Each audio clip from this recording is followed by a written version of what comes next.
to Abe Martin Stadium here in Lufkin at John Outlaw Memorial Field. It is Lufkin hosting Longview in a great rivalry here in the Piney Woods.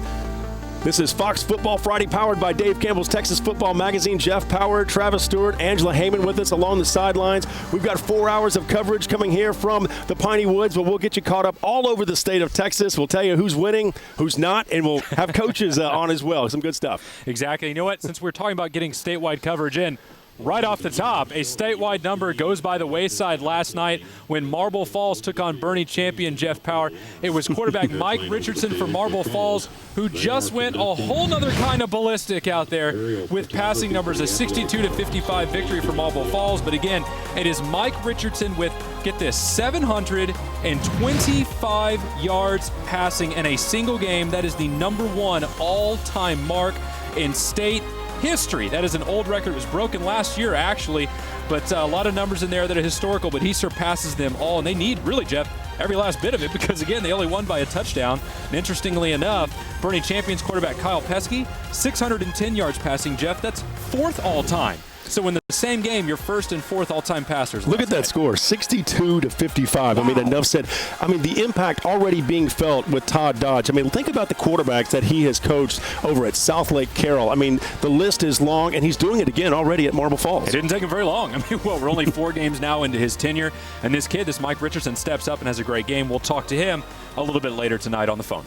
Let's talk a little bit more about this matchup and just how it looks on paper. I mean, this is an interesting game. You got to know that these two teams have played throughout the years here many, many times. Both teams 2-1, as you can see. But interesting enough, Longview has lost 9 straight games here at Lufkin's Abe Martin Stadium. Yeah, that's uncommon to have such a run of difficulty against one of the opponents that you see quite a bit. But what I find interesting, Jeff, is really both of these teams are coming off big rivalry games. Longview just pulsed off Marshall. That's obviously their long-heated rival. And Lufkin saw Nacogdoches last week. That's another big long-heated rival for them. So maybe whichever one comes in and handles the emotion a little bit better of this secondary rivalry game. And I don't say secondary because it's not as good or not as intense, but it's not the primary team that the other one circles on the calendar all year. It is, however, Jeff, maybe a better watermark for the respective teams of the talent because there's other rivals for them just really don't match up quite as well as these two do. How about the Wendy's keys to the game? Why not? Better not place to start than there, obviously, with the all the elements in this game. I think Longview quarterback play is going to be very important because obviously they lost their starter, Bivens Caraway, to a knee injury for the season in the season opener. And they're going to probably run a couple kids out there tonight, and getting some consistency under center will be very big for them. The effective Lufkin ground game. You know, we had a chance to talk to Todd Quick a little bit before the game here, the head coach for Lufkin, and he said, you know, we don't really have that one guy, either in the passing or running game, so we need balance to be effective for us. The Lathan effect, that's Longview linebacker DeMarcus Lathan. I think he may be one of the best linebackers in Class 5A. He's not being recruited like it. Hopefully that'll change. But a talented kid, if he can disrupt the Lufkin ground game, gives Longview a great opportunity. And then make every yard count. Neither of these two teams are particularly explosive, so you can't be the defense that gives up a big play. You've got to make everyone work for every last yard tonight. It's going to be a hard-hitting affair. Okay. All right, more on this matchup throughout the night, but let's go ahead and check into the third party of our crew here, Angela Heyman. Angela, what will you be doing for us tonight? Thanks, Jeff. Well, right now I'm standing outside of the stadium in front of the Dave Campbell's Texas Football Road Tour. These fans are crazy already. They always are in this region. I want to start off the night by taking a look at the geographical boundaries of this region. We're going to start with the western border. That one's pretty simple. It's I-45 starting from Highway 7, which goes through Nacogdoches on down to about Conroe. So I-45 is the western border. Then we go to the northern border. It's Highway 7 through Nacogdoches all the way to Louisiana. That makes the eastern border Louisiana. That one's pretty simple. It's that southern border that gets kind of tricky. It goes through Cleveland, Woodville, and Kirbyville.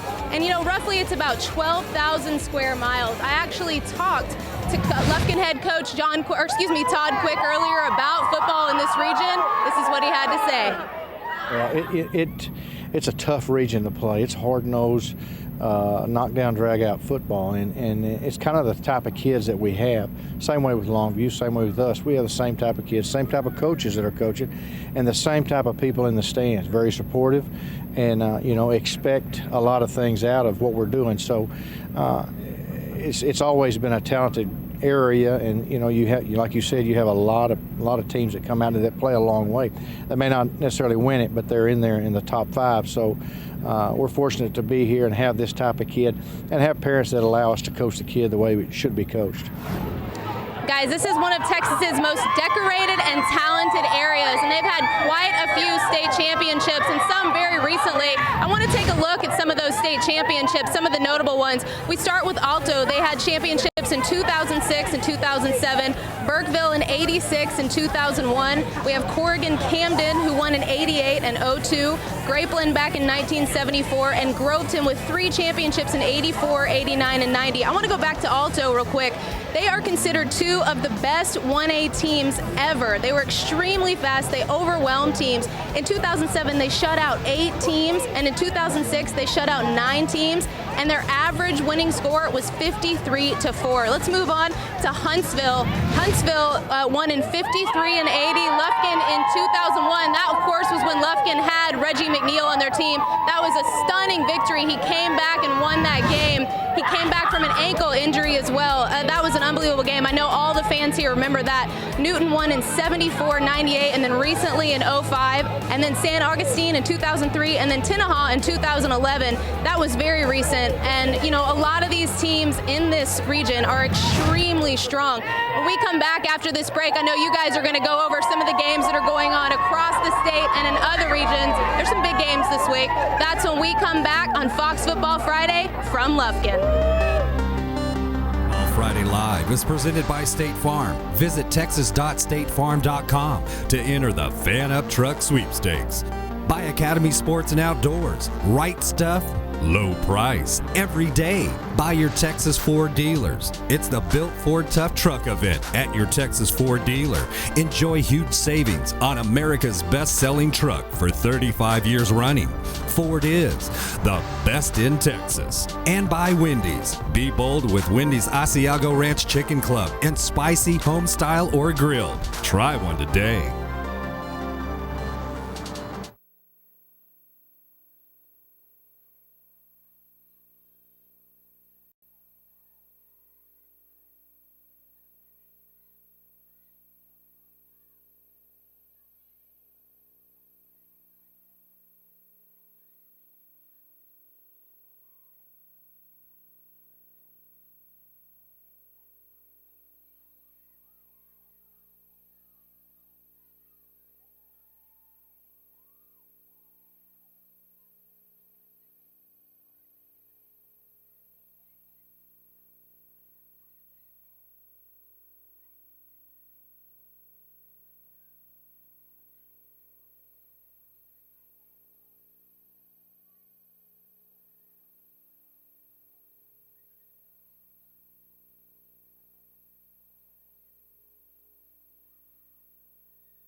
And welcome back to Fox Football Friday. We're here at Abe Martin Stadium in Lufkin at John Outlaw Memorial Field. Longview at Lufkin. Storied rivalry. We're here in the Piney Woods tonight. Good to be back in Lufkin. Jeff Power and Travis Stewart joining you here on Fox Football Friday, powered by Dave Campbell's Texas Football Magazine.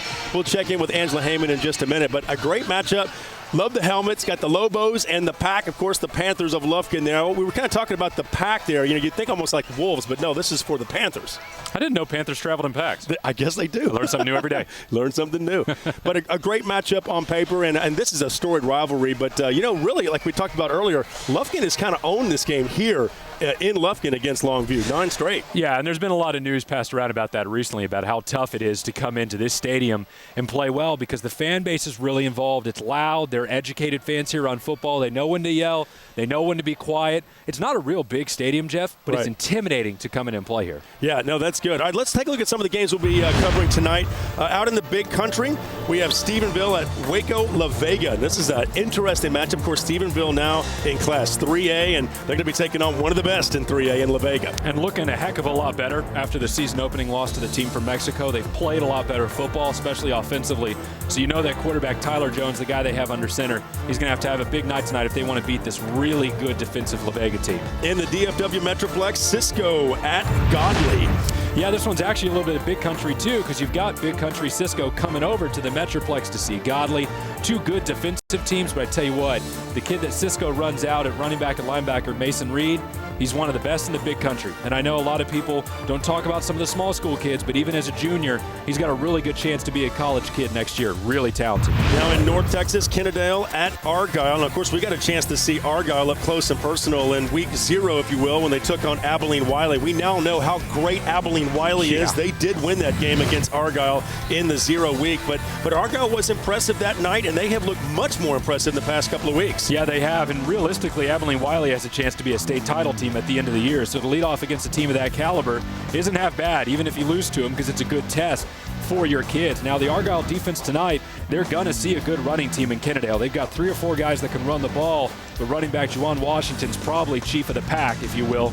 That's going to be a tough team to beat. In East Texas, it's Gilmer at Dangerfield. Storied teams right there. And you talk about a rivalry. These two can't seem to get away from each other. They play each other every year, and the fans just seem to love it. Now, Gilmer's really had this one in a hammerlock of late, and the way Dangerfield opened the season made it look like it was going to be more of the same this year because Dangerfield had a bad loss to Gladewater to start the year. Gladewater team's actually turned out to be pretty good, but Gilmer's offense is good. Dangerfield's playing better. They may still win it. In the Syntax, Lexington at Navasota. Going a little small school right here, but that's a great matchup. Well, really, Jeff, this week is kind of all about the small schools because we've got so many big schools on a bye. They just don't play right before they hit district season, or district play. So all these small schools have a chance to shine this week.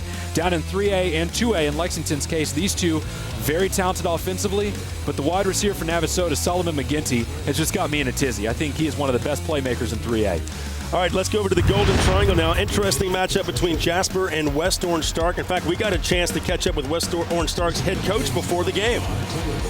We're playing the Jasper Bulldogs here in Mustang Stadium. They're 3-0.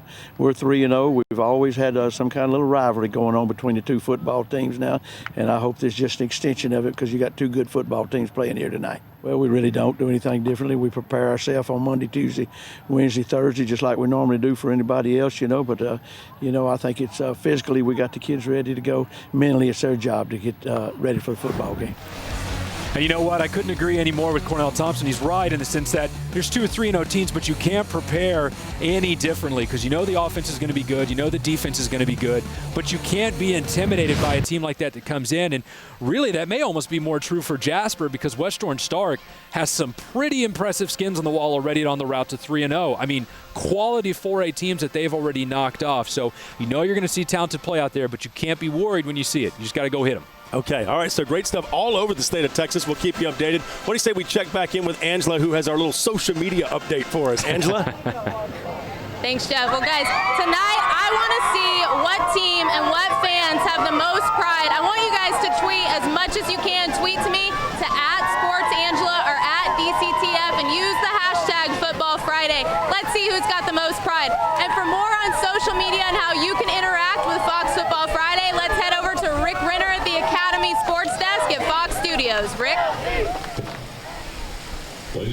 Thank you. Love toss. Appreciate that. We got a lot to talk about from the Academy Sports and Outdoors desk tonight. A record-setting passing performance in the Alamo City on Thursday night, and Liddy of the Fox Sports Southwest girls will join me in just moments. But first, let's talk about the big game of the week. 70 years in the making. They call it the Highway 37 rivalry. A small school showdown which is big in intrigue. Class 2A's Mount Vernon and Winsboro. Here's Neil Beasley with the preview.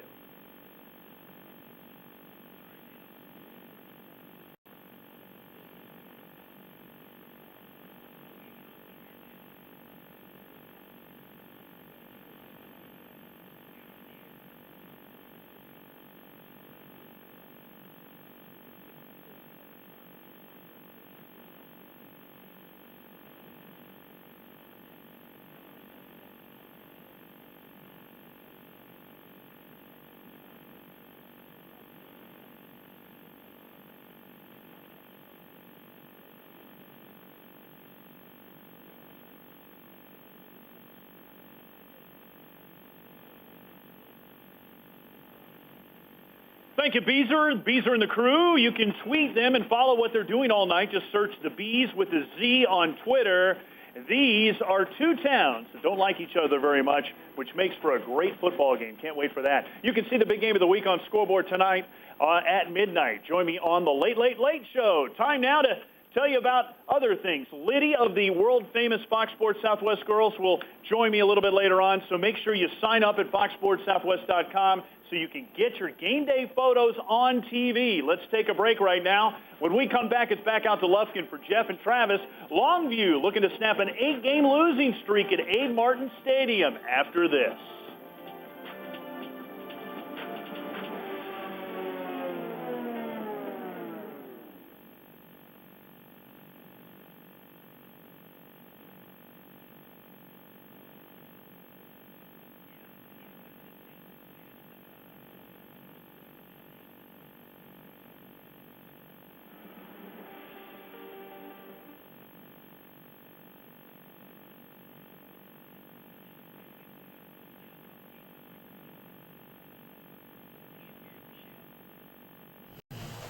Go ahead, Jeff. I was going to say, why don't we just drop that second graphic altogether? We don't need it. Yeah, just get rid of it. Sponsored by Memorial. Tyler Stubblefield, sponsored by Commercial Bank. Yeah, well, it's fine.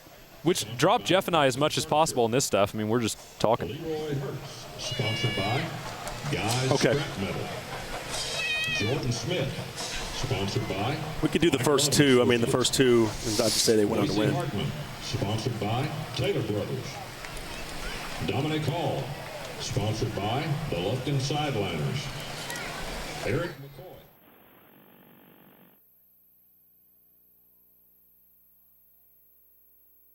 By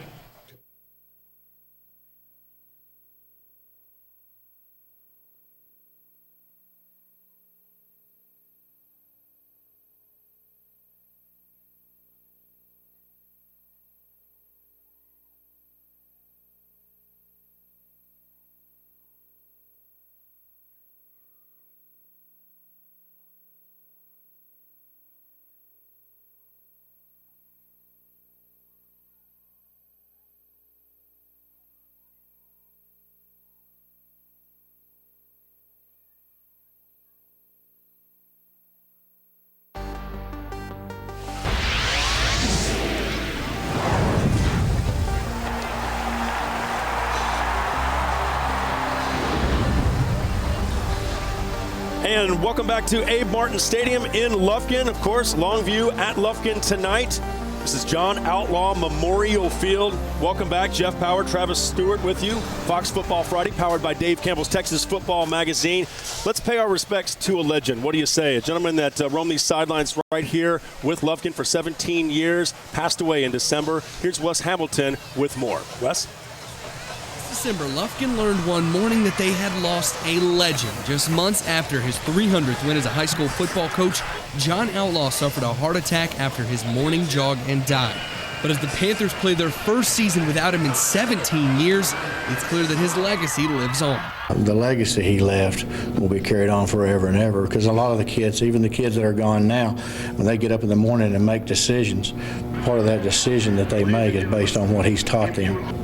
So the legacy will go on for generation and generation. Panthers past and present, including a few of the 176 players he's seen sign college scholarships, say the lessons learned on the field were not what mattered most. He was a big impact on me because he showed me how you be a man in tough situations, and he just took me under his own wing and just showed me the right path. Growing up, everybody wanted to play for Coach Outlaw, and the kids that don't get a chance to get to play for him, they're gonna miss a hell of a dude. One of Outlaw's former players, who is now a coach himself, says the legendary coach's motivation skills did not just stop with athletes. He could bring a lot out of any. It didn't have to be a football player or a baseball player. It could be a guy that works in a restaurant. Anybody. He's going to bring the best out of that person. Coach Outlaw may be gone, but his legacy in Lufkin will not be forgotten. For Fox Football Friday, I'm Wes Hamilton. Alrighty, special thanks to Wes there, KTRE Sports Director. We do appreciate that. Javorsky Lane, of course, former Texas A&M Aggie, played right here, as did Reggie McNeil, of course, quarterback from the Aggies as well, right here in Lufkin. You can't understate how much Outlaw meant, not just to this program, but the region as a whole, Jeff. A lot of coaches out here talk about how much of an influence he was, both as a friend, as an instructor, as a way to help raise kids. Great guy. He'll be missed. He will sorely be missed, no question about it. All right, let's quick interview real quick with Todd Quick. Let's check in with more about this matchup from Todd. That's pretty tough. Pretty tough. And, we were playing a pretty good rivalry, Title Lee. It's the old district, what we used to be in. And so, you got kids locked into that. Then they've got the emotions of seeing Miss Outlaw for the first time since December. And you got kids that some of them handle it better than the others, but kids are pretty resilient. They bounce back a whole lot faster than what we do. So once we kicked the ball off, then it became a football game, and then the feelings came back afterward. But as long as they're blowing the whistle and the clock's running, the kids are okay. Alrighty, that was Todd Quick talking about John Outlaw and his passing. Let's take a look at this looking familiar here, right here with the scene. The last 5 results for Longview and Lufkin. Longview 24-10 winners last year in 2011, but before that it was in 2010 and 2009. Lufkin won both those games, scoring 28 both times. And then back in 2008 it was Longview 45-37, and Lufkin won back in 2007 16-13. But again, Lufkin has won 9 straight here. Yeah, but notable that most of these games are close, Jeff. Now let's take a look at some of the other Houston area rivals, the district rivals of Lufkin, because remember, the PAC is part of generally a Houston area district with some of the other Conroe schools like the Woodlands and Conroe and some of those other groups. Now we know that Clearbrook and College Park played last night. Jeff, you were actually there at College Park, a district rival for Lufkin. Tell me what you saw out there. Well, Clearbrook won that game 20-17. They got it done by scoring touchdowns with Derek Simmons on a touchdown early on. And we'll get back to that in just a little bit. Let's go and check in with Angela Heyman now, who's got more from the sidelines. Angela? Well, thank you, guys. I am joined with Lufkin ISD Superintendent Roy Knight. Mr. Knight, all segment we've been talking about Coach Outlaw. We know tonight is a big game, but a few weeks ago you had another big night when you dedicated the field to Coach Outlaw. Tell me about that. Well, thank you, Angela. I'll tell you, it was one of the most emotional nights for this community. We've grieved since last December over the loss of a very dear friend, and the person who had single-handedly, as head coach and athletic director, done more for this community, these children, than any before him. And naming the field is a very small tribute, but goes a long way in healing and honoring the memory and the wonderful things he did for us. Well, I'm sure that was a special night. Thank you so much for having us. It's going to be a great game. We're glad you're here. It's LP Nation night. Well, coming up after the break, we're going to have our final thoughts on the game when we return from Lufkin.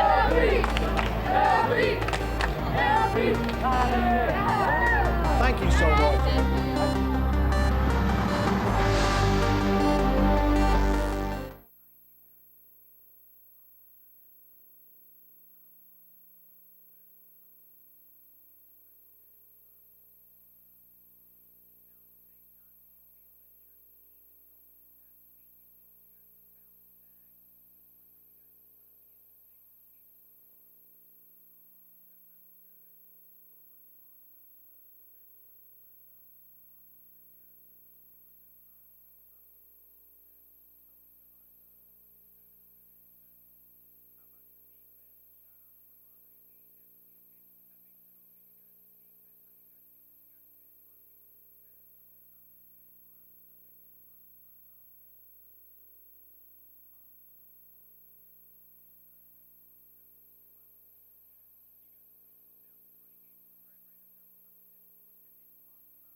Football Friday Live is presented by State Farm. Visit texas.statefarm.com to enter the Fan Up Truck Sweepstakes. By Academy Sports and Outdoors. Right stuff, low price, every day. By your Texas Ford dealers. It's the Built Ford Tough Truck event at your Texas Ford dealer. Enjoy huge savings on America's best-selling truck for 35 years running. Ford is the best in Texas. And by Wendy's. Be bold with Wendy's Asiago Ranch Chicken Club and spicy home style or grilled. Try one today. All right, be sure to join us each and every Saturday morning at 8:30 right here on Fox Sports Southwest as we highlight the Built Ford Tough Player of the Week winners. You can also watch our show online at playeroftheweek.com, powered by your Texas Ford dealers. Now, our Fox studios will have more on this award throughout the evening, but I tell you what, if I had a guy that could end up being a nominee by the end of the night, it's Longview running back Torrey White, who's really been the workhorse after Bivens Caraway went down with the injury early in the season. Their quarterback has been very good so far, 301 yards rushing and a touchdown. Doesn't sound like a lot when you ran it up against Marble Falls and all those other schools, but for Longview, where they ground and pound, that's pretty good. I like him a lot tonight. Look at Torrey White's photo. I love it. He looks confident, doesn't he? He's got some attitude in there. I like that. I'm pretty sure that's going to be from ETSN.FM, the new East Texas. Why not? I like that. Lufkin hosting Longview. The game will start at 7:30. Remember, we can't show it to you live, but we'll bring you highlights right after it happens. Plus, we've got reaction and highlights from all over the state of Texas. We'll be right back with The Blitz, Fox Football Friday here in Lufkin.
Welcome to Fox Football Friday, powered by Dave Campbell's Texas Football Magazine. It's The Blitz. We're here in Lufkin, as Lufkin is hosting Longview at Abe Martin Stadium. Of course, this is John Outlaw Memorial Field. Good crowd on hand here in Lufkin. They've got the purple pack, if you will, and of course the Longview Lobos always represent well on the other side of the field. This is a great matchup. Jeff Power and Travis Stewart joining you. Angela Heyman on the sidelines. Can't show you a highlights live, but we'll bring them to you right after they happen. That's right. That's the UAL policy. No Friday night live showings, but we get pretty close. Yeah, we pretty much show them right after they happen. We'll make sure to update this game throughout the night. But while we're in East Texas, Jeff, why don't we take a look at East Texas? Let's do it. At some of the top teams out here in this neck of the woods. Now, remember, East Texas kind of stacks on top of the Piney Woods, but for the purpose of right now, we'll kind of smush them together a little bit. Looking at the top 5 teams, right off the top is John Tyler at 2-1, 0-0. They've already beaten Lufkin this year, so we know they're obviously a quality program. Longview checks in right behind them. That's who we have behind us. White House is in at 3-0 behind the brilliance, and I do mean brilliant play, of quarterback Patrick Mahomes, who's been just a revelation so far out there. Kilgore at 2-0, fresh down from their move to Class 3A, and Hallsville clocking in the 5th spot at 2-1. And the games we'll be watching out for, John Tyler in action at Mesquite Horn. Interesting matchup right there. Tyler kind of got off to a little bit of a slow start, but they've bounced back really nicely. Well, Jeff, I know you're a fan of quarterbacks, and both of these teams can offer that. John Tyler, clearly, with Greg Ward, the kid who seems to complete about 70% of his passes every night. And then on the other side, for Mesquite Horn, it's Destry White, the kid who's really impressed, I think, a lot of East Dallas people, actually just Dallas as a whole. He's looked really sharp so far this year and throughout his high school career. Could be a big-time duel out there tonight. All right, Lindale at Hallsville. What are you liking this one? You know what? I'm actually leaning a little bit towards Hallsville, but it's not because of a skill player, which normally what we talk about. It's a defensive kid. Defensive end Kobe Bradford, 7.5 sacks in his first 2 games. He is off to a torrid start. If he has that kind of showing again tonight, Lindale's going to be hard-pressed to even get the ball moving. Henderson at Jacksonville. I remember Jacksonville being involved in a game that what the total score was like 180 points or something. Yeah, like 11 million to 11 million and 1. It was pretty. It was both in the 80s. It was a 12 overtime game last year. This one should be a little more calm, but expect some fireworks from Jacksonville wide receiver Daryl Menifee, who's one of the most talented kids out in East Texas.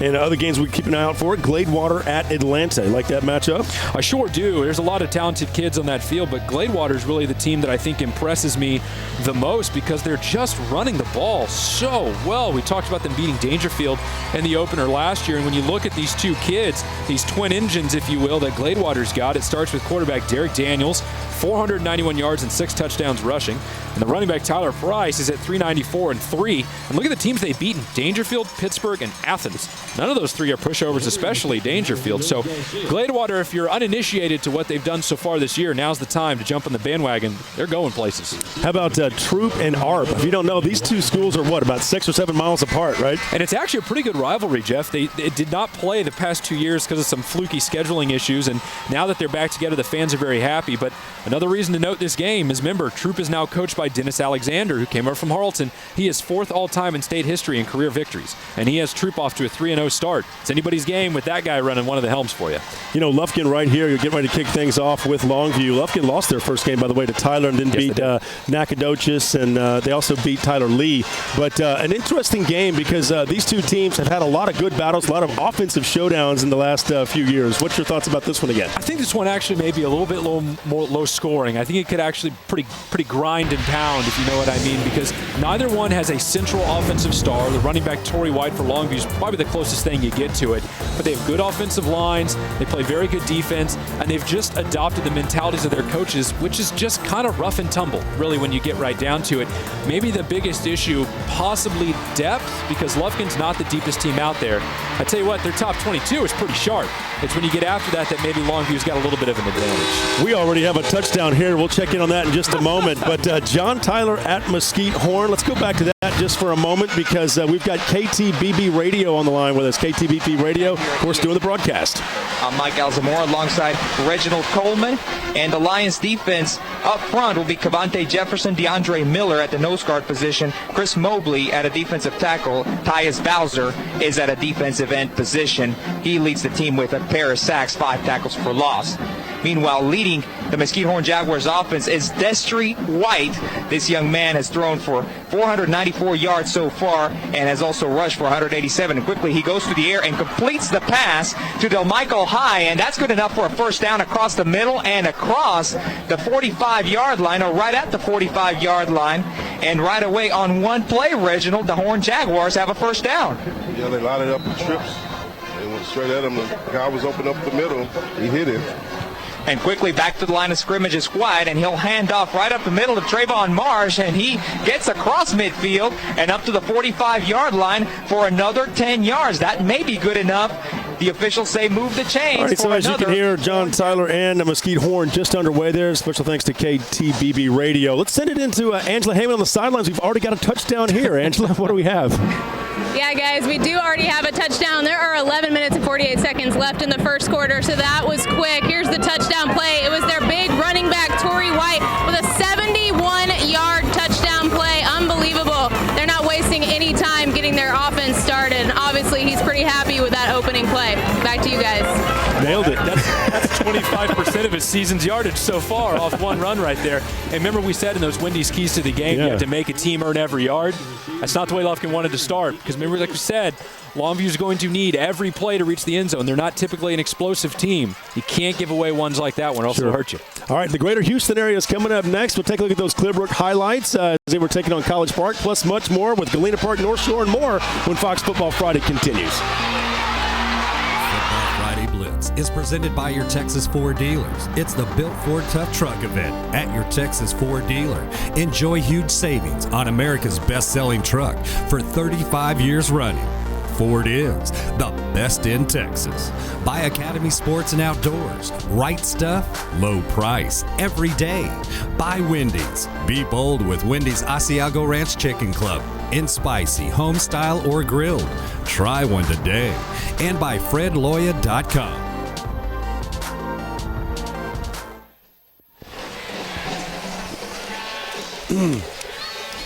Hey, Jeff.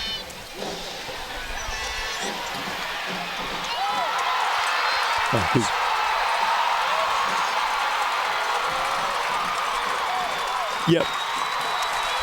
It's 21-0 now. 21-0 now.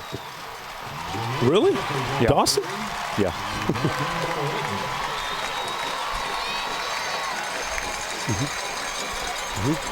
And then a continue VO with a voiceover. Hey, and I can do the Clearbrook highlights in here if you want, Jeff, if we have time. I can do those Clearbrook highlights now if you want, since we probably have time, right? One that we skipped over in the live. We can push it towards the bottom if you want, whatever you want to do.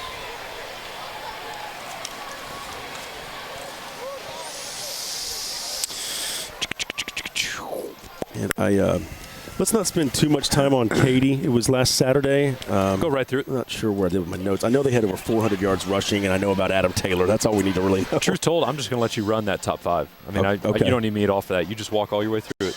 Okay. Good crowd out there, Luff.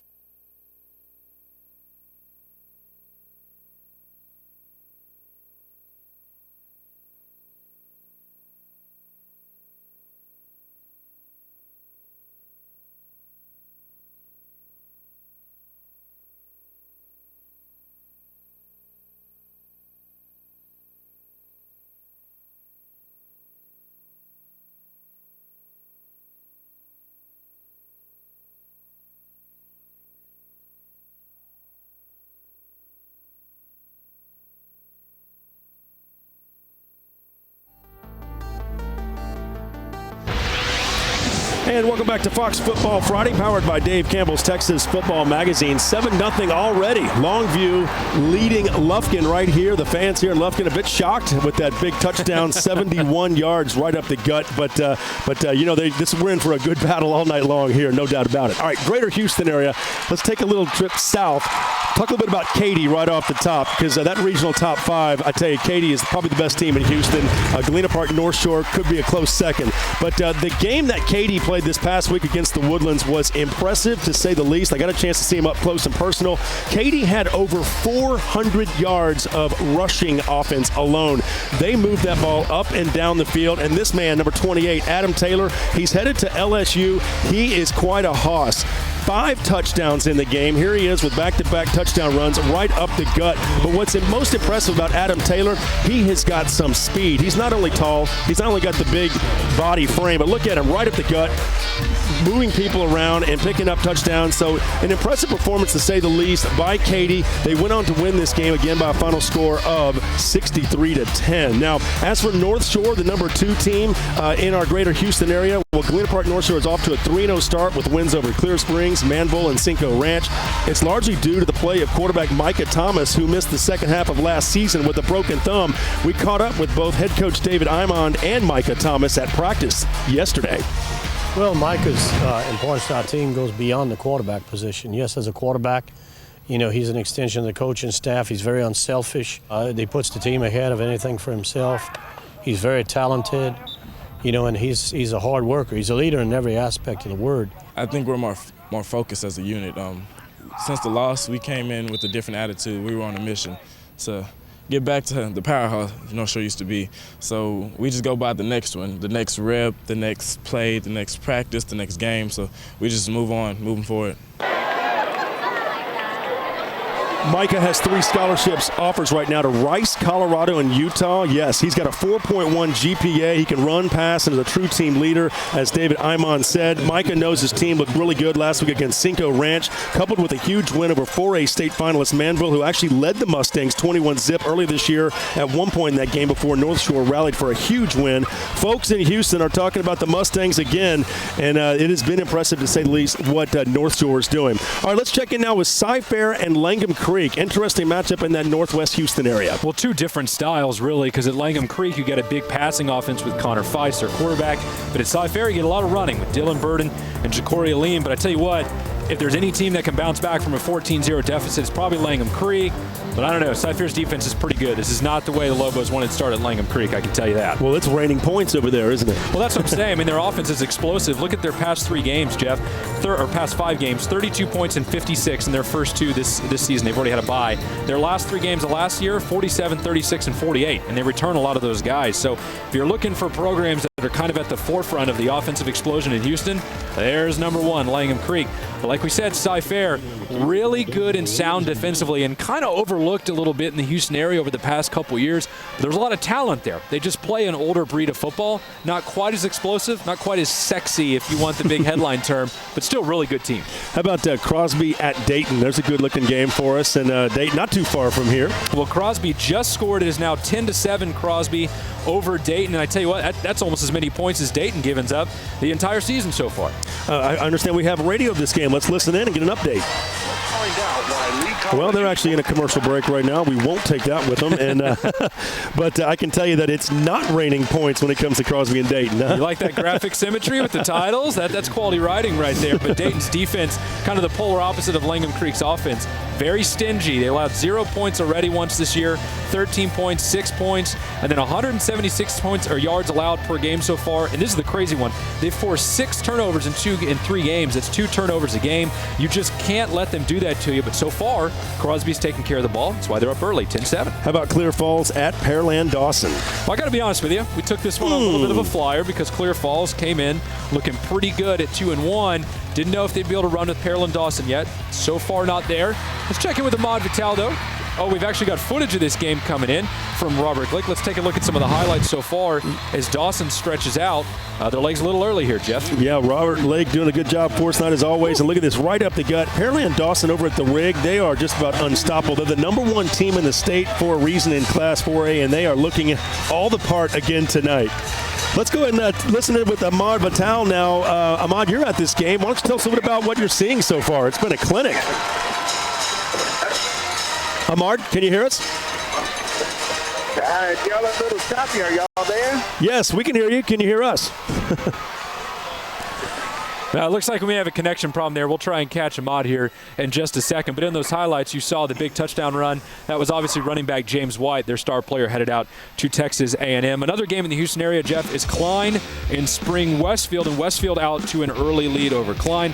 A big part of it It's a really good defense with a really, really good defensive tackle in Hardrick Walker, who owns the line of scrimmage, makes it really tough to run the ball, which is unfortunately what Klein's going to want to do tonight. Yeah, Klein started off a little bit weak, falling to Katy in week 1, but they've kind of bounced back a little bit. LaPorte at Brazoswood, another game we're keeping an eye out for, and the Bulldogs up 14-7. Well, LaPorte got kind of roughed up last week against Clear Springs. Had a lot of guys go down with injuries, and they're missing a lot of guys for this week, including, I believe, their star linebacker, Jose Scott. But it looks like they're rallying a little bit, playing a little bit better brand of football. Their defense is very good. Now they just need to get a big performance out of running back Keith Whiteley. Would help if they could get one out of Jonathan Lewis, too, and make this game a bit easier for them. And another game we're watching out for, Alef Elsick at Houston Lamar. The Redskins 3-0 Lamar is right now. Tell you what, it's about time we give Lamar, I think, a little bit of love. One of the more consistent programs in Houston, and really one of the more balanced. Defensively very good. They run the ball and pass the ball very well. They rarely have that one big star guy. They had Brom Kohlhausen a couple years ago at quarterback. But other than that, they just plug along with a smile, and a lot of people overlook them. I want to go back to that College Park Clearbrook game if we can last night. It was kind of interesting because College Park out of the Woodlands came into the game 3-0. They beat Livingston, Huntsville, and Katy Taylor. But Clearbrook was 0-3, and head coach Paul Lanier, he knows that they had lost to LaPorte, Seven Lakes, and Vidor in very tough games, but they couldn't find a way to win. But last night, Clearbrook got the job done. They battled back to win that game. We've got some highlights of it. Derek Simmons had a touchdown in that game for Clearbrook to get things started. He's the quarterback.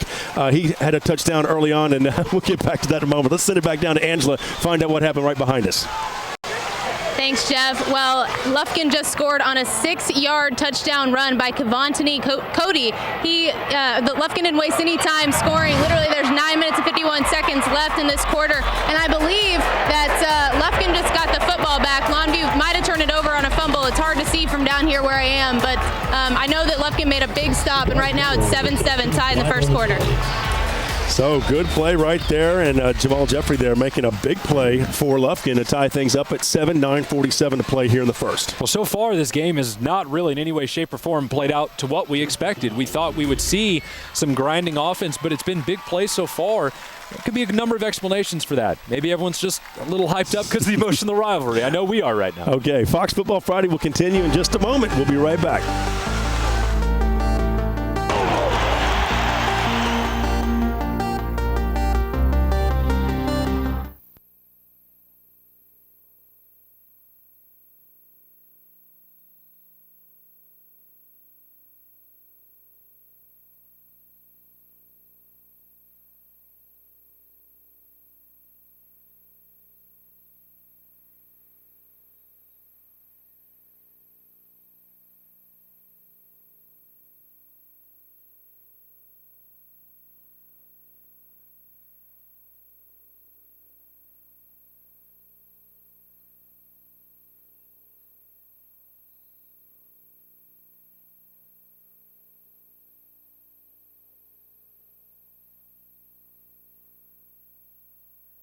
I'm not sure, but I know that they're 3-0. I mean, that's a team we can keep an eye out for in the next couple weeks. I may be thinking someone totally different. We're talking about North Forest if you're listening to us online right now.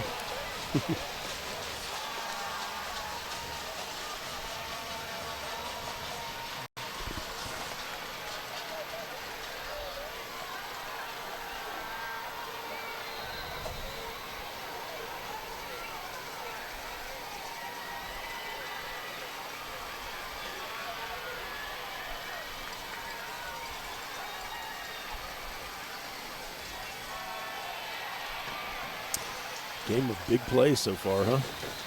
I did not expect that. I really did. How far was that last run? It didn't look like it was a touchdown. It looked like he got stopped. He got tackled at the 6, and then someone else got in from the 6 after that. Thank you.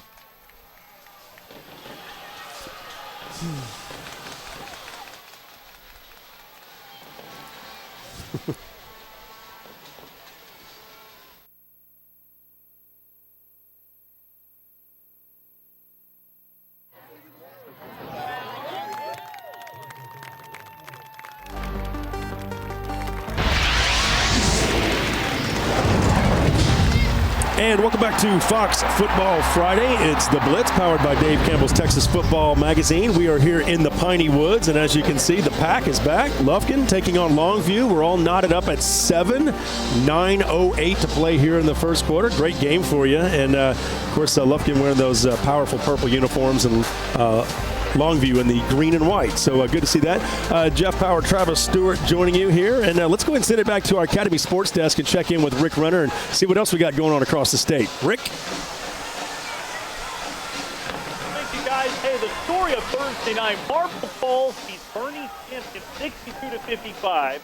And quarterback Mike Richardson sets the all-time single-game passing record with 715 yards passing. First kid to ever throw over 700 yards in the state of Texas. And joining us now on the phone, his head coach and a favorite around here at Fox, Todd Dodge.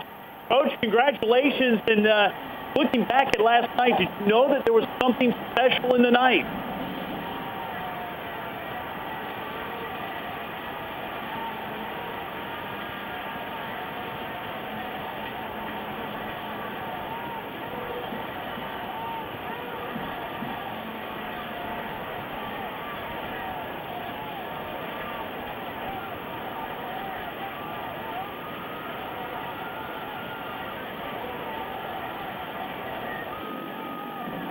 You needed every single bit of those 715 yards to pull out that win, and a great one over Bernie Champion. Now, Todd, you've worked with some amazing quarterbacks back to your South Lake Carroll days. Chase Daniel, Greg McElroy, your son Riley, who I always enjoyed. McElroy threw for 66 touchdowns in 16 games. This Richardson kid has 20 touchdowns in 4 games. How does he compare with some of the other quarterbacks who coach?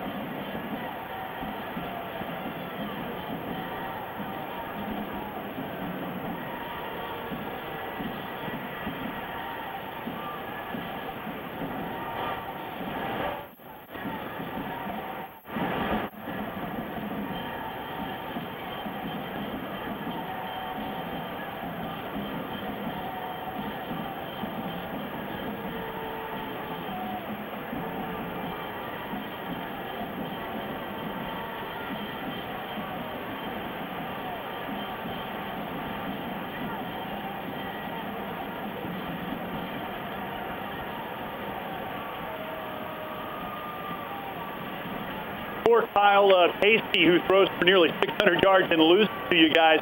Todd, congratulations. You're out to a 3-1 start. So good to talk to you, and we'll be following your Mustangs from here on in. And there you see the board, Mike Richardson, 715 yards. We've never seen that in the state of the record. We think that the national record is about 50 yards from 715, and the way Todd Dodge puts together those great offenses, don't be surprised if that goes down someday. Just a pleasure talking to Todd. Right now, let's kick it over to Liddy of the Fox Sports Southwest Girls. Social media was blowing up with that performance last night. What else has happened, Liddy? I know, we missed you.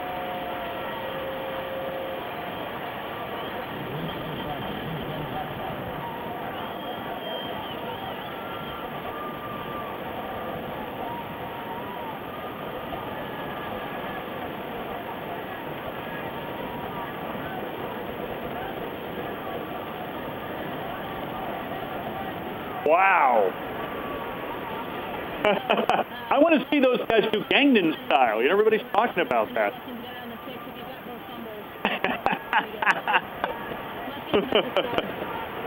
So what do people have to do to get their videos and their pictures from the game day game?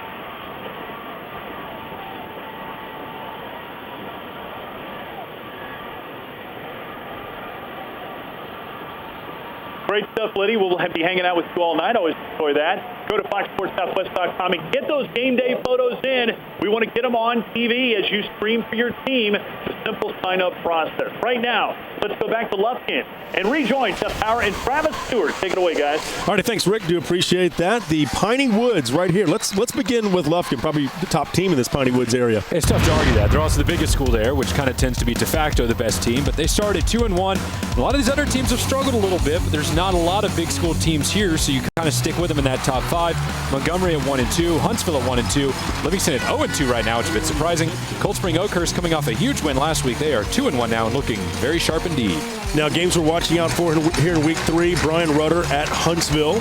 Yeah, both of these teams have actually struggled a little bit to start the year, but especially Huntsville because they've been a little bit mediocre offensively, but Rudder has not. They've got a pretty good one in Trey Guyton, who actually leads the district in rushing, a little over 400 yards now. If he gets free and gets on, has a big game tonight, then Huntsville defense can be hard-pressed to slow him down. Drove right by that Sam Houston statue out there on I-45 today. Carthage at Nacogdoches. Well, Carthage actually just scored to make this one 14-0, and it's going to be a tough ride for Nac tonight because Carthage has a lot of weapons. Starts with quarterback Blake Bogenschutz, running back Tevin Pipkin.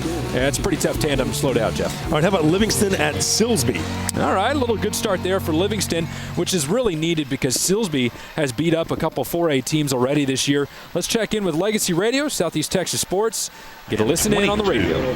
They also got a benefit of a line penalty with an interference call on a 3rd and long. And now the Tigers now facing a 3rd and 1 from the Lion 22. They need to get it just beyond the 21-yard line of Livingston.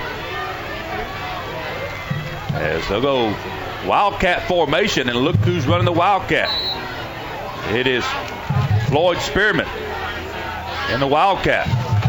He takes the snap and he pushes forward across the 20. That'll be a first down for the Tigers, as everybody in the stands knew what was going to happen there. Yeah, you knew what was going to happen, and he went to a place where the whole right side of that offense was pushed them. Alrighty, so Livingston leading that one right now 3-0. Special thanks to Legacy Sports Network and Southeast Texas Sports. How about Center at Fairfield?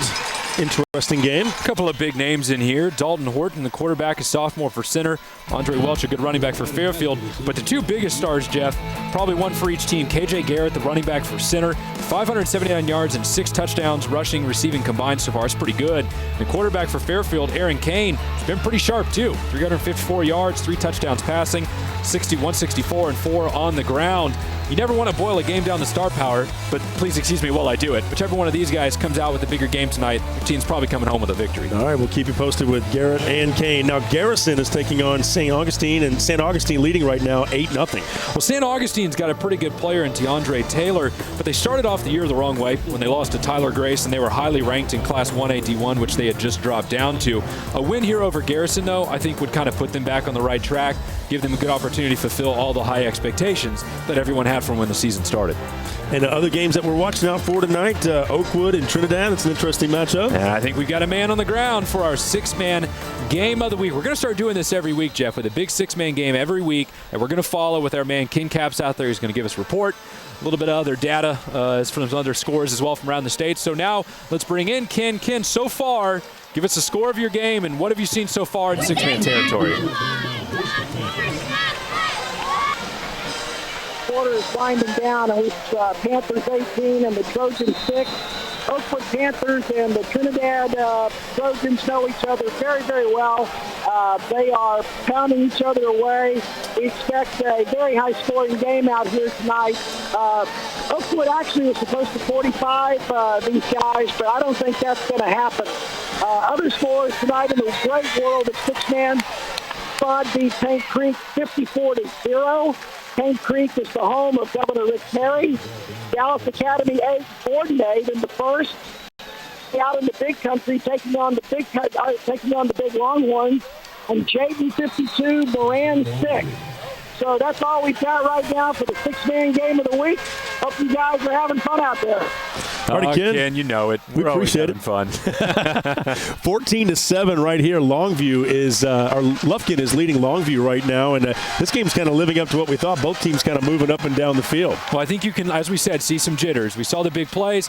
What you haven't seen yet, it was a near fumble by Longview, and then they really did fumble one just a second ago. Lufkin jumped on it. Sometimes it takes kids a little bit just to kind of get into the flow of the game, get through that first quarter with this crowd and a TV set here next to you. It just kind of gets you all scrambled eggs. Gets them a second to get into the flow of the game. Things will sort out in the second quarter. We'll show you those highlights here in just a moment when Fox Football Friday continues from here in Lufkin.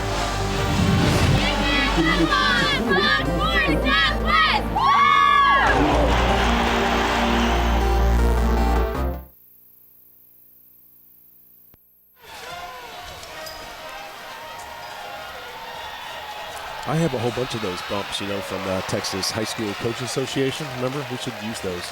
I have a bunch of those bumps, too. Yeah, I brought in those 6-man bumps, but, we should start. I'll put them in the script if you can give me. Yeah. Okay. Well, I have coaches talking about Fox Football Friday if you want that. We got that at Coaches Association.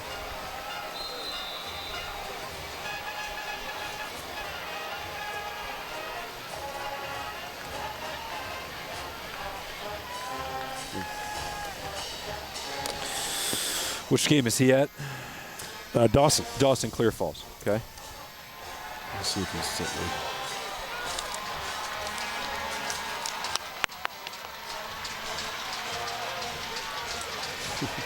Jeff, do you want some big scores? All right. Westlake 3, Cibolo Steel 0. Second quarter. Leander 0. Leander 7. Pflugerville 0. Second quarter. We actually have sound for that game if you want to run it. Westlake 3, Steel 0. Second quarter. Whoop. Dayton 21.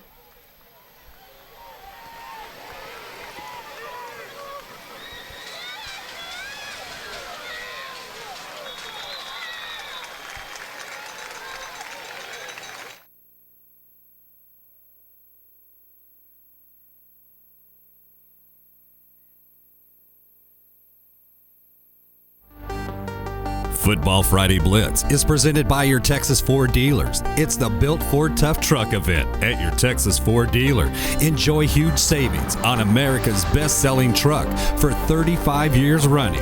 Ford is the best in Texas. By Academy Sports and Outdoors. Right stuff, low price, every day.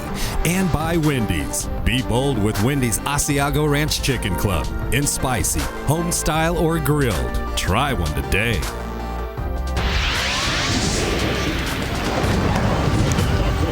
Welcome back to Fox Football Friday. It's the Blitz, powered by Dave Campbell's Texas Football Magazine. Jeff Power and Travis Stewart joining you from Lufkin. We're Longview and Lufkin in a good battle right now, and it is Lufkin that's on top, and a lot of offense so far here. And we'll check in with Angela here in just a moment, but scores pouring in from all over the state of Texas and even some highlights. Yeah, that's right. We're going to actually start out in the Houston area with Pearland Dawson in Clear Falls, where Pearland Dawson has gotten off to a red hot start behind running back James White. Yeah, James White, here he is right up the gut, 20 yards for a touchdown, and Dawson was on the move. Now, Josh Sharp will then hook up with White, and this is a 25-yard pass play and another touchdown. And you know what? I'm thinking Josh White wants to be like the player of the night or something, because he has another touchdown coming up here. Look at this play. Right up the gut for a TD.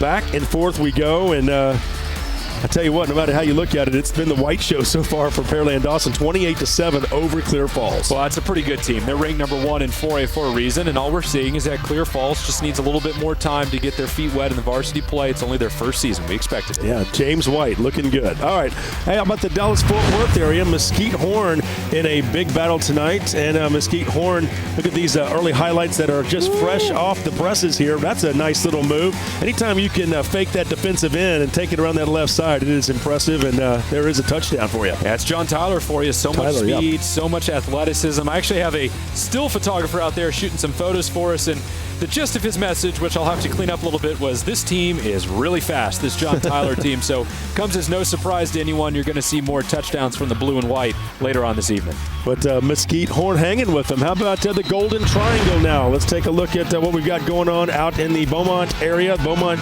area, of course, that Golden Triangle moves down towards Port Arthur and all around. And we're going to be in 3A action for this one. It's West Orange Stark taking on Jasper. West Orange Stark there in your navy. Jasper in the white and red.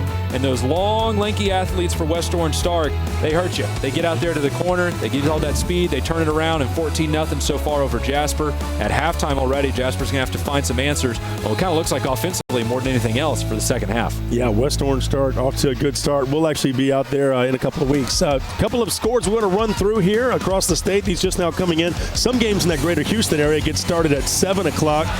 Let's take a look here. Hallsville leading Lindale 3-0 in the first. White House over Marshall so far 7-0 in the first. Chapel Hill over Palestine 6-0 in the first quarter. And Cedar Hill and DeSoto in a nice little battle. That's a great game in the Dallas-Fort Worth area, all tied up at 7. Well, we were talking about speed for John Tyler. I mean, Cedar Hill and DeSoto, when you put those two teams together on the field, it's not a football game, it's a track meet, as the old joke goes. And we haven't obviously seen that so far, but maybe the underreported storyline for both is they actually are pretty salty defensively. Okay, Boyd and Sanger right now. Sanger leading this one 6-0 in the first. Arlington on top of Louisville 7-0 in the first quarter. We talked about Westlake. They're up in front on Cibolo Steel 3-0 in the second quarter. That's my upset pick of the night. Westlake, they've played such a tough non-district schedule so far. I'm looking for them to maybe pull an upset tonight over Cibolo Steel. So you did stick your neck out on that one. Did. Okay. Amarillo up over Friendship right now 7-3 in the first quarter. That Westlake game is being played down in Westlake, by the way. All right, let's check in with Angela Heyman. Another touchdown just happened here. Let's see what happened. Angela? Thanks, Jeff. Well, right now, Lufkin leads 14-7 with about 5 minutes to go in the first quarter. There was a big touchdown play. Tyler Stubblefield throws the 7-yard touchdown pass. Oh, we're showing the fumbles first. So first, you'll see Tyler Stubblefield. He fumbled on the 3-yard line. Lobos get it back on the 1. Stubblefield came up hobbling a little, but he looks all right now. Then Longview came right back and fumbled it, gave it to the Panthers on the 7-yard line. The Panthers ended up scoring. It was a great pass from Stubblefield to his big wide receiver, senior number 83, Jabryce Taylor. He had to get way up in the air to make this catch. It was a great catch. They capitalize with the extra point. Right now, Lufkin leads 14-7. All right, so the offensive firepower that we thought, and hey, that's an impressive play right there at the corner of the end zone, and it's 4:47 to play still in the first quarter here. Well, I saw someone tweet that there's already been a half's worth of action in just about a quarter, and it's tough to disagree with them. You look at a guy like Jabryce Taylor, Angela and I talked about him a lot before the game started. If you're looking for one big play guy for Lufkin, which remember, we don't think we've seen a lot of so far, that may be the one. They don't throw the ball as much as some of your other high-flying Dallas teams, but when they do, that's a very dangerous guy to have downfield for the defense. And I was talking with John King, the head coach of the Lobos, before the game, and he was talking about how, and back in the old days, the recruiting, it wasn't recruited as much in East Texas in the 50s and 60s, but they started finding out about it, and next thing you know, it was just this boom, this influx of recruiters coming out here and taking a look at the action, because East Texas arguably has the best football in the state of Texas, some think. Well, you want to know why that is? In the 50s and 60s, college teams were running the ball and running the wing teeps. They were looking out in West Texas where you get the big burly offensive linemen and the powerful fullbacks. Now teams are running the spread.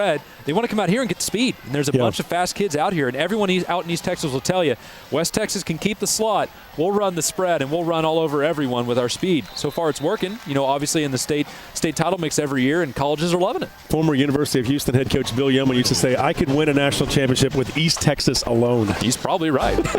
All right, let's take a quick break. Fox Football Friday continues from here in Lufkin in just a moment.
Towards you if you want.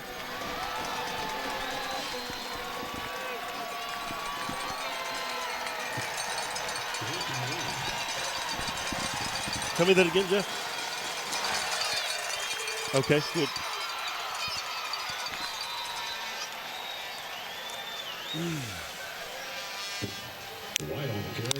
Robert had sent me James White, and then he put Josh White. I was like, I'm at the mercy of my guys.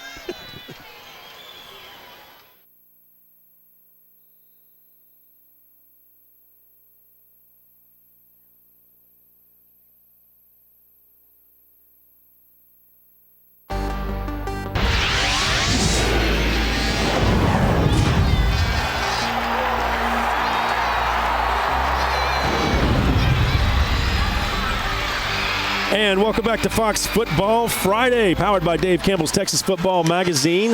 14-7, the Panthers of Lufkin leading the Lobos of Longview right here in the Piney Woods. And this is about a 9-game winning streak that Lufkin has on the Lobos right now here in this stadium. But who knows about tonight? It's always playing some weird hoodoo voodoo out here in Lufkin because the stadium is kind of built straight up a little bit, so it feels like everyone's leaning over the top of you. And it's not very big, but it's quite and insulated. It's not wide, but it's high, yeah. But you got all these trees around you, so it kind of makes this big bowl. It's like a cave a little bit. So when another team walks in here, all of a sudden you got all these hostile fans in purple, and they're yelling and hooting and hollering. It's a weird place to be, I can tell you that. You can hear the horn going through the woods. Oh, is that what that was? Perfect timing, right? All right, let's go through the big country now. A lot of good games out there tonight, but let's talk about that regional top 5 and kind of break this down for you. Well, I think actually we have some highlights coming in from Pflugerville, Leander. If we have time to jump to those real quick. Yeah, Leander's actually leading early right now. That's right. From the big country to the hill country. And that is Pflugerville there in your whites, or I'm sorry, in your blue. In your blue. Leander there in your whites off the edge. And for Leander, the early touchdown. They now lead 7-0. And that's what you're going to see a lot of, I think, throughout the night, Jeff, is ground game and defense. That kid got into the end zone, but the Pflugerville defense was there, just a power runner. So you're going to see a lot of guys banging away at the defense. This game's probably going to be fairly low scoring, and everyone's going to need an ice bath after the end of it, I bet. Yeah, Leander up now 7-0. Leander a 4A school now, of course, and Pflugerville in 5A. And Leander's been doing quite well in 4A, undefeated so far. That's right. All right, the big country. Let's take a look at the regional top 5, beginning with the Abilene schools. There's Abilene right on top. Exactly. They're probably the best team out there by what looks like a considerable margin right now after Cooper actually lost 2 weeks ago. But Cooper did win last night, which was a big one for them because it pushes them back to 1-1 in district play. San Angelo Central at 2-1, 1-0 right now. We're going to talk about them in just a minute. Stephenville in action against Waco La Vega. They were leading them early, 2-1, 2-1 on the season right now. And then Abilene Wiley has a big one tonight against Brownwood. They are 3-0, unbeaten so far this year, Jeff. San Angelo Central at Odessa. This is a game that we're watching out for. Odessa High at home, but right now Central up 7-0 early on in the second. And we talked a lot about speed in East Texas. Well, a kid who's got some speed out west is actually quarterback Mickey Scott. He's a really talented dual threat guy and has been very productive so far this season. And that parallels really, Jeff, the production of San Angelo Central's head coach, Brent Davis, who has been really one of the more successful guys around over the past couple years, but people don't realize it. Look at his track record. At San Angelo Central, 18-19. A lot of those losses came early when he was still building that program. 31-13 in Alice from 05 to 08. His one real sticker was the Colony. Not a good run there, but that's okay because everything around it looks really sharp. 43-9 at Sinton from 98 to 2001. Very good at Banquetti as well, 20-11-1. So San Angelo Central, they pulled in a good one with Brent Davis. He's got that program pointed in the right direction. I love what I see in this next game. Abilene Wiley at Brownwood. Now Wiley, we've already been there. We've seen them. They're out to a good undefeated start. They're up 6-0 right now. KOXE radio on the call right here. Let's get an update. Out to the 43. That'll get some of the lost yardage back and bring up a 3rd down and 8 needed for the first down. During the football season, listen to the Extra Point every Friday on KOXE, 8:45 and 4:45, brought to you by Bruners. I'll share my thoughts on what it'll take for the Lions to be successful in our upcoming game. Hope you'll join me. Our upcoming game is Sweetwater Homecoming next Friday night right here at 7:30. Sweetwater trailing Wall 6-0, by the way, late first quarter. 3rd down 8 for the Lions at our own 42-yard line. Kazee in all kinds of trouble, going to be sacked again. Down he goes. Zach Toomer, the nose guard, was able to get to him and drop him. 4th down, and we're punting again. And Cooper Howey to punt this thing away. Yeah. And again, the offense has had some sporadically good plays, but nothing consistent. 5:20 left to play here in the First half, 14-0 interesting Wiley defensive matchup here so far. Bob Shipley with Brownwood trying to hang close here with Wiley, and I tell you what, it's been a pretty good battle so far. Well, Brownwood's got a good quarterback with Chris Kesey, but I tell you what, Wiley can keep you at arm's length with running back Garrett Martin, who can pound away to defense. He can play keep away. He really kind of does it all for them offensively. He fills a role as a receiver, fills a role as a rusher. He's a great ball control guy. If every team in West Texas had someone like them, it'd be a pretty tough year in West Texas. It'd be tough to beat a lot of teams out there. He's a special kid. How about Cisco at Godley? Cisco, of course, coming from that big country area, taking on Godley in the Dallas-Fort Worth region. Well, Cisco just scored to make this one 14-14 now, and a lot of different news outlets kind of have this one pegged as their game of the week in the small school ranks, and with good reason, because we knew Cisco was good. They played in the state title game last year, had a great chance to win it and beat Refugio. But Godley, they're really not that far off the pace, and they haven't been for some time. They're very talented offensively, defensive stout. I'm telling you, though, it's that Cisco kid, Mason Reed, Landon Lewis backing him up at running back. That's a pretty good dual-threat running game for you. How about Sweetwater at Wall? That's a good little game, too. Wall's got running back Grant Eubanks. He's very skilled, very fast, still looking for the first score update on this one. But Sweetwater's defense can really put you behind the 8-ball with quarterback Kagan Jeffrey. I think Eubanks, the running back for Wall, that's probably your most explosive guy in the field tonight, but the Sweetwater defense has performed well up to this point in time. They may be able to keep them under wraps and get a win. And Goldthwaite at Eastland. Goldthwaite trailing right now 7-0 in the first quarter. Well, Eastland's actually struggled a little bit to start the year, so it's maybe mildly surprising that they've already jumped out in front of Goldthwaite, but it is a 2A, 1A game. Eastland a 2A, Goldthwaite a 1A. Goldthwaite, though, has a chance to get back into this. They got a very good, varied, paced running game. Very methodical, very meticulous. It's no good if you're down by a bunch, but when you're just down by 7 early in the game, got plenty of time to come back and pound the ground to get there. And I tell you, there's been some big-time arms out there in the big country, some of the top passers, and it's been impressive to say the least so far. Yeah, some of these numbers courtesy of GoFridayNight.com, the wonderful Abilene paper high school football site. You can see Brennan Harris at Jim Ned leading the pack with 783. Josh Moylan at Eastland, we just talked about them. He's there with 768. Evan Abbey, that great quarterback for Abilene, maybe the best overall quarterback in West Texas, 731 so far. Chris Kesey, we talked about him at Brownwood, 654. And then Stephenville quarterback Tyler Jones. Remember, they're taking on Waco La Vega tonight, a good defense. He's got 644 yards. Can't wait to see what he does on top of that number tonight. Okay, all right, so good stuff out there in, of course, the big country region. And let's send it down to Angela, has more with our Academy team behind the team. Angela? Thanks, guys. Well, I am with this week's Academy team behind the team. They are the Lufkin High School varsity cheerleaders. They actually have a competition tomorrow that they've been getting ready for. And they're not just cheerleaders. They also do a lot of philanthropic work. They do a lot for breast cancer awareness. And before the Woodlands game on October 12th, they're going to hand out 8,000 pink ribbons. I'm joined by the two captains right here. Guys, what is it like to be nominated as the Academy team behind the team? It's a big deal. It feels really great knowing that our school thinks that we're great members to represent our school, so it feels great. And what'd you do this week to prepare for the big game? We just know that the Lobos are a very competitive team, so our boys have been preparing to their best, and we're doing our best as cheerleaders to motivate them. Well, good luck in your competition tomorrow. Thank you. Back to you guys. Okay, appreciate that, Angela, the team behind the team there. And one other quarterback I want to mention, Tobin Tannehill out of Big Spring. There's a lot of great quarterbacks out in West Texas, especially in that big country region. Yeah, and that one actually even reaches out into the Permian Basin area. Sure. We'll talk a little more about that one tonight. A lot of good quarterbacks there, you're right. Okay, Fox Football Friday will continue from Lufkin. We'll be back in just a moment.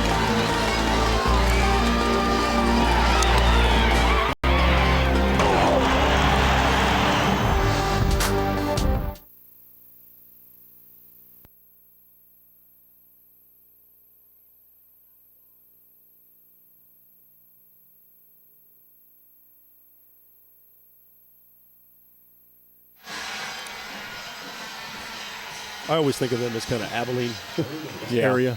Yeah. And this game has like been electric. right. Look at this, 14-all, ending the first quarter. Yeah. We're now in the second, about to go to the second quarter, Jeff. Mm-hmm. Okay.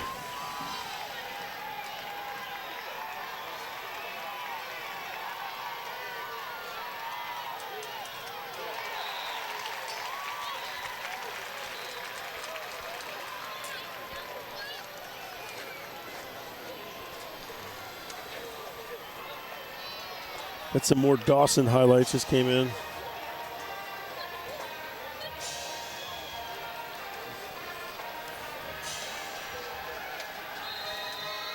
I really wanted Robert at Lamar. I really did. I mean, I know Dawson's great and all, but, I mean, you know, we need a little competitive game, don't you think? Yeah, we just haven't gotten Dawson at all yet. They were number 1 team in 4A. We haven't had a single game with them yet. Well, they're up, what now, 35-7? Yeah. It's 40-14 Dawson at halftime. Did he have to go shoot that for a station? Yeah, more or less. The problem is that the game, the Lamar game, the local anchor wanted to go shoot it. You all right in there, Jeff? Okay.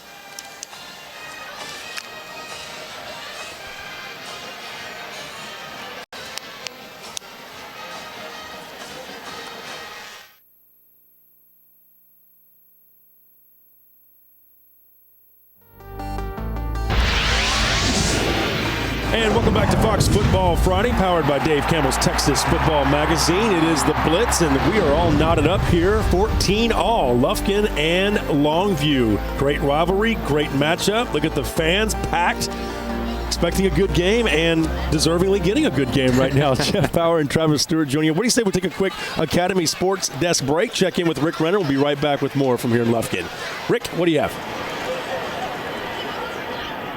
Thank you, boys. Let's take a look at the Week 2 winners of the most prestigious honor in Texas sports. The Bill Ford Player of the Week trophies are handed out. Stop Lake Carroll's Kenny Hill takes it in 5A, the son of Texas trained pitcher. In Class 4A, Addison Booztoes of Caprock, who's unbeaten. He caught 13 footballs for an almost state record of 392 yards. Mineola's Dak Shaw takes the honor in 3A. He's a running back / linebacker. He's going to go to 2 to play defense. In 2A, Glenn Roberts of Winnie Chambers put up a 20-carry, 351-yard performance. And super smart with a 3.9 PA. In 1A, D. Paul of Monday, who does it on other days. He's also an all-state basketball guard and a 3-time track state champion. He's going to SMU. And in private schools, Sterling Holmes of Antonian of San Antonio, he averages 9 yards a carry. He's got the Apaches off to an undefeated start. Well, Thursday, grade 1 between Central Catholic and Highland. We pick it up here. Central Catholics did all the scoring early on. Nick Gomez from 33 yards out. He'll get into the end zone. And the Buttons, that's right, the Buttons, they lead it 13-0. But the other guys would back. Highlands, Jordan DeLuna to Aaron Latson gets into the end zone. But the Buttons would win it in the end, 20-14. First win of the season for the Buttons. And the Buttons, of course, the baby Rattler snake. Time now to bring in my partner in crime, Liddy of the Fox Southwest Girls. She's been all over social media tonight. What's the word, Liddy? I have. We've been getting so many great photos and a lot of tweets tonight, which has been fun. But we've been getting a lot of drill team and cheerleading photos. I'm going to show you some of our drill team photos right now. Our first photo was sent in by Michael Price. It's the Waxahachie Cherokee Farmers team. And a fun little fact, you see that girl in the green right there? That's actually Kamie's cousin. Oh. And a little shout out to Kamie's family. Her sister just had a baby yesterday. Oh, how about that? And so our number 2 is sent in by J.D. Bryant. It's the Chisholm Trail High School drill team, and they are playing Carter Riverside. So good luck, guys. Number 3 is sent in by J.D. Bryant as well. It's the Creekview High School drill team. They beat Chisholm last week, 36-0, and they have a bye week this week. And next segment, we're going to be doing tweets. So feel free to send us tweets on Twitter, FSSW_girls, and we will be answering questions. I love those outfits. I mean, sometimes those hats, though, it's difficult. People don't realize that you're thinking about it. You're dancing. How do they dance in those? You got to wear them perfectly and not lose them while they you're dancing. They always look so good. Always. I don't think I could do that. Props to Kamie for being a cheerleader. How do people tweet you guys? They can tweet us for FSSW_girls, and you can tell us anything, high school memories, anything they can tell us about high school. Beautiful. Appreciate it, Liddy. Very fun hanging out with you tonight. Check her out on Twitter and Facebook. Just search the Fox Sports Southwest Girls and get your game day photos in. Sign up at foxsportssouthwest.com.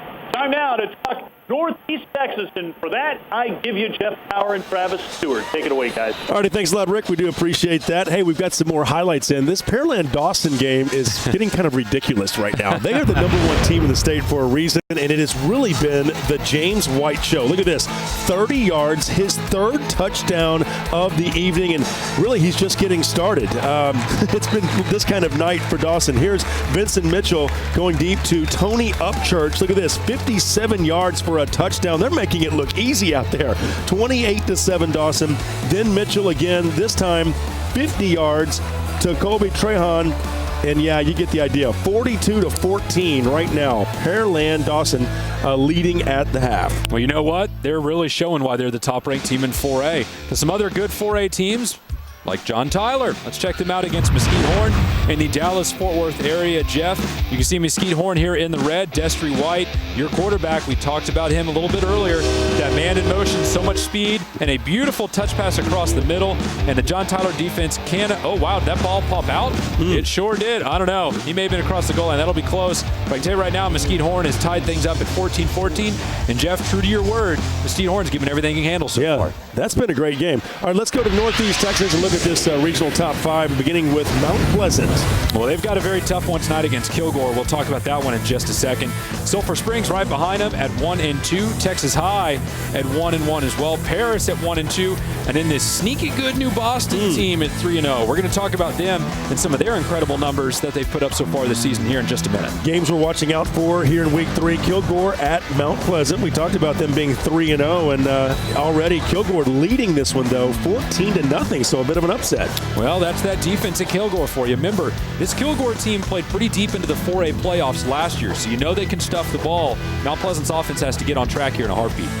All right, in the mighty Monty, if you will, Mount Pleasant's Montrevious James. Oh, man, this is a really talented quarterback if I've seen one so far this year. Almost throwing for 1,000 yards on the season, which is pretty impressive for just 3 games. 14 touchdowns passing, no interceptions, 66% completion rate. The team is averaging 56 points per game. They're 3-0. If you take this guy off the roster, I'm not sure what they look like, but I can tell you with them, that's a pretty good football team. They look great. All right, Texas High at Tyler Lee. Another interesting matchup, and right now 10-0 Lee leading this one over Texas High. Maybe this is the win that Lee's been looking for so far this year. They got a brand new coach, and Daryl Piskey's coming in, trying to change the culture of the team. It's been a rough start, but they've played really good teams, so it's tough to tell exactly how good they are or not. I can tell you that they could have got a good running back in LaQuintus Wallace. If he runs well tonight, if the defense plays well at Lee, they can get a win tonight and get this season turned back on track. Gladewater at Atlanta. Now this is Robert Walton on the phone with us. Look at this game right now, 6-6 at halftime. And Robert, tell us what you've seen so far. Okay, it's not quite halftime yet. It's 2:25 left in the second quarter. It is turned into a battle of defenses right now in the second quarter. The opening drive for Gladewater, they scored on a pass play from the quarterback, Derek Daniels, to Nick Johnson. And missed the extra point. Atlanta got the ball, drove down, and they scored on a pass play, similar play. And tied up, both missed extra points at 6-6, and we are 2 minutes and 22 seconds into the second quarter. Robert, real quick, tell me, how good does the Gladewater ground game look so far? We know they've run the ball very well so far this year. It's very good. It's a two-headed monster, if you will. Tyler Price and Derek Daniels, the quarterback. Price is the running back. They're trading off fairly good runs between the two of them. The All-State, preseason All-State running back for Atlanta, Corian. Let's see, his name, Corian Webster. He's been held to 12 yards on 6 carries, and he came off the field with about 4 minutes to go in halftime, and he's getting taped up on the sidelines right now. So it is about those defenses. All right, Robert, we do appreciate that. Again, 6-6, Gladewater and Atlanta, and both teams flexing their muscles on the defensive side of the ball. And Gladewater's starting to look really good, Jeff, like a contender team.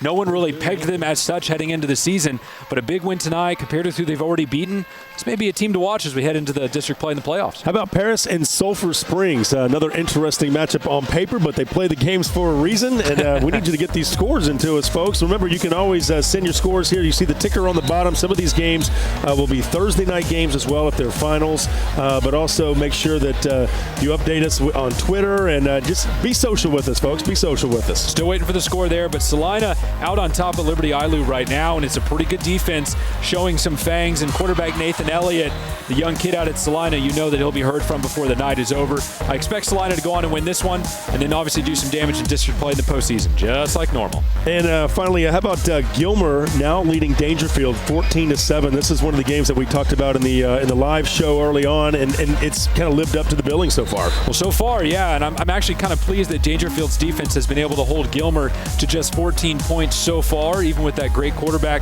in Tanner Barr.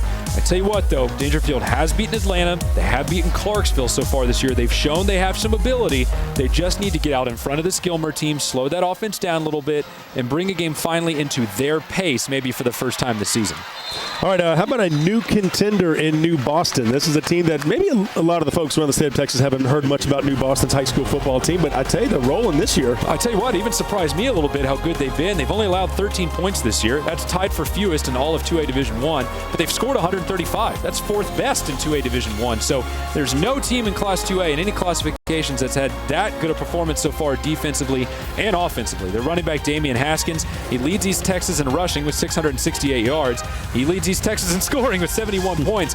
That's as a complete a performance as you're going to find in pretty much every metric. They have a really good chance to win a 2A D1 title this year if they keep playing like that.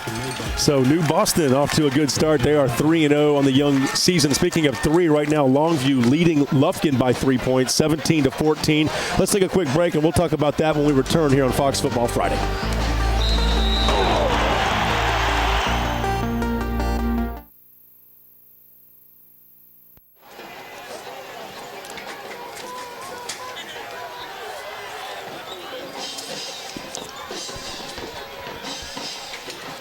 Yeah, hang tight.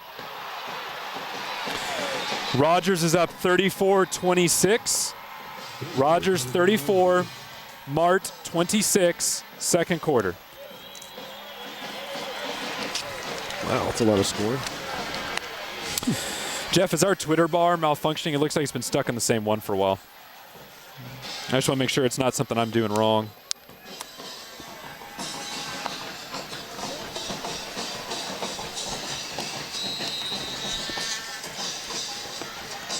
By the way, that Leander quarterback, that's Caleb Woodward. Yep. Yeah, he's really good. Yep.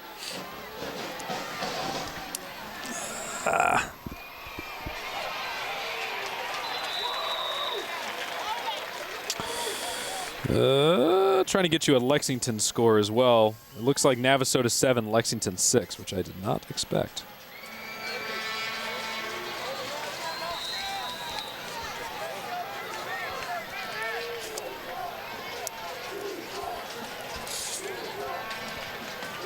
I say they must be right behind us. They are.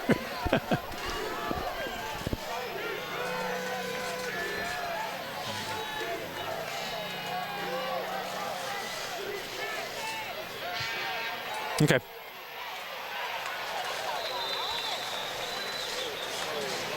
Down on the trade, brought down by Moreland.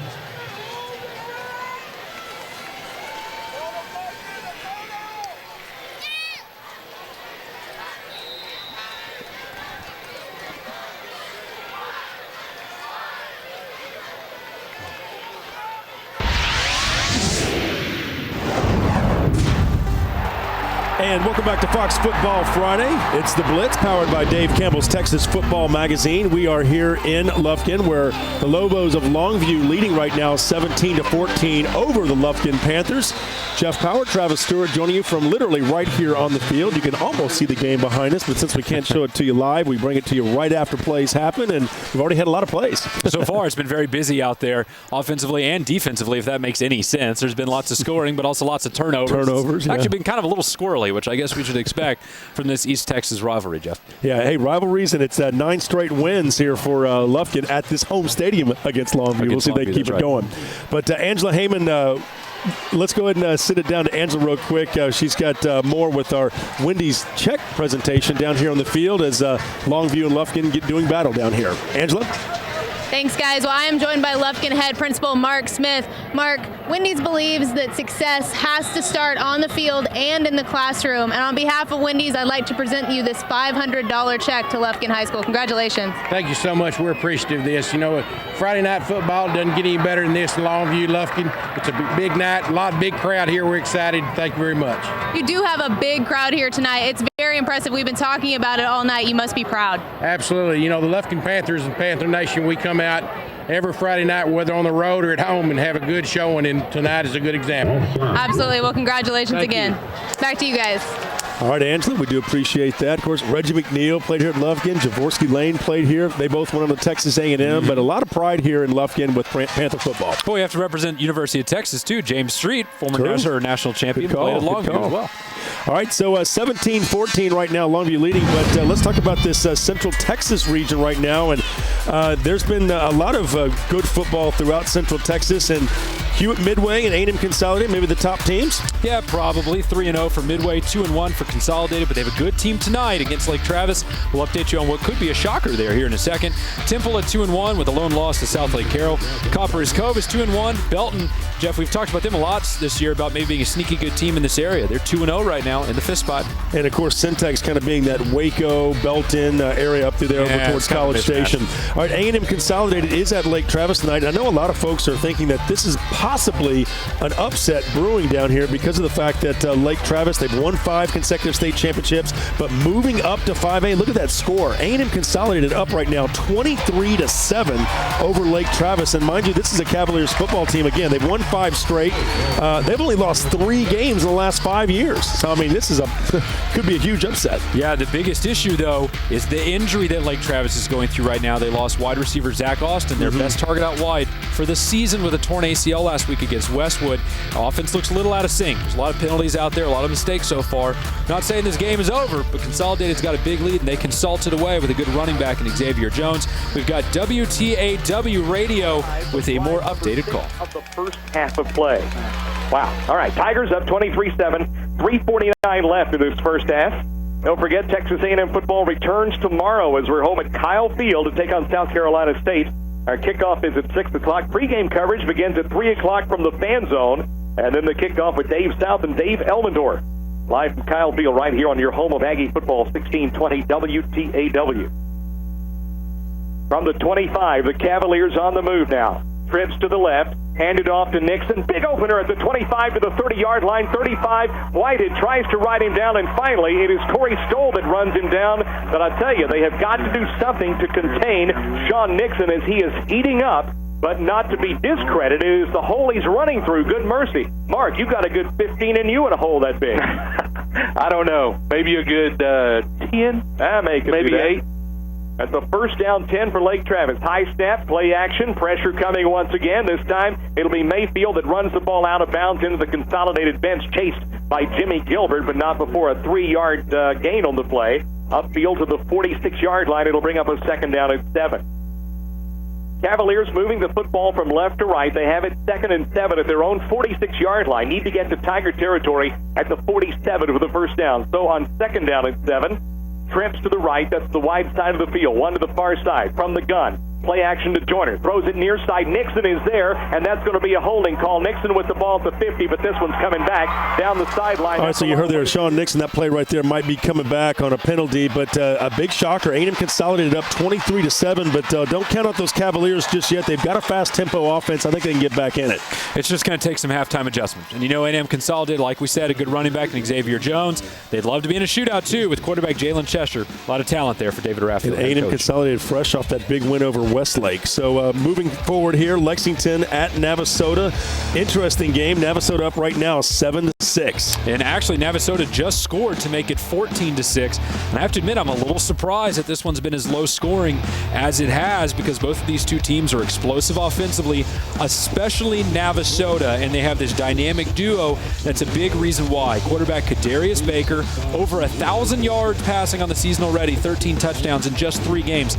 Jeff, kids will go the whole year without throwing that many yards, so that's an impressive start. We mentioned Sullivan McGinty, their star wide receiver, but Austin Collins has been just as good statistically. 19 catches, 457 yards, and 6 touchdowns receiving in just 3 games. And Navasota's already outscored their opposition 127-14. If you're looking for a dark horse 3A team, oh shoot, forget the dark horse. If you're looking for a 3A title team, there's a good bet right here. They could be one of them. Hey, Navasota Mayor Burt Miller said it was the town that trains built. A lot of trains down there, but right now a lot of defense going on between Navasota and Lexington. Lexington. How about Round Rock at Belton?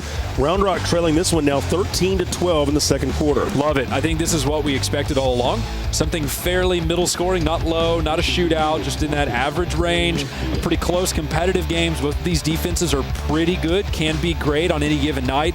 Both of the offensives still looking for some of their stars.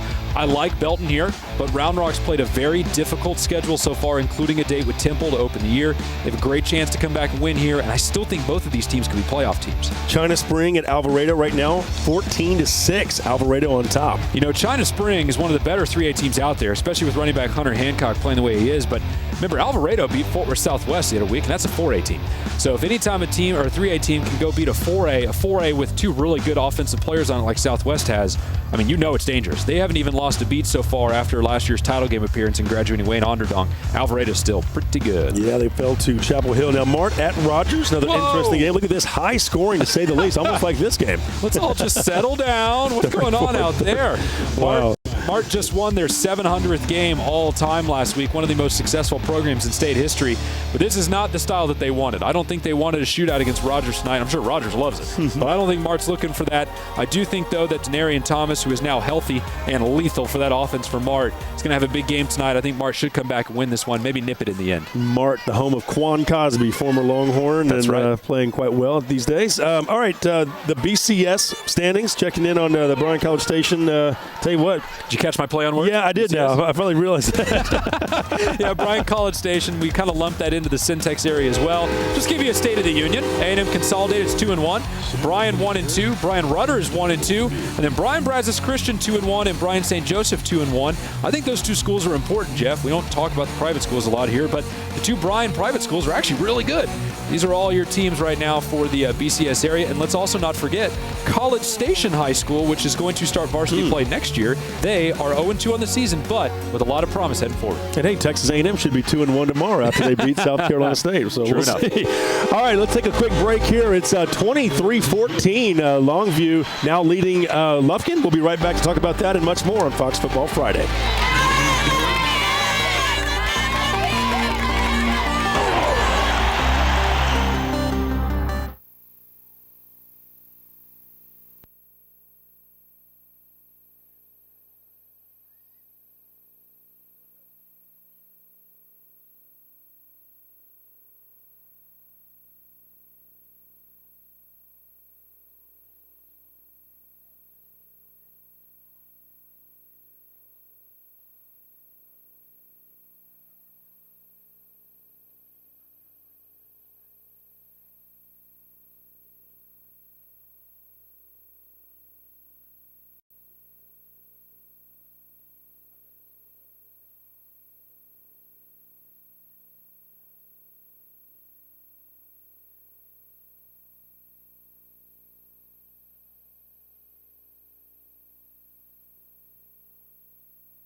I'm looking. Hang tight. And I do have Leander still leading 7-0 at halftime, Jeff. Leander 7-0 over Pflugerville halftime.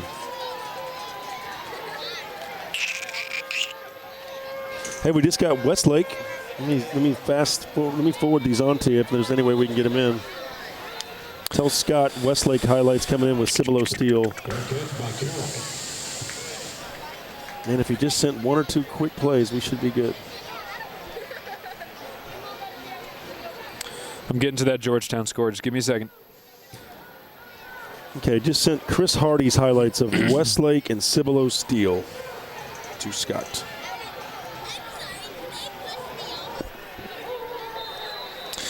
Man, I don't see.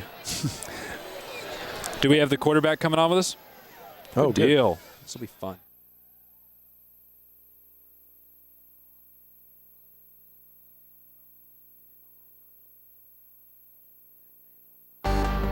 Football Friday Blitz is presented by your Texas Ford dealers. It's the Built Ford Tough Truck event at your Texas Ford dealer. Enjoy huge savings on America's best-selling truck for 35 years running. Ford is the best in Texas. By Academy Sports and Outdoors. Right stuff, low price, every day. And by Wendy's. Be bold with Wendy's Asiago Ranch Chicken Club. In spicy, home style, or grilled. Try one today.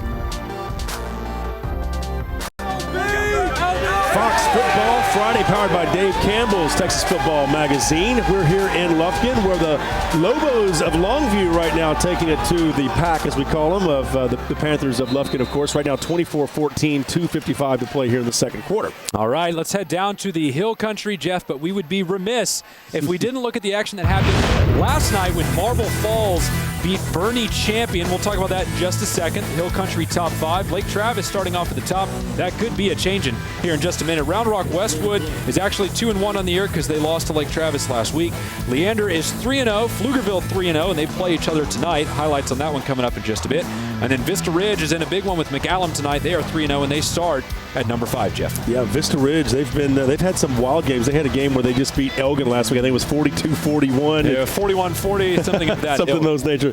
Okay, listen, we've got Mike Richardson on the phone with us now, Marble Falls quarterback, and set a new record last night in the state of Texas, 725 yards of passing offense. Mike, congratulations. How's it feel? Mike, are you with us? Yes, sir. I can barely hear you. Go ahead. We'll Hello, talk Mike. loud for you. Mike, you set a new state record last night with 725 yards. Walk us through how that felt for you as that night went along. It went along pretty smooth the whole night. Our guys made some good plays. Our receivers mainly. Our offensive line protected, and they just made plays. Tell us about the change there with Todd Dodge as your head coach. What is different? Are you enjoying what you're seeing so far with the offense, the receivers getting open, the changes that on the offense? What's that? Your changes on offense under Todd Dodge. Tell us about it.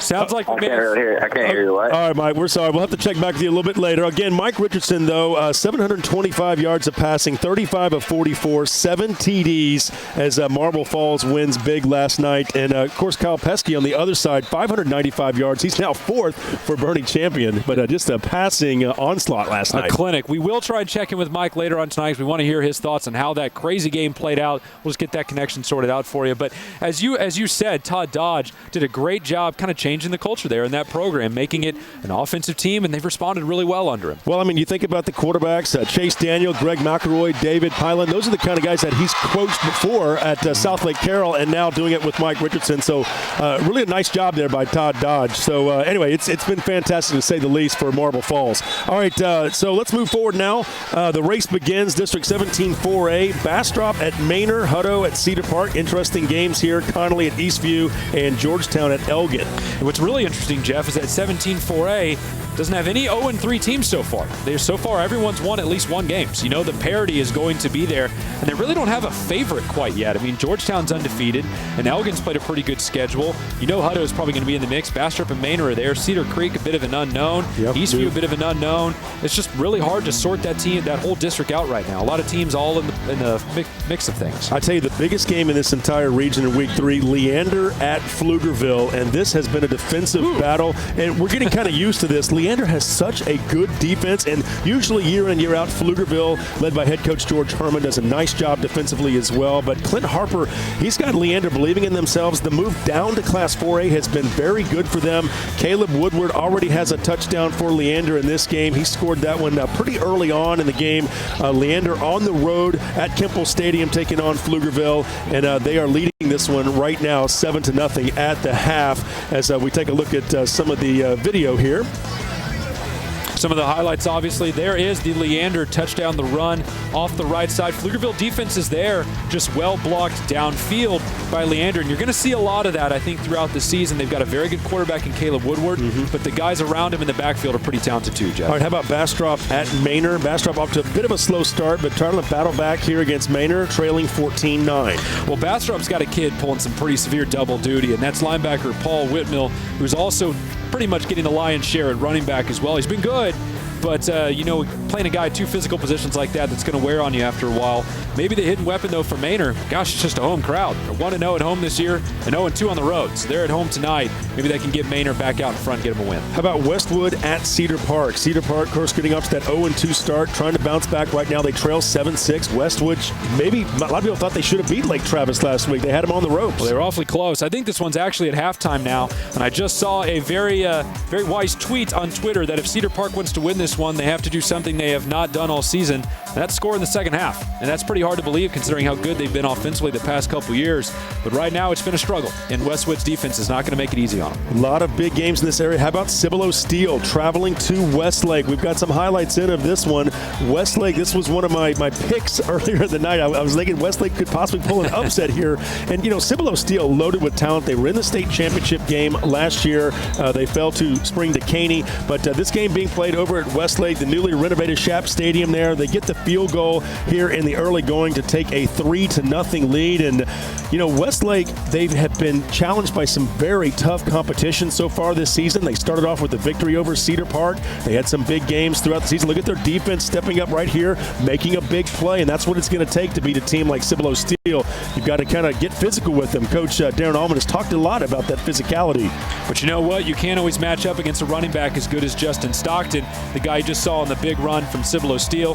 And then the touchdown here from Steel, that's actually Justin Stockton, number 4 right there. Actually just got his first scholarship offer of his young career, still a junior, to Boise State. Congratulations, kid. So Steel leading 10-7, and Westlake trying to bounce back after that loss to A&M Consolidated last week. All right, so Vista Ridge up 28-0 right now on McCallum. No surprise there. Vista Ridge looks good. They're going to probably move out to 4-0. And it's that run game that's really been doing it for him. Off to a 3-0 start right now. And dare I say, the Texas's Rangers? Is that what we can call them? Because everyone's kind of fallen in love with this team and this ground game. And Stedman Mayberry, their great running back, who's had a great game tonight so far as well. Big reason why. 548 yards rushing, almost 10 yards per carry. Adrian Duncan's also in the mix, 231 yards, also almost 10 yards per carry. The defense is also pulling its weight. 2 shutouts, and they're in 2 weeks so far. So I tell you what, if you're looking for a sleeper in the Austin team, you may be looking at it because they can run, they can play defense. That's what you need to win in high school football around these parts. And duly noted, Vista Ridge in that tough district 25 4A. They're going to get to take on teams like Leander, Marble Falls. So there's some big games coming up for them down the road here. That's why they need to play these tough teams early on to get used to that competition. That's right. Let's check in with Angela. I think we just had another touchdown right here. Yeah, Jeff, we did. Surprisingly, Longview is leading the Panthers 31-14 right now with about 1:37 left to go in the second quarter. We had a 61-yard pass to number 11. Let's see, he hasn't caught anything yet. We're talking about number 11, Cedric King. Unbelievable pass, long play. That's going to put the Lobos up big going into halftime. Really going to hurt Lufkin and their hopes when they get into halftime. They're going to have to come out strong. Back to you guys. All right, Angela, thank you. 31-14. Bit of a surprise. This has definitely been the second quarter for Longview. They have pretty much taken control of this game here in the last, say, 5 to 10 minutes. Well, those Wendy's keys to the games that we talked about earlier tonight, I think the one that's played out most prominently so far has been holding defense or holding offenses to small plays, making sure they're not breaking big ones on you because that's not the way the offenses are designed. But it hasn't played out that way. We've seen several big, long touchdowns, not what we expected, but I think it actually plays out into Longview's favor right now. So far, the quarterback play for them has been okay. One of their quarterbacks has fumbled already, which is a problem, but you obviously saw the long touchdown there. There's talent out there if the quarterbacks can find it. An effective Lufkin ground game hadn't really been there early on. They did have the long run that set up the touchdown, but other than that, Longview defense has done a fairly good job. DeMarcus Latham, the linebacker, has been effective. Make every yard count. That's one we started with. You just can't give up big plays to teams like these. You got to keep them in front of you and let your defense win the game for you. Okay, 31-14 right here. Longview leading Lufkin. They're in the second quarter. We'll be right back with much more here on Fox Football Friday from Lufkin.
Often.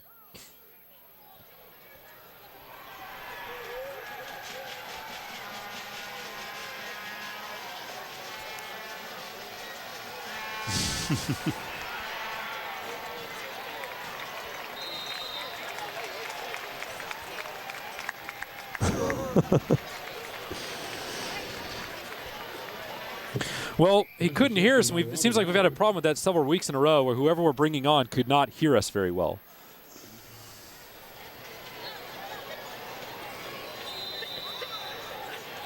Yeah, that's true.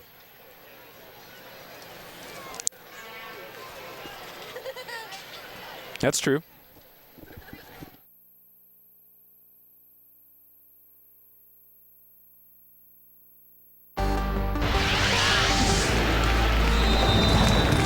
All right, welcome back to Fox Football Friday. It is the Blitz, powered by Dave Campbell's Texas Football Magazine. 31-14 right here. Longview leading Lufkin. We'll see if the Pack can battle back in the second half. About 46 seconds to play here in the second quarter of this one. Jeff Power, Travis Stewart joining you, and also Angela Heyman on the sideline. What do you say we get a quick Academy Sports Desk break with Rick Renner and find out what else is going on across the state? Rick? Several big games in DFW tonight. One we're watching closely involves undefeated Allen, who's number 3 in the state, up against always dangerous Hebron. In the 2010 season, Hebron gave Allen its only district loss in 5 seasons. More on the game. Let's check in with David Just of the Dallas Morning News. Joins us on the phone at the game. First of all, David, what's the score? What's going on? Allen is up 21-7 right now. They were actually coming out with a 21-0 lead, but Hebron scored about left before the half. Just a close game before we start here in a few minutes. Allen loves to jump up on opponents early on. They've outscored folks 31-0 in the first frame, doing it tonight. David, DeSoto is ranked one spot behind Allen. My question to you, which is the best Eagles team in the Dallas-Fort Worth area, Allen or DeSoto? That's a great question. I think if both teams win tonight, I'm inclined to stick with Allen. I've quite considered their defense has been really good. Held Cedar Hill to 20 points, so it'll be interesting to see how DeSoto does Cedar Hill tonight. But I've been impressed with Allen. Everything they've done has been really solid. Put the ball around on offense. Who has been your surprise team in the Dallas-Fort Worth area? Right now I've been really impressed. They missed the playoffs last year. They moved up number 5 in my ranking, number 5 in the Sports Day ranking. They'll play Allen next week. That's a really good game. Top 5 team. Yeah, they are definitely on the rise. The 3-0 start for the Cowboys. Thanks so much, David. Check him out in the Sports Day 8 desk of the Dallas Morning News. David is one of the best at picking games, by the way, in the paper. Even better than Matt Winston. I'd like to point that out. Let's bring in Lydia of the Fox Sports Southwest Girls. What is going on in social media right now? Lots going on. Always a lot going on. We are going to look at tweets. We've been getting tweets all night. It's been so fun. We have all tweets for you right now. Our first tweet is from Justin Harding. He said, Emmett Smith and Trent Richardson went to my high school, Escambia High School in Pensacola, Florida, home of the running back. Cool to have Emmett Smith and Trent Richardson at your high school. That's pretty awesome. Okay, number 2 is from Damon Johnson. He said, I graduated in 01. This just happened, but makes me proud to be a Westwood Warrior. He shared a great story from Westwood High School where Ty Harvey, a 17-year-old with Down syndrome, was homecoming king, and he's also a trainer for the football team. I love hearing stories like that. Great.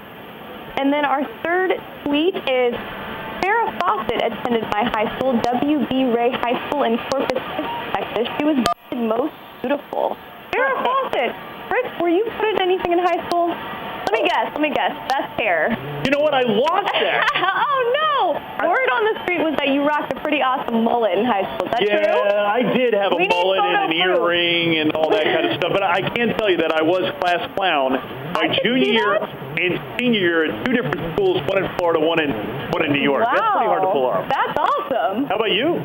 I was voted most athletic female. Wow. Yeah. You won your school's first state championship in sports, right? In Prestonwood. Very impressive. By the way, Prestonwood up 40-0 right now. You're very happy to know that. Lions. They have been rocking it. All right. Thanks, Liddy. Great stuff. You can follow the Fox Sports Southwest Girls on Twitter and on Facebook, FSSW_girls on Twitter. Time now to kick it back out to the dynamic duo, Jeff Power and Travis Stewart in Lubbock. Guys? All right, thanks a lot, guys. Appreciate that. Farrah Fawcett, where were you when she was on Charlie's Angels? Don't put me on the spot like that. I don't know if I can help We're you like with in that diapers, one. right? I think I met her once, but I don't know if it's going to help your question. I think she was married to Lee Majors for a while, the Bionic Man. All right, now I'm showing my age. All right, let's go down to the Valley. Mission Sherryland, they've gotten off to a great start this year, out to a 2-0 start, and Donna right there with them at 3-0. Well, Sherryland's already had that bye, and so that makes tonight's game against La Jolla a big one. We'll talk about that in a minute. Donna's at 3-0. Edinburgh North won last night, so now they're 4-0, and more importantly, 2-0 in district. Yeah. Puts them in good standing. McAllen Memorial 2-1, 1-0, and then McAllen 3-0 and 1-0. They also have a tough game tonight against PSJA North. Yeah, we got a chance to see McAllen last week. Very impressive football team. All right, let's watch out for La Jolla and Mission Sherryland right now.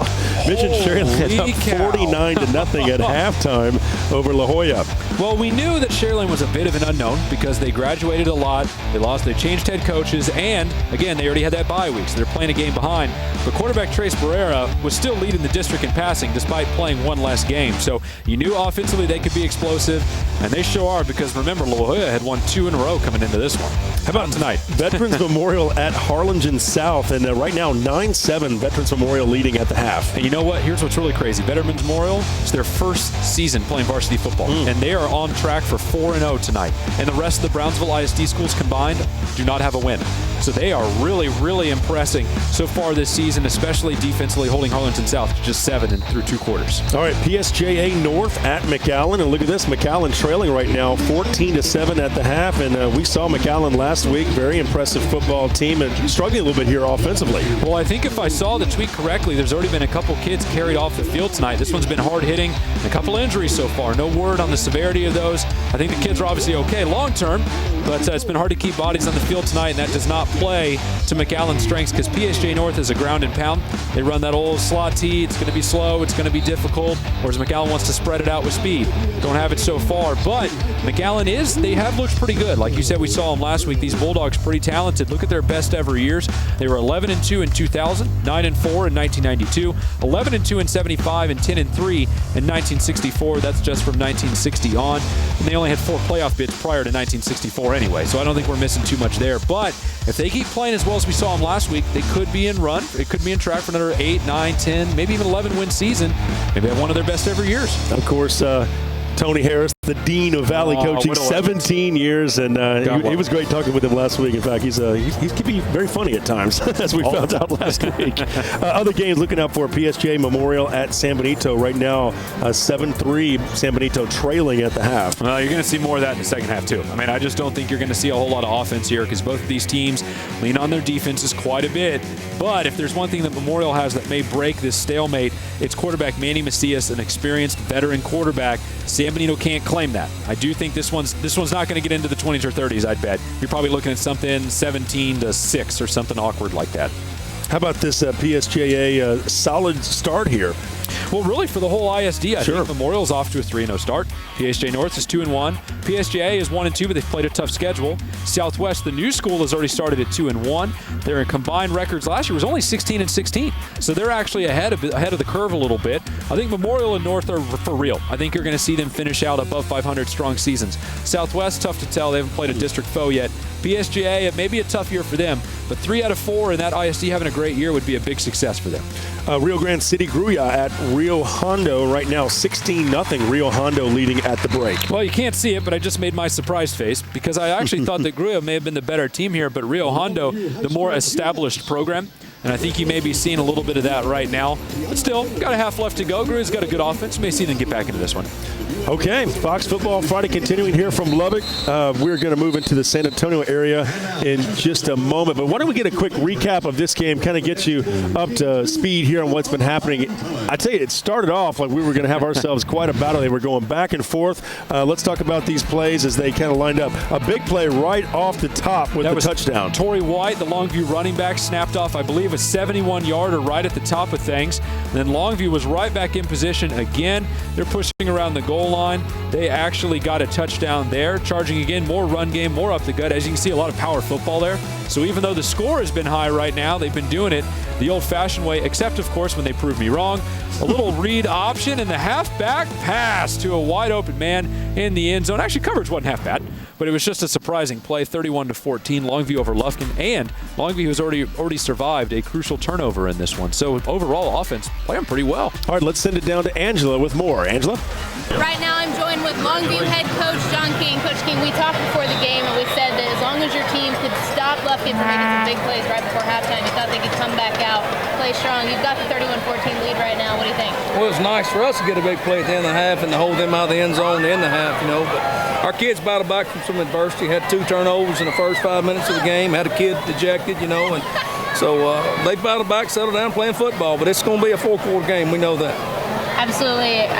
You're probably not surprised at all the score. I know your team came out a little bit shaky. What are you going to tell them at halftime? We've got to play 4 quarters, go back and try to correct the mistakes we make, because we made quite a few on both sides of the ball. Just make sure we get things cleaned up.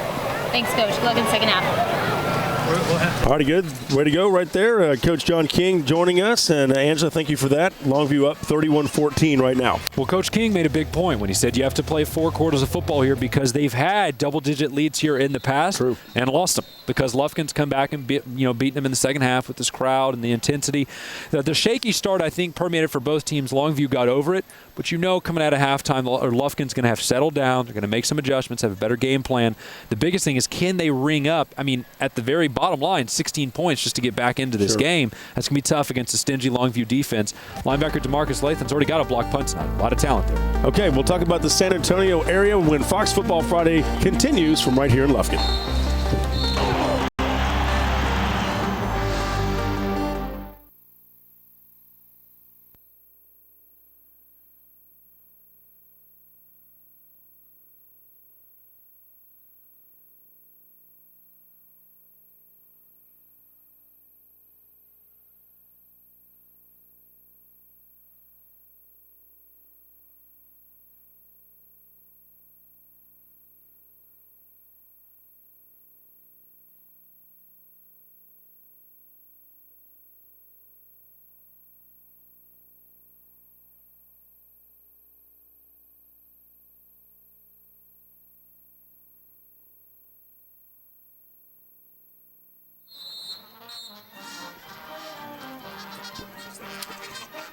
Well, we started a bit shaky tonight, but I think we're settling in a little bit now. Seem a little okay now.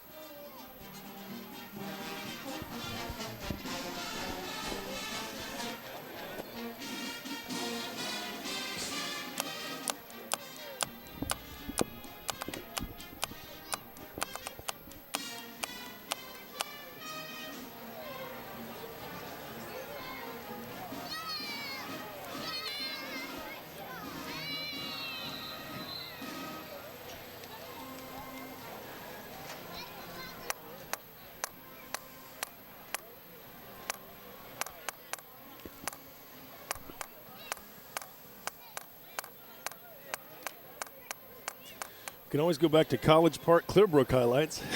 Do what? We can always go back to College Park Clearbrook. I won't say another word about it till it pops up on the screen.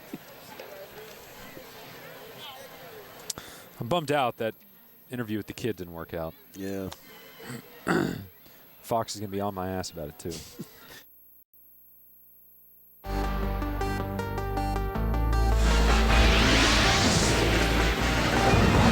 All right, welcome back to Fox Football Friday. It is The Blitz, powered by Dave Campbell's Texas Football Magazine. We're here in Lufkin, where Longview leads right now 31-14. It is halftime, and we'll find out what the coaches are saying here in just a little bit. But let's break down the San Antonio region now. Jeff Power, Travis Stewart joining you, Angela Heyman on the sidelines.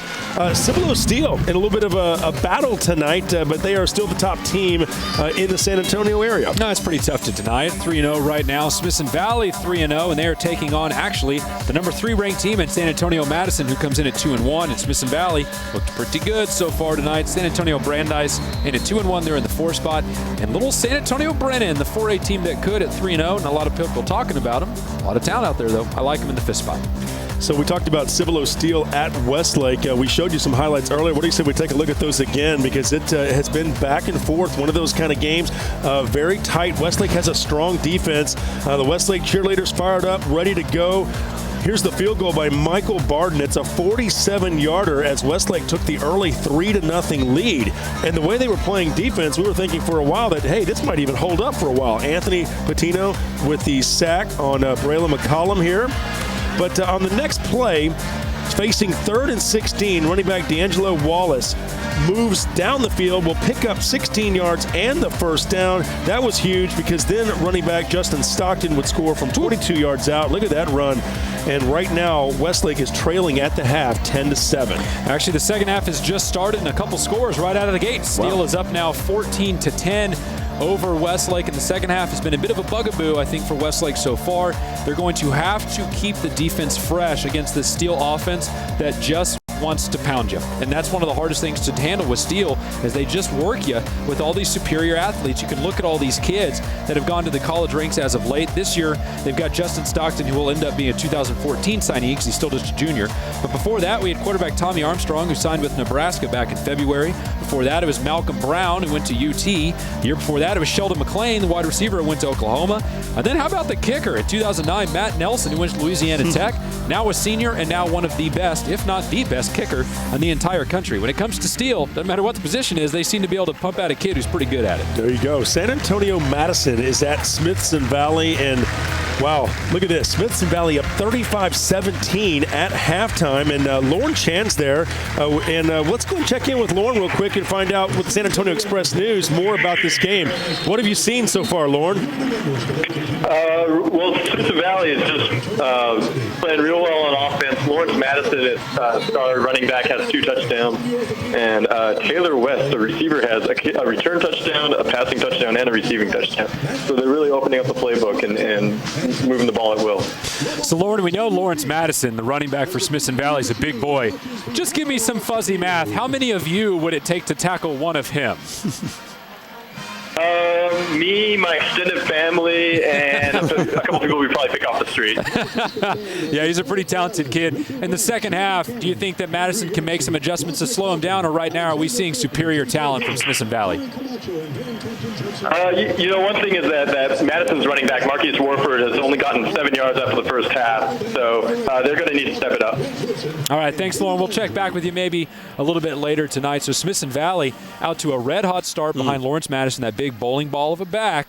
It's pretty tough to slow him down. When you can't slow him, you can't really slow that offense down either. Sure. East Central at Converse Judson. Of course, Converse Judson off to a bit of a slow start this year, but they've kind of found themselves here in the last couple of weeks, up 7-6 right now at the half. I mean, it's been a work in progress, and I think we can understand that because you're going from a defensive-minded, run-centric team under Coach Rackley to all of a sudden a more offensive-minded team under former Tivy coach Mark Smith. So it's going to take him some time, but even though East Central lost, heavily earlier on in the season, they're still a pretty solid team right there. They can still run the ball pretty well. So a win here for Judson would still be quality. I just think we want to see maybe a few more points in the point column for a high-flying offense like coaching staff wants Judson to be. How about San Antonio Roosevelt at Austin Bowie? Right now, all knotted up at 14 at the break. Fascinating affair here. And really, when you look at Roosevelt, kind of like Brennan, a team that hasn't gotten talked about a lot because they're not Madison and Smithson Valley and Steele. But when you actually look at their record, Jeff, they're 3-0. That's hard to find in San Antonio right now. They've been playing rough, and it's really put him in rare company, I think. San Antonio Roosevelt, one of just 4 unbeaten teams left in 5A for San Antonio schools. San Antonio Roosevelt, Smithson Valley, Cibolo Steel. We've already talked about 2 of them tonight. And then San Antonio Southwest, really amazing, was last year. They were just 2-8. So they've already beaten last year's mark. They could lose out, and they'd still be better than they were last year. But so far, a balanced effort, very good offense, 559 yards rushing, 504 passing so far. They can do it all, and they're doing both of them pretty well. Remember the Alamo. All right. Lytle at Pleasanton. 28-15 right now, Pleasanton leaving at the half. Well, I guess the theme of the San Antonio segment has been, underreported, and really that's quarterback Luke Walters for Pleasanton, who's had a great start to the year, and the coach of Pleasanton raved about him to me in the offseason, said he was going to be one of San Antonio's top talents. Well, he's played like it so far. 10 touchdowns passing this year, no interceptions. That's got to be amongst the best in the city in both respects. Their offense playing well. They should get a win against Lytle tonight, and I bet you we'll be talking about them at least a little bit come the postseason.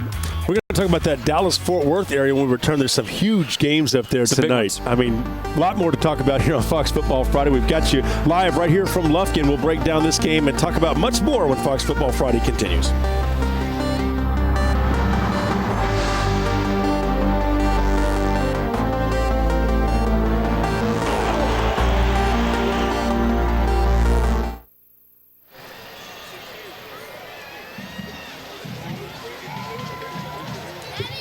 Ladies and gentlemen, Lufkin Independent School District is proud to present our award-winning. We have Lake Travis highlights now.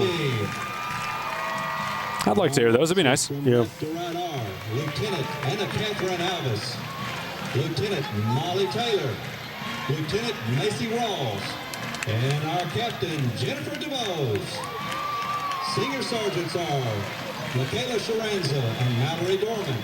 Stars of the week are April. Steel's up 21-10 over Westlake now. Hey, we have Westwood Cedar Park highlights in now, too, it looks like. Under the direction of John Walker, Assistant Director Karen Cook, and JV Drill Director Debbie Hemphill.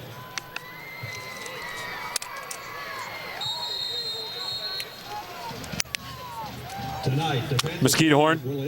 Let's take them right off the top. Do what? Yeah, let's do them right after the top 5.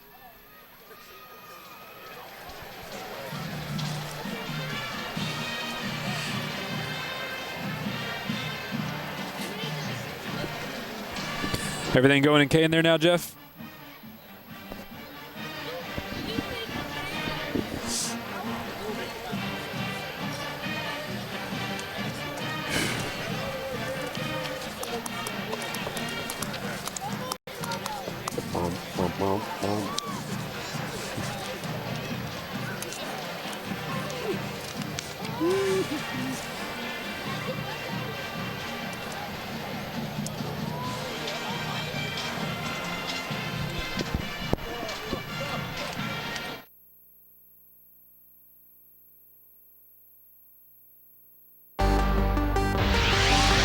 Welcome back to Fox Football Friday, powered by Dave Campbell's Texas Football Magazine. Jeff Power, Travis Stewart. It is the Blitz, powered by Dave Campbell's Texas Football Magazine. And we've got Longview taking on the Lufkin Panthers right here. Halftime for you, 31-14. Longview on top of Lufkin, and there's that's pretty Lufkin cool. Yeah, looking good, looking good. Nice formation right there. I couldn't do that. I couldn't either. All right, let's talk about the Dallas-Fort Worth there. There's some really key matchups in the DFW tonight, and regional top 5. Let's begin by just looking at these powerhouse teams. I mean, impressive. No surprise that Allen's going to start at the top here, Jeff, because they've been so good defensively, especially in the front 7. But DeSoto really isn't that far off the pace, especially after beating Euless Trinity last week, and if they beat Cedar Hill tonight, we'll get to that game in just a second. Man, they're going to have just as good a case to be number 1 as Allen does. Southlake Carroll's at 2-1. Their only loss coming to Allen. Coppell's at 3-0, and Dallas Skyline tumbles to 5th after the loss to Arlington Bowie last week. Yeah, so it's been, this is just a great lineup, no doubt about it. The tops, probably the top region in the entire state. All right, let's talk about that Week 3 matchups here. Hebron at Allen. Well, how about John Tyler right now leading Mesquite Horn 21-17. I believe we've got some highlights of this one. This one's been a back and forth affair. Well, we knew offense was going to be big. That's quarterback Greg Ward for John Tyler, striking deep right down the middle. And that's frustrating for Horn. That's the kind of play you can't give up. But it's also the kind of play you almost can't avoid giving up because John Tyler schemes so well. They manufacture busted coverages, if that makes sense what I'm saying. So you knew Greg Ward was going to be a factor, but Mesquite Horn is really hanging tough. If they can limit Ward's effectiveness running the ball and make John Tyler more or less one-dimensional, you give yourself a great chance to beat one of the best teams in Texas. How about Cedar Hill, or how about Allen, first of all, over Hebron right now, 28-7, no surprise? No, really. Because Allen's that good. They're pretty good. And I know Hebron fans are going to hate me for saying this, but it's like I wrote earlier on TexasFootball.com early this morning. if Hebron's going to win, then Desmond Wortham, the running back, pretty much had to play the best game of his life because Allen's defense is too good for one guy to beat you on his own. Cedar Hill at DeSoto, marquee matchup, and look at the score right now. DeSoto up 33-21. Claude Mathis really has the Eagles flying high. It was actually a little worse, if I remember earlier, but Cedar Hill closed the gap right before halftime. And you're right, Claude Mathis at DeSoto has got a juggernaut on the loose. They've got so much speed. Their running back, Dontre Wilson's very sharp. But again, I can't stress this enough, their defense is really playing well. And so often we typecast DeSoto as an offensive-minded team that can't stop you. Well, this year they can. I mean, they beat Euless Trinity last week with defense first. They can play that well on that side of the ball. I mean, sky's the limit for them. State championship, that's well within the conversation. Frisco Wakeland at Addison Trinity. Right now, Wakeland up 48-17, and Greg Tepper now joining us. Greg, tell us what you've seen so far in this game. Frisco Wakeland looks for real, huh? Greg, are you there, buddy? It sounds like we may have a connection problem with Greg. We'll try him again in just a second, but I can tell you that this game really got away early from Addison Trinity. Frisco Wakeland jumped all over it, but it's not that much of a surprise. I mean, we talked about private schools coming and playing pretty well, but Wakeland is a 4A team, and we've seen a lot of these private schools play 3A pretty well. Not a lot of them have been able to play the 4As pretty well. That one's just a little bit outside their comfort zone. But Addison Trinity's quarterback is still one of the most prolific all over Texas. Daniel Davidson's his name, and he can chuck a football really like no one else out there in DFW right now. He's playing very well. How about Mesquite at Plano West? Another game up in that Dallas-Fort Worth area we're keeping an eye on tonight. And right now it's 24-14, Mesquite leading Plano West. You know, I had high hopes for this game, and I still think it'll live up to those expectations. But more importantly, I just want people to know how well Mesquite is playing these days. Last year they made a fair to say, surprise run into the playoffs, I think. But they brought up almost everyone back from that team, especially quarterback Alex Cooper. 9 touchdowns, only 1 interception so far this year. He's got the Skeeters playing at a really high level. And offense, we always know, is at the forefront of the Dallas-Fort Worth high school football scene. But Mesquite's right there in the mix with the best of them. They're pretty good, Jeff. All right, let's check back in with Greg Tepper now. We believe we got this fixed. Wakeland at Addison Trinity right now. Frisco Wakeland leading 48-17. Greg, what have you seen so far in this game? Just talk about how powerful Frisco Wakeland has appeared. Well, actually, I've got a little bit of an update. It's actually Frisco Wakeland 54, Trinity Christian Addison 17. And I hate to say it for the Trinity Christian Addison fans, but it hasn't even been that close. We expected kind of a shootout with 2 great quarterbacks, and they have gotten theirs. You know, quarterback Jackson Lamb for Wakeland has thrown for 247 yards and 3 touchdowns. And Daniel Davidson, the great quarterback for Trinity Christian Addison, has thrown for 235 yards.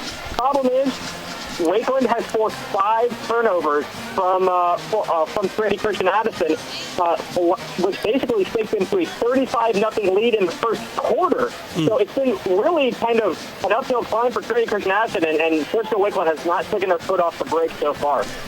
Well, Greg, tell me, is this just bad luck? Are they bad luck turnovers, or is this just Wakeland being a better, deeper, bigger, stronger team? Well, I tell you what, the biggest thing that I noticed is that Wakeland is just a lot bigger up front on both sides of the ball. They've been getting great pressure on the quarterback through Daniel Davidson, and he has had to make every throw on the run, which has led to, I think, his 3 interceptions. It's just been really dominated up front by Wakeland, and I think you got to take your hat off to Marty Seaford and the Wolverine coaching staff. I will do that right now if I was wearing a hat. Thank you, Greg, and good luck on the radio tonight for your statewide scoreboard show with Roger Emmerich. Thanks, buddy. Thank you, Greg. Appreciate that. All right, Duncanville at Midlothian. Another interesting matchup. Midlothian up right now 15-9. Talk about teams trying to get up to that 3-0 start. Midlothian right there. You know what, Jeff? Every year we miss a few in Dave Campbell's Texas football. We just whiff. We're not sure what a team's going to be, and they turn out to be pretty good. Midlow's one of them, and it's really been the defense. In week 2, they allowed 9 points. In week 1, they had a hiccup, but in week 0, they only allowed 7 points. And look at what their numbers were the years before that. In 2011, they allowed almost 40 points per game. 2009, they allowed more than 35 points per game. So this is a sudden overnight shift for them, and if they keep playing defense that well, they have a great chance to make the playoffs in one of the toughest districts. I mean, forget 5A, forget Dallas, in Texas. I mean, it's a really good, tough, deep district they play in. But if the defense plays that well all year, They got a really good chance to make the playoffs, and that would be a big boost for Midlothian, which, by the way, you ready for a secret Dave Campbell story? That's where we shot the 2011 cover of Dave Campbell's Texas Football, was at Midlothian's lovely stadium. So, Panthers, we rewarded you with the cover shoot, I guess, and now you're playing good football. I guess we have the magic touch. What can I say? Hey, I knew you'd work that in somehow. Hey, Dave Campbell's Texas Football is my life. You turned it around. Somehow, turned it around. Okay? That was good. That was good. All right, so the Dallas-Fort Worth Metroplex, a lot of those teams up there just kind of showing their power so far here in the young season. We're going to get to the El Paso region in a moment, and plus we're going to kind of break down this game right here. Longview leading Lufkin 31-14 as we're getting ready to start the third quarter. Can't show you live highlights, but we can do the next best thing and bring them to you right if they happen. All right, Fox Football Friday continues in just a moment.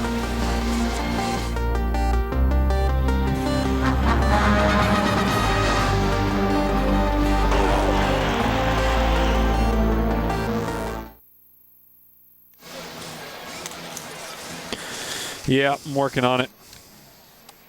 I can help yous.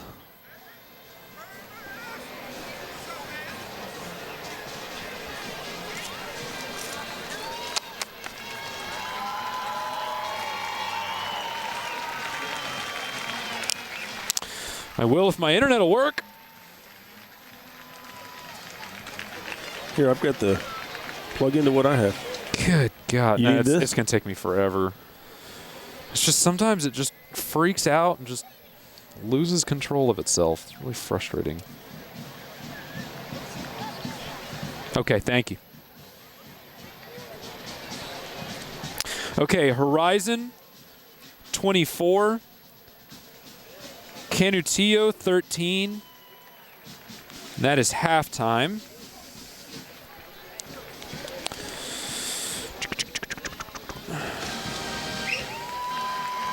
Oh my God, you're killing me, internet.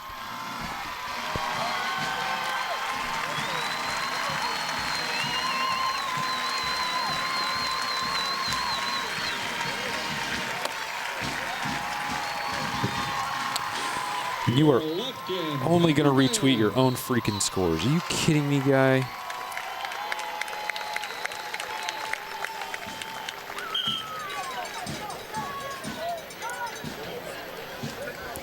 Steel's up 28-10 on Westlake. Del Valle is up 17-0 over Parkland.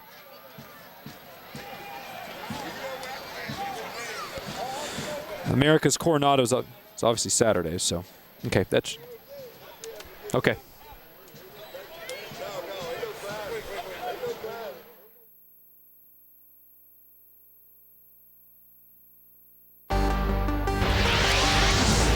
Welcome back to Fox Football Friday, powered by Dave Campbell's Texas Football Magazine. It is the Blitz. It's 31-14 right now. Longview leading Lufkin, and we're getting ready to start the third quarter. But Jeff Power, Travis Stewart with you here on the desk. And, of course, in the studio is the Academy Sports Desk, where Rick Renner is standing by with more on what's going on around the rest of the state. Rick? Yeah, thanks, guys. Pretty amazing that Longview hasn't won their 1997. Looking like they're going to do it tonight. Let's talk PFW again. 5 teams in Class 5A ranked in the top 10, including the number 4 DeSoto Eagles. That's where one of our favorite people are. And I'm talking about Matt Wicks of the Dallas Morning News. You're at the game. Tell us what's going on right now with that one. Well, a whole lot of scoring, for sure. That's 33-21 right now in DeSoto early in the third quarter. And for the most part, put stop first half. Others top of Panhandle. And Cedar Hill is that fun back off touchdown kind of hang in there. But if you haven't seen DeSoto's offense or hurry up offense, DeSoto can make them look like they're in slow motion. Just 2 seconds after you put down the ball and snap. So it's really exhausting. Speaking of exhausting, what is Joey McGuire thinking about this non-district schedule before the real thing? This has been a tough schedule for his crew. Yeah, he always wants to take on the big boys. He says that he's not afraid of anybody, but part of the problem there, Soto has problems that nobody really wants to play in non-district. So they all have to play going to this. And neither Cedar Hill nor Soto had a bye week for the big district opener. You know, the last on Saturday, in fact. Soto was playing Dulles Trinity, and Cedar Hill was playing Booker Washington out of Miami, Florida. So they it's one of those things where you don't have somebody to play. You got to find good to play, and they both. Allen is looking to go to 4-0 tonight in their game with Hebron. They're in control. Got to ask you, which Eagles team is better, Allen or DeSoto? I would put Allen at number 1 right now. DeSoto's got so many weapons on off. They're playing a lot better right now. But boy, when I saw Allen out at Carroll, put him out at opener, I was really impressed by Allen. That's always for Allen. They can score a lot of points for DeSoto, but I'd be probably both DeSoto and Allen are going to be defense. Both awesome, really scary for their opponents. Thanks for the insight, buddy. That's Matt Wixon of the Dallas Morning News. Check him out at Sports Day 8. Let's bring in Lydia of the Fox Sports Southwest Girls. What's everybody talking about in social media? Oh, there's a lot going on social media, Rick. We've been getting so many great tweets and photos. It has been a great night. We've been getting so much fun stuff. So first, we're going to look at from the therapist. Will you go to homecoming with me, please? I have to say, this is definitely a first. I've never been asked to homecoming on Twitter before. I would love to go with you, but I'm probably going to be here. So any high school girls out there that need a homecoming date, feel free to tweet him. Next, we have a photo from J.D. Bryant. It's the Timber Creek High School fans. I love this photo. It just shows so much spirit, and I don't really know what that guy on the left is. So if you know what he is, please tweet me and let me know. And we are moving on to our second photo. On a more serious note, this photo is from J.D. Bryant. The students at Creekview High School made this sign for a senior linebacker that passed away this past Friday. So if you can keep the Wynn family in your thoughts and prayers, that would be great. So sad to hear stories like this, but great to see the support that has high school. Yeah, I know they moved that football game Saturday last week. Very emotional to see these kids go through that kind of adversity. Are tied at 7 at halftime. How do people get the photos and the pictures to see it? Go to foxsportssouthwest.com and click on the banner to sign up. You can sign up with Facebook or Twitter. It's really easy, and we want to see all of your photos and videos. We haven't gotten too many videos, so please send us videos. Those are always fun. Thanks, Liddy. Great stuff. Make sure you get your game day photos in. Just go to foxsportssouthwest.com and follow the directions from there. Right now, let's go back out to Lufkin for Jeff Power and Travis Stewart. Take it away, guys. All right, thanks a lot. We do appreciate that. El Paso, good football out there as well. Montwood and Franklin, two of the top teams. Let's break down this regional top 5, Travis. Well, Montwood won last night. They're 1-0 in district now. Franklin, though, 3-0. Right behind them, nipping at the heels. El Dorado's at 2-1. Chapin is at 2-1. They're in action tonight in a big game. We're going to talk about that in a second. And El Paso Americas is in at 1-2. Now, I just said we were going to talk about Chapin. They're running with Burgess tonight. They're locked up 7-7 at halftime, but the big question was the health of Burgess running back Aaron Jones, who tweaked a knee last week, and we were afraid that he may not be able to play. He's the best player in all of El Paso, so this is significant. Joining us now on the phone will be Joe Fan, our legendary El Paso voice, who gives us all the insider info. Oh, nope, not with us yet. We'll try and catch up with a little bit later, but if Burgess only has 7 points, maybe reasonable to think that Jones was not able to take the field, or maybe just that Chapin's defense is playing that well, and they got skins on the wall to prove it. Look what they did to Coronado last week. Coronado only had 3 second-half first downs. They only crossed the 50-yard line one time. In the second half, they finished the night, Jeff, with negative 32 yards rushing. That's how good the Chapin defense was. They finished with 13 plays for a loss of yardage. That is some salty, salty defense, Jeff. How about Horizon at Conatillo right now? Horizon up 24-13 at the half. You want to know the truth here, Jeff? Is that no one knows a whole lot about these El Paso 4A teams right now. It's wide open, especially in 2-4A. That seems really wide open, and it's hard to get a bead on who's out in the front, but here are the top teams in that district, at least by district record. It's Del Valle up the top with 1-0 record in district play. Canutillo is 1-1, 0-0, but I mean, they're losing right now. They may be 0-1 before the night's over. El Paso Hanks, remember, they're the drop down from 5A, 2-1, 1-0 in district. Parkland is 2-1, 1-0 in district. We'll talk about them in just a second. And El Paso Riverside 1-2 and 1-0. We put Canutillo there because we thought, well, you know, we thought they would win tonight. Guess not. Outgunned so far. All right, Parkland at Del Valle. Right now, Del Valle up 17-0 at the half. This is significant, not because of the 17, but because of the 0. We've talked a lot about El Paso teams that can play defense, usually win district titles. We just talked about Chapin. Well, now Del Valle is joining the ranks by pitching a first-half shutout in Parkland. I call that impressive. Coronado at Americas. This game will be played on Saturday. Well, Coronado, what they really need is just a bounce back from how bad Chapin hurt them in the second half last week. They just need to get a better effort offensively, I think. Now, Americas is also a very good defensive team, but they're too looking for a little bit of offensive firepower after they graduated Jack Fields in the offseason, who went on, of course, to Boise State, the running back, super talented throughout the El Paso area. So two teams trying to find themselves a little bit, but I think the critical eye in El Paso will be trained on Coronado to see if they can fix some of the offensive issues they had last week. Right here, it's 31-14. Longview leading Lufkin. The players have just stepped back out into the field, and the third quarter is kicking off. We can't show you highlights live, but we can do the next best thing and bring it to you right after they happen. But it's been pretty much the Longview story so far. It has indeed. We'll see what they bring here in the second half when we return on Fox Football Friday live in Lufkin.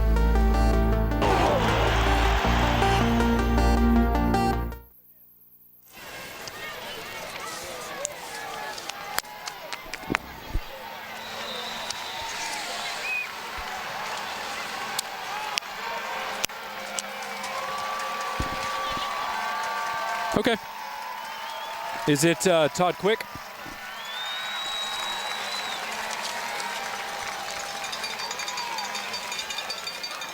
I think you meant Fred Loya. Do you want to come back straight to Angela and all that stuff, or you want to go through us? Okay. I can't hear him. In the front, down to the 12. Keep talking, Jeff. Okay. Oh, it's like Rick Renner is super loud, and Jeff Watts, I can barely hear him. Man, I tell you what, those segments with the Fox Sports Southwest girls are wonderful. North Texas. Let's move on to the Wichita Fall, right? Guys, I'm here with Lufkin head coach Todd Quick. Coach, you've been in this position before. Your team has. You've been down.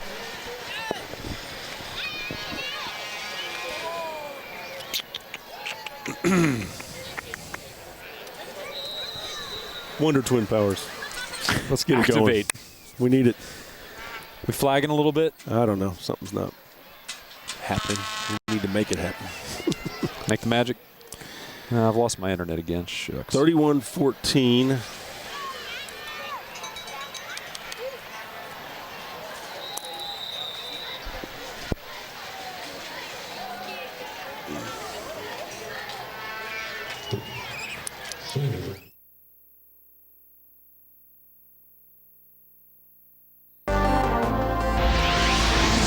And welcome back to Fox Football Friday, powered by Dave Campbell's Texas Football Magazine. It's the Blitz, powered by Dave Campbell's Texas Football.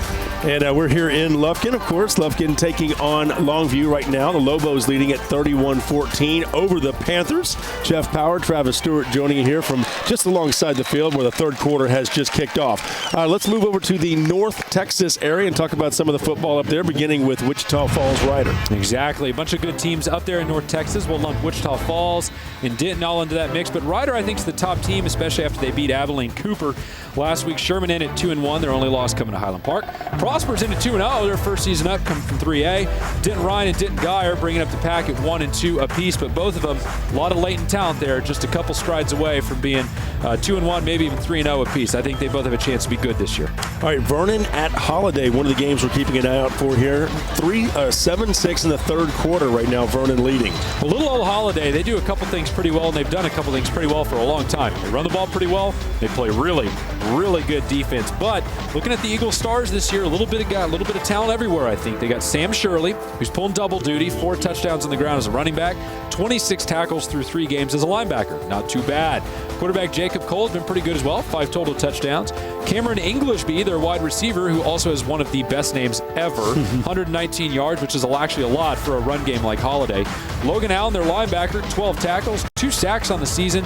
And how about their kicker, who may be the best kicker at 2A by the end of the year, Hunter McCain. He's 3 of 3 in the year, including a 38 and a 44-yard field goal, which if you follow 2A or 3A football, that's like a 90-yard field goal, hitting a 40-yard field goal in 2A. You just don't see that many of them. You're giving the kickers a lot of love tonight, aren't you? You know what? I'm a big kicker guy. I think if you can put 3 points on the board, I'll run with that. All right, Kennedale at Argyle.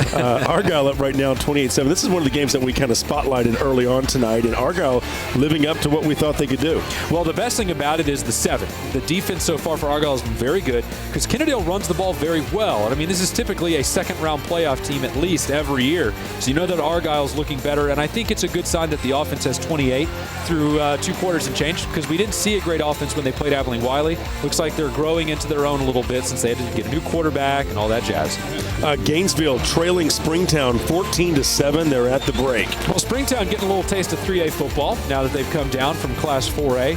2 very good teams here. Springtown's got a good run game. I'd expect we'll see a lot of that in the second half. But Gainesville, they're not far off their pace from being Springtown quality. I'd like to see what they bring here in the last 2 quarters. How about Anna at Pottsboro? Another game going on in North Texas. I was so excited about this game that I even teased it on Twitter on like Wednesday on the Dave Campbell's Texas Football Twitter account at DCTF, because Anna's got a really talented running back named Malik Berry. You ready for my play on words here? I'm really excited about it. He's very good. See what I did there? You think about that all by yourself? I did. Anna's hidden superstar, Malik Berry, the running back. He's got 11 rushing touchdowns this year. That is tops in the entire Metroplex area if you're going by UIL schools, excluding the private schools. He's got 528 yards rushing. That's 7th most in the DFW Metroplex area, again, excluding private schools. But it's those 11 rushing touchdowns. Shucks. That's a lot of touchdowns for a kid through 3 games. If he keeps going at that pace, I mean, he's going to be scratching the surface of a couple records if they get a good playoff run on top of that. Callisburg at Whitewright. Well, I think we all know what we want to talk about when we talk about Whitewright, and that's quarterback Tyrone Swoops. And so far, actually, I'm sorry, it's Whitesboro. But Whitewright so far have not had any answers to Callisburg so far, the Callisburg offense. And we can't really call that a surprise because Callisburg's offense has been pretty good for several years now. And this one may be out of reach of this Whitewright team now. Okay, so Callisburg leading now 35-6. This game right here is 31-14. Longview is leading Lufkin. You surprised by the way that things have kind of gone? And what do you think, has taken place here at halftime? Well, I'm not surprised that Longview's leading. I think I'm more surprised by the margin, and especially the fact that Longview's got more than 30 points in the first half. I didn't see that one coming. And if you're the coaches at halftime, especially if you're Lufkin, you just got to say, hey, let's settle down. But you know who will know better than I will is Angela Heyman. She just talked to Coach Todd Quick for Lufkin. Angela, what do you got for us? Guys, I'm here with Lufkin head coach Todd Quick. Coach, you've been in this position before. Your team has. You've been down by double digits against Longview at halftime, and you've managed to come back and win. Did you say anything about that at halftime? We just, our kids have got to fight, keep fighting through the game, make good things happen. We can't turn the football over. And what's your plan for offense? Try to get more points on the board in the second halftime. Well, that's the thing. We got to continue our drives. We're moving the ball. We had a couple of drives stalled because of the fumbles. We've got 3 turnovers. You can't do that versus a good team. Thanks, Coach. Good luck in the second half. Thank you. Okay. Appreciate that, Angela. Well, that was the Fred Loya insurance quote of the night, a good one from Angela. And I think the most important question he asked was, well, shucks, what do you do offensively? And I think Coach is right. Well, first of all, we can't turn the ball over. Yeah. Longview defense will turn that into points if you turn the ball over too much. And they're just going to have to take this one step at a time. Like you said, you have to keep fighting. When you're down by this much, you can't all of a sudden score a 20-point touchdown. Those don't exist. So you have to take things stride by stride, step by step. It's the most boring quote in the book when a coach says we're going to take it a game at a time or a play at a time. But they're right. It's true. I mean, you can't tell a kid we're going to make it all up at once. Just keep what's right in front of you, Play a little better defensively. Don't turn the ball over. You'll be right back in this in a heartbeat. Okay, Permian Basin is next when Fox Football Friday continues. Plus, we've got some Lake Travis A&M Consolidated highlights. We'll be right back here in Lufkin in just a moment.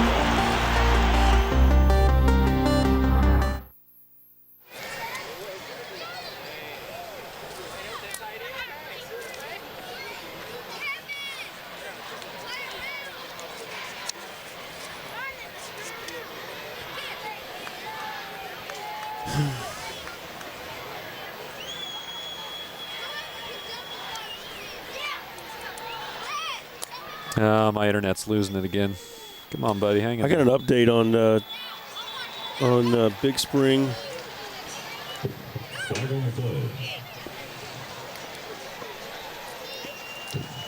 Delay of game, Longview. I got 43-6, Big Spring leading right now over Andrews. Yeah, I was about to say, I thought they played Andrews. I don't know if we need it, but just saying. I could become like a Big Spring fan. You got that Tannehill kid there.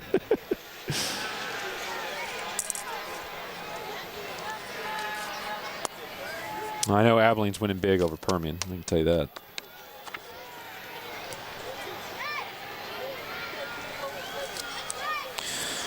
Let's try rebooting you, baby. Let's see what you get then. You just need to settle down.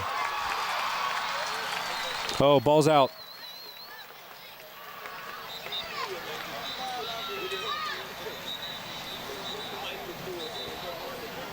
Yeah, they're going to give that back to Lufkin. Lufkin just fumbled but recovered it.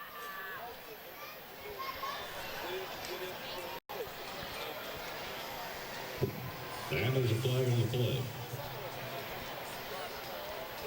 Some fresh Leander. And their defense is good. Yeah, they're awesome. They could very well be the best team in 4A, too. They're not far off that pace.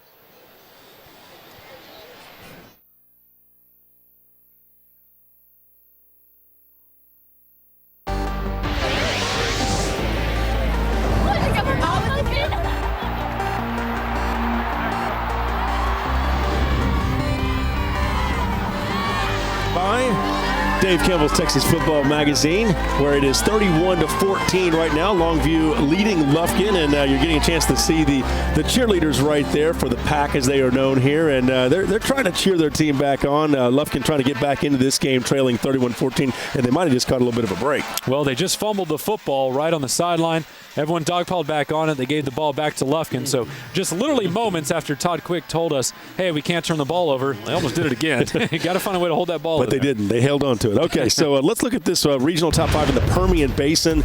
Midland Lee right now, our top team out there, 2-1, 1-0 in district play. Well, they shot up to that spot after they beat Abilene Cooper the other day, which was a huge surprise to everyone, but running back Jason McAfee has shown his talent so far this season. Odessa Permian comes in at 1-2, 1-0 overall in district because they've beaten Odessa. Midland comes in behind them. They had a bye last week. They're 1-1, 0-0 in district because they haven't played a district game yet. Big Spring, I think, actually leaps Odessa and a few other teams because they're 3-0, and they've looked very good so far. Midland Christian comes in at 2-1. They are in action against Seminole tonight. We'll get to that score here in just a minute.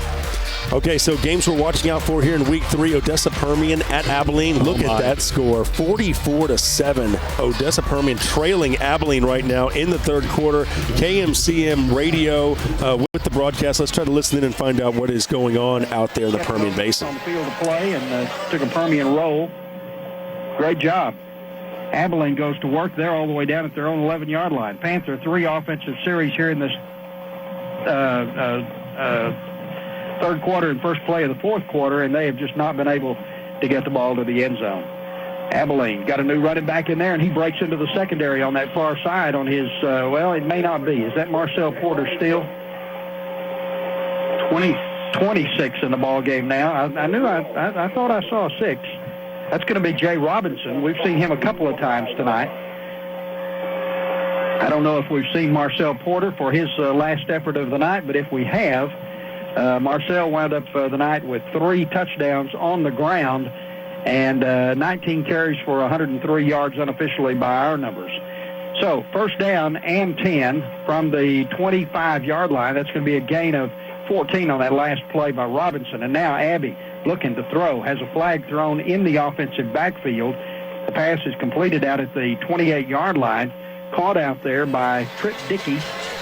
So Abilene leading big over Odessa Permian 44-7. I've just got to ask, I mean, is it really that Abilene is that good, or is Odessa Permian kind of fallen this far down? Well, they're struggling a little bit this year, but it's mainly a product of Abilene's just that good. Quarterback Evan Abbey special. But how about wide receiver Kevin Lucas just caught a 56-yard touchdown. They gave him 12 catches for 221 yards on the night, and both of those are school records. And think about Abilene's long, storied history for this kid to set 2 school records in one night, 12 catches, 221 yards, single game. Impressive stuff. Congratulations, kid. Okay, Amarillo, Tascosa at Midland, and Midland leading right now 13-7 in the fourth quarter. This is a really big game for Midland for a couple of reasons. One, it's their first district game of the year because they were the one that started off with the bye. You can't start off in a hole in this district and expect to come back, not with what we're seeing Abilene doing right now. You know Abilene Cooper's probably going to make the postseason too. Midland Lee's probably in the mix as well. So you got a lot of teams fighting really for one spot. Secondly, shoot, Midland Lee's a city rival. They're a district rival. You don't ever want to let them get that much ahead of you because it just hurts you. And after they beat Abilene Cooper last week, you know Midland wants to come out, get a big win, and prove that they're every bit the equal of their big rivals. Midland Christian at Seminole, and right now Midland Christian, holy cow, 57-14. That's a good football team. Man, the top came off for Midland Christian, and points are just falling from everywhere. And really, it's probably running back Christian Wiggum is doing most of the damage. The bigger surprise, though, is Seminole just kind of caving in defensively on this one. No idea what's happened here. We'll try and get a report a little bit later. But still, Midland Christian asserting that just because you're a private school doesn't mean you can't be one of the top 5 teams in your region. They may very well be. Andrews at Big Spring, and Big Spring leading this one right now 44-14. Andrews did get a touchdown, 3:57 to play in the third quarter. Tobin Tannehill has 3 touchdown passes and 3 touchdowns on the ground. Can we get a close game in the Permian Basin here? Everything's been a blowout so far. But Jeff, I mean, I know you're real big on Big Spring, no pun intended, partially because of the big turnaround they've had this season from what they did last year. Yeah, last year didn't win a game, and Tobin Tannehill on the scene now, playing quite well. Of course, his brother doing quite well with the Miami Dolphins, Ryan Tannehill, and it's just good to see a team that fails to win a game the year before, and now here they are with a shot of obviously going out to now 4-0. They got a big game coming up in about 2 weeks against Abilene Wiley. I think we'll find out exactly how good Big Spring is then. Well, let's take a look at some of the top players overall in the Basin. We'll start with the top rushers. Remember, some of these numbers coming from Lone Star Varsity, great Panhandle side out there. Our own George Watson works with some of that. Jason McAfee for Midland Lee, 413 rushing yards so far this year. Jorian Wilson, the guy we all thought would be leading the pack, just a little bit behind at 393. C.J. Edison, the running back for Odessa, at 286. And Lance White at Midland come behind at 113. Midland's offense struggling a little bit so far. Okay, we just had another touchdown right here. We'll get to that in just a moment as the top passers for District 2-5A, Jack Wilkins out of Permian, 586 yards. Connor Beck out of Midland, 301 yards. Taylor Nunez out of Lee, 284 yards. And Ryan Martinez out of Odessa High, 223 yards. So some interesting, some good stats right there for the quarterbacks. Well, something interesting, you saw Permian's quarterback was at the top. Jorian Wilson, the running back, was second in the district in rushing for those Permian schools. And yet they're still struggling on offense, and the reason why has been penalties. They can excise some of that problem for them. They're going to have a lot more success offensively. So some good quarterbacks out in the West Texas area, Permian Basin right here. We already talked about some of the other top quarterbacks around that Abilene area as well. That's right. So 38-14 right now here. Let's check in with Angela and find out what happened just behind us right here. Longview scores again, right, Angela? That's right, Jeff. Longview has extended their lead. They now lead 38-14 with about 4.5 minutes left in this quarter. It was a 39-yard draw right up the middle by Torrey White. Great play. And as I said, Longview's now leading 38-14. It's going to be tough for Lufkin to come back on this one. And Longview's defense is playing really well. Back to you guys. All right, thank you, Angela. 38-14, Longview leading. It looks like they're going to probably snap that 9-game losing streak right here at Abe Martin Stadium. But they're taking it to Lufkin right now. Exactly. And I think part of the reason why was they got started off on the right foot with that big long touchdown run for Torrey Wright right out of the gate, 71 yards, that touchdown run. And what that does for your teammates, kind of takes the load off their shoulders a little bit, and it fires them up. They think, you know what, we can come out here and play in this stadium. We can play with these guys. There's no mystique here. We can come out and just play good football. That's what they've done. They have been. Okay, Fox Football Friday continues. We'll take you out to the Golden Triangle when we return from here in Lufkin.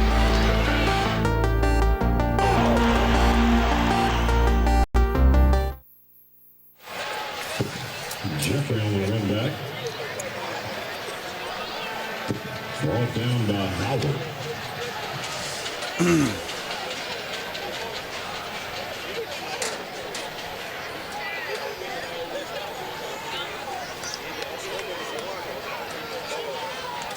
Got some Cedar Park highlights. I think all our guys have sent in stuff. Man, Smithson Valley's running all over Madison now.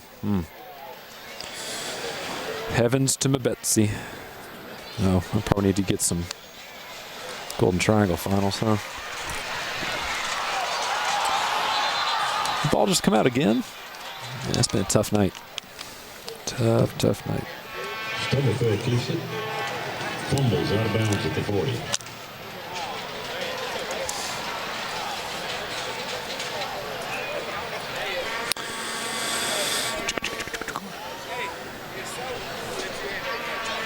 Jeff, do you need finals on these Golden Triangle games, or y'all good?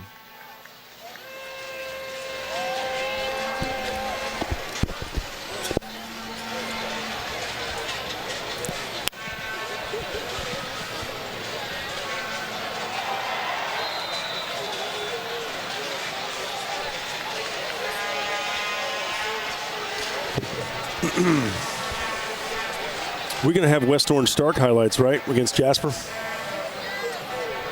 Yeah, more than likely. West Orange Stark won 17-7. Am I missing something here, or am I not hearing anything? I don't understand. I don't hear anything. Why aren't we getting some communication?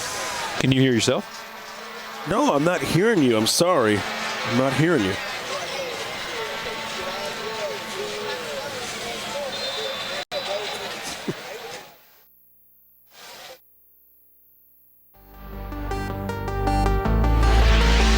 Welcome back to Fox Football Friday, powered by Dave Campbell's Texas Football Magazine. This is The Blitz. We are here in Lufkin, and it's been all Longview. 38-14 right now. Longview leading. Jeff Power, Travis Stewart joining you, and Angela Heyman here on the sidelines. Let's take a quick Academy Sports break and find out what's going on across the rest of the state of Texas, including that Cedar Hill DeSoto game. Rick? Yeah, what a game it is. Thanks, guys. A lot of teams taking the week off before district thanks to that extra 0 week that gives them that opportunity. But many of the colossal matchups before district play Kent and the DF Dub, they had the battle of the Beltline. Let's look at that Cedar Hill and number 4 DeSoto going at it. A ton of major college talent on display in this one. And DeSoto, with all their athletes, they were scoring early and often. Desmond White to Dontre Wilson. He's coming right into your living room. That kid's going to Oregon. He likes the colors, and he's got the speed. They're not going to catch him. Then the very next kickoff, check out Francisco Obregon. People try to put a little air under their thing, but you know what? Darius Williams is going to take it back 75 yards the other way. So many athletes, but DeSoto having the upper hand here, 40-21. Elsewhere in Big D, undefeated Mesquite against Plano West. High-scoring affair between the Wolves and the Cedars. In the first, Travis Corey on the keeper, and he's got some wheels. He will go 59 yards to the house. That made it 7-0 Plano West. But Mesquite would respond like you knew they would. Alec Cooper, one of the most accurate passers in the DF Sub, to Desmond Jackson. He's in there from 28 yards. Mesquite led this one big, and now you can see that score there. Other scores of note, Allen all over Hebron. Jeff Harris with 11 carries, 160 yards. Frisco Wakeland, look at them. They're unbeaten, 54-17. And how about Plano West all over Flower Mound Marcus? Amy's school, sorry about that, Amy. Mario's Falls, passing for 248 yards, 2 touchdowns, and Duncanville losing to an undefeated Midlothian team. That is, get this, Duncanville's only passed for 34 yards in that game. Elsewhere, China Spring and Alvarado, that game in the Super Centex, a brawl where 6 players have been ejected. We'll update that one on Scoreboard Live. A lot of chatter about these big games tonight, and with that, we send it over to one of our favorite Fox Sports house girls. Liddy, what do you got cooking over there? We got some photos and tweets for you. We actually just got our first action shot of tonight. Wait till you see this photo.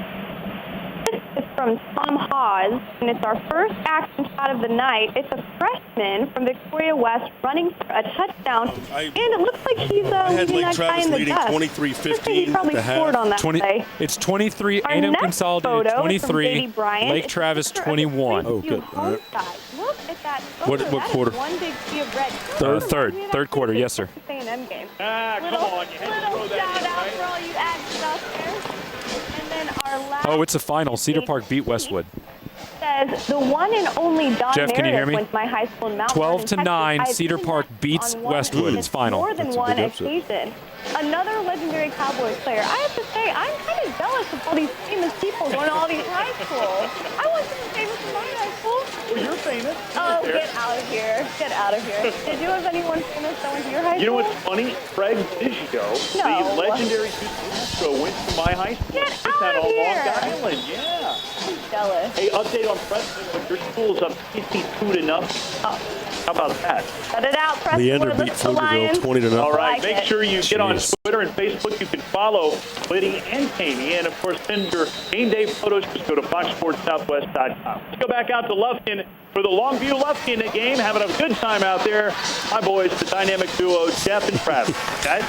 Thank you, Rick. We do appreciate that dynamic duo. Let's get rolling. What do you say? All right, the Golden Triangle. Let's move over to Port Arthur Memorial, top team in that region, and also kind of getting tested by Vider and Nederland, some other really quality teams there in that Golden Triangle. Yeah, the 5A, 4A divide is not intense here. The 4A teams are very talented, and they're nipping at the heels of a guy like Port Arthur Memorial. We'll talk about a lot of these schools here and their results here in just a second.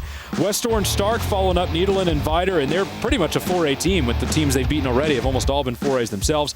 Beaumont Ozan coming in the 5th spot. Now, we just talked about West Orange Stark, Jeff. Let's go ahead and talk about the game they had tonight. That was Jasper, and that one has been finished up.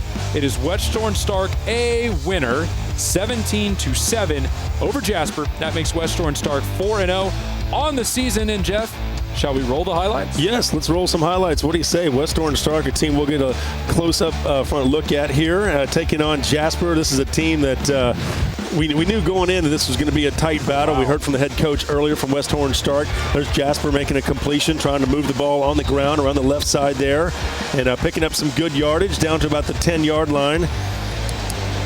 And that would lead to a touchdown run right here into the corner of the end zone. Oh, never mind. I knew that was going to happen. Hey, it was a touchdown. That was the lone touchdown for Jasper, and sometimes that's how highlights go. West Orange Stark wins it 17-7. Those Mustangs are really talented. Elsewhere in the Golden Triangle, Westbrook, Beaumont Westbrook, that is, took on Houston Chavez, and Westbrook, a solid winner, 49-0. I think that was expected by many, but Westbrook has had a struggling start to the season. So to see their offense come out and have a good, solid night, I think will actually put their minds at ease. This one is now final. Westbrook a winner, 49-0. All right, Port Arthur Memorial, big winners over Bel Air. That's a bit of a shock. 41-7, the final score there. That's pretty solid, and we knew the Port Arthur Memorial offense was going to take a while to hit its stride. We knew the defense would be good, but we knew the offense would take a while to hit its stride. I think it might be here. 41 points against a good Bel Air team. They're obviously in sync right now. Okay, East Chambers at Hardin Jefferson, and Hardin Jefferson right now leading 14-7 in the 4th. East Chambers would score once more, Jeff, but this one has suddenly gone final. It is Hardin Jefferson 14, East Chambers 13. Hardin Jefferson your winner, and I got to admit, that's an upset, I think, because East Chambers had a pretty good running back in Glenn Roberts. Look at what he's done over the past couple weeks. 353 rushing yards and 4 touchdowns last week. In week 0, 218 and 3 touchdowns. His career is pretty stellar. Over 2,000 yards and 28 touchdowns last year. Also had some great receiving numbers. And in 2010, more than 1,400 yards and 26 touchdowns rushing. So for Hardin Jefferson to take that kid and hold that team to 13 points, that's a Gold Star effort. I'm impressed by that. All right, Cold Spring and Oakhurst, Cold Spring, Oakhurst, that Little Cypress, Mauriceville. It's a lot of hyphens. That's a lot of words, a lot of letters. Well, I think Cold Spring was probably most people's favorite here because LCM started off a little sluggish and Cold Spring's coming off a big win, but LCM showing that they've got some fight left in them. This score has actually been here for a while. It was 28-20 in the 3rd, still in the 4th now, and LCM playing very well. Good to know that we can put about 25 letters across that board right there. All right, let's take a quick break. We got some highlights coming up out of the Hill Country when Fox Football Friday continues from here in Lufkin.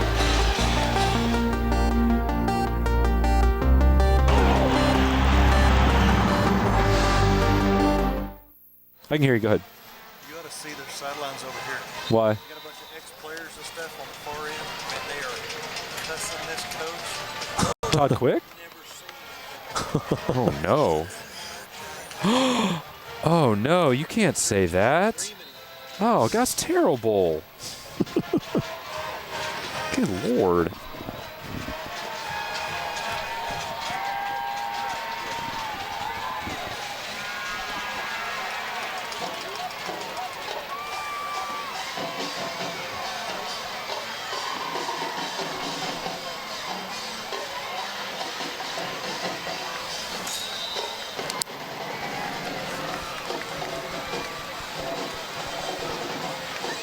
Yes, sir.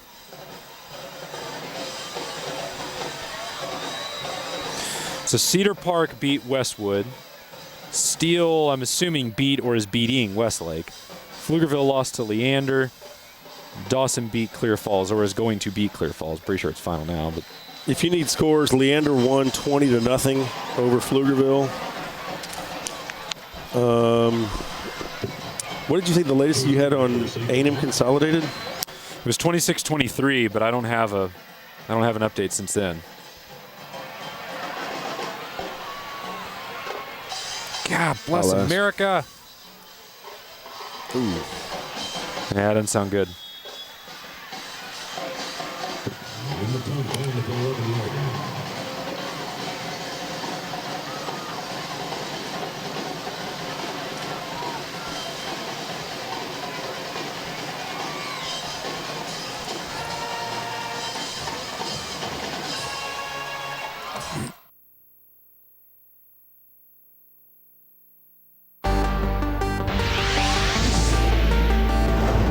Fox Football Friday, powered by Dave Campbell's Texas Football Magazine. It is the Blitz. We are here in Lufkin. Jeff Power, Travis Stewart joining along the sidelines here. The Pack, as they are known, Lufkin trailing 38-14 right now to Longview. All right, let's get to some highlights. What do you say? Top of the hour, time to roll some highlights from that Hill Country area.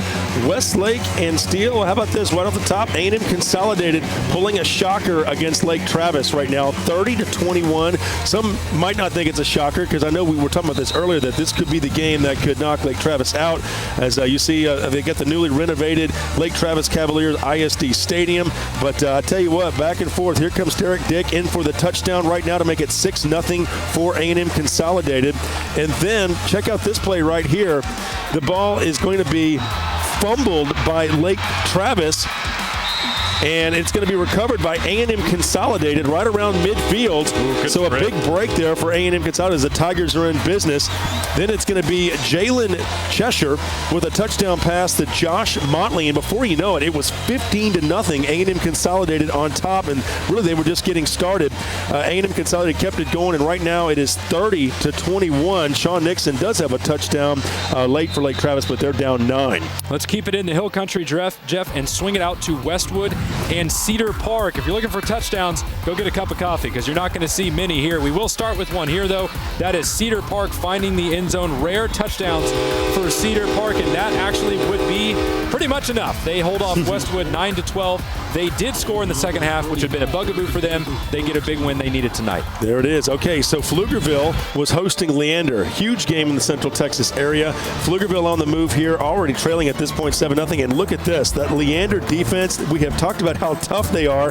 They even can put points on the board as they would end up winning this game by a final score of 20-0 over Pflugerville. So Leander, the 4A school, beating a 5A school, and you know Leander might be the best team in that Central Texas area. They may well be, and let me put this in perspective for you. Pflugerville beat San Antonio Reagan 34-7 last week. I mean, that's as good as it gets. Let's go down to the Houston area, Jeff, where we have Pearland Dawson and Clear Falls. Yeah, Pearland Dawson, I mean, this is a team that just came out on fire. It was the James White show early and often, wearing number 2. There he is, 20 yards up the gut.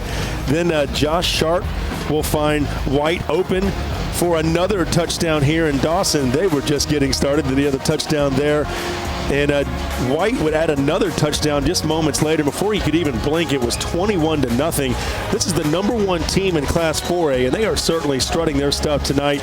And they go on to win big over Clear Falls. And I tell you, they have got a powerful offense, but how about the defense as well? I mean, this was just an all-around blanking, if you will, against Clear Falls. Well, it was the exact kind of performance you want to see if you're looking for a team to be the top-ranked team in Class 4A. I mean, Clear Falls had started the season stronger than many expected, and but tonight they were no match for a superior Pearland Dawson team. Sing it down now to the River City, down into San Antonio. More highlights coming in by the minute. Yes, Cibolo Steel taking on Westlake, and Westlake showing what they could do defensively early on, and here they are getting a field goal to take the early 3-0 lead, and Westlake has played really well so far this season, especially in the first half. It's been the second half that's been giving them a little bit of trouble. Their defense was looking good in the first half, as I mentioned, against the Knights, picking up the sacks and playing tough, but then Cibolo Steel started putting things together. Exactly, with that big, strong running game. You can see they started to get loose here, and then Justin Stockton would follow this up just a moment later with his first touchdown of the night, I believe. And then all of a sudden, Westlake was in trouble because once that Steel running game gets its feet underneath it, it gets really hard to slow them down. And 35-10 was your final. Cibolo Steel looking every bit like a team that could play for a third straight state championship. You talked about this earlier. They have a lot of depth. What is it about Steel that just, it seems like year in and year out, it's not just that, last year was Tommy Armstrong, the year before that, they had Malcolm Brown at the running back position. They don't really seem to have like a one guy that kind of can do it all, but they are just a great team. They got a lot of depth. Well, we thought they were a one-guy team when they had Malcolm Brown. Then we thought they were a one-guy team when they had, obviously, their great quarterback last year, Tommy Armstrong, but they keep rebounding. Part of the depth is that it's a newer school, so kids a lot of times move into the newer schools because they have newer facilities, and it's a great coach, and Mike Jinks. A lot of good elements out there. What do you say we check in with Angela Heyman down on the sidelines with more? Angela? Thanks, guys. Well, I mentioned earlier that Longview's defense is playing well, and they continue to do that. Longview now leads 45-14 thanks to the pick six by number 6, Corey Bartley. Intercepted Tyler Stubblefield, ran it back for a 9-yard touchdown to capitalize on the extra point. Longview now leads Lufkin 45-14. Okay, thank you, Angela. 45-14, Longview on top. We'll break down the Panhandle when Fox Football Friday continues from here in Lufkin.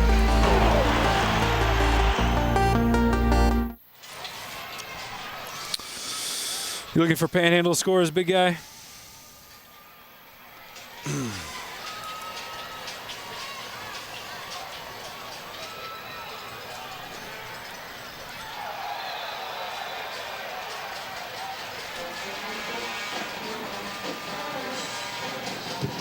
That's been broken up by Redmond.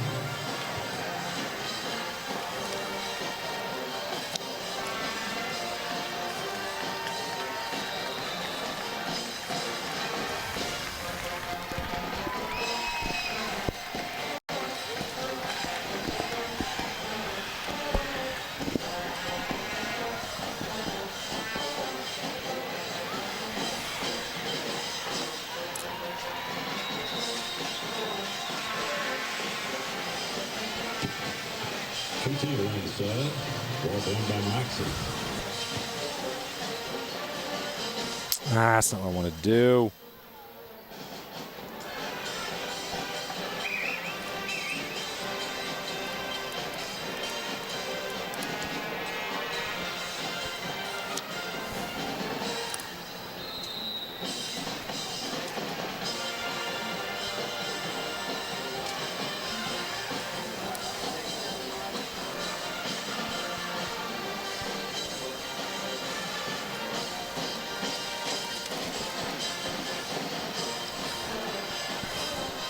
Jeff, do you want some scores on these Panhandle games? I can help you. No, I have them. Do you need them? Littlefield 27, Stratford 21. That's final. And let me get to the Abernathy.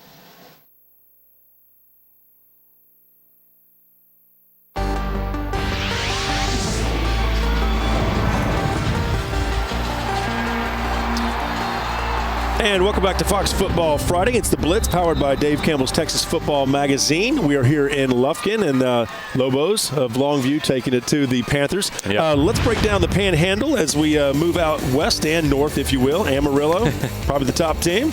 Well, taking on the other top team, Amarillo and Wolfworth Friendship tangled tonight. That one is now final. We'll give you the update on that one momentarily. Canaan Randall won last night, so they're up to 4-0 already. Amarillo Caprock, this high-scoring Caprock team that came out of nowhere about 3 years ago, they're at 3-0 and coming in the 4th spot. I tell you what, Sneaky Paladuro's in the mix too. They're 3-0. Have a chance to be even better in here in just a couple weeks. Look at that. Some good starts out there in the Panhandle. And, of course, Friendship at Amarillo. Amarillo leading right now 21-12. That game in the 4th quarter. Big game and possibly a big win here for the Sandys. Put a stake in it. It's done. Amarillo wins. And Friendship, that was the toughest team they've played so far, and I think they actually gave it a pretty good run, but Amarillo is a really, really good football team. Their only loss on the year came to Wichita Falls Rider, who's also a very good football team. No surprise that the Amarillo defense shined tonight. I think they have a bright future. I really think they could even be a 3, maybe 4-round deep playoff team. Dalhart at Shallow Water. Ooh, my, wow. oh my. 44-7, Shallow Water on top. Man, West Texas was not an area for close games tonight. And actually, you know, just a statewide comment, I feel like there's been a lot of blowouts all over Texas tonight. I'm not sure why that is. Maybe it's someone poisoned the water hole, but Shallow Water with a big effort so far tonight. Snyder at Lubbock Estacado. Wow, 25-22 win. There's a close one for you. Yeah, thank you very much. I know Lubbock Estacado did not have running back Robert Johnson tonight. I mean, that's like me walking without my left leg. I mean, it changes things a lot for you. You have to make a lot of adjustments, and Snyder is too good a team to let you get off the mat missing a key guy like that. And a lot of teams, you know, of course, maybe some teams before they get into district play. Abernathy at Canadian here. Look at this, another tight game for you, 29-28 Abernathy. So all I do is open my big fat mouth, and all of a sudden it's raining thrillers all over the place. But Greg Tepper, the associate with Dave Campbell's Texas Football, and I agreed on this one, that if Canadian was going to win, that we thought they needed a good game out of their quarterback, Arbuckle. So far, 28 points. Odds are the offense has been pretty good. Now they just have to get over the hump and beat this tough Abernathy team, and I mean tough. It's a good squad. Stratford at Littlefield, and there's another close one for you. Littlefield 27-21. Well, this is never speaking again. That's what everyone's laughing at me. Actually, Cameron laughing at me now. 27-21 Littlefield over Stratford, and I tell you what, even though Littlefield wins, and they've obviously got a bright future ahead of them this year, impressed by Stratford. They had a good start to the year after struggling a little bit in 2011. I like the bounce-back performance from Eddie Metcalf and that run-first crew, changing things up a little bit offensively this year and to good effect, playing better brand of football. How about that Colt 555? I want to explain this to us. Lamesa's Colt Moreland. Colt 55, a little play off the Colt 45, I guess, and it's Lamesa's Colt Moreland, who had a monster performance in Week 2. First of all, let's just stop down and talk about an 89-70 game in the 11-man ranks, which is what we saw last week. And Colt Moreland, the quarterback from La Mesa, 555 passing yards, which is 10th in state history now, including the results from last night, that Marble Falls game. And he threw 8 touchdowns. That is tied for second in state history, eclipsed only by the performance from Wesley Harris, the quarterback for Fort Worth Southwest last year, who threw for 9. And I tell you what, I mean, just all the games we've talked about tonight, Jeff, and with obviously what Mike Richardson at Marble Falls did and what Colt Moreland here did with La Mesa, passing games are in vogue right now. We've known that. That's not news. But numbers of this magnitude are what's really surprising. I mean, 555 yards, 725 like Mike Richardson did last week. Yeah. Last night, that's more yards than some kids will throw in a season. It's just unbelievable numbers from these kids. I think we're in for some big record-breaking performances throughout the year. Hey, to quote Vince Lombardi, everybody just grab it out there. Wow, you sounded smart. Got to learn how to tackle. Fox Football Friday continues from Lufkin in just a moment.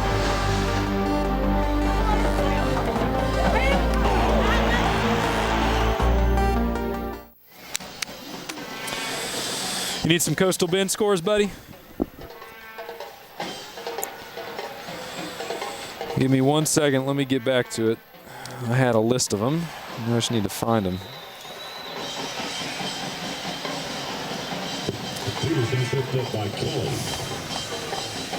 I do have a final of Wiley beating Brownwood if you just want it, 38-14.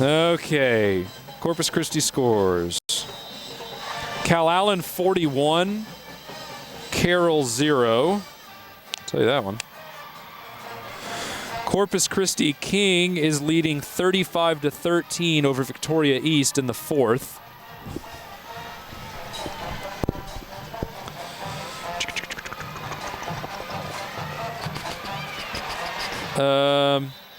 Orange Grove wins over Aransas Pass 28-21.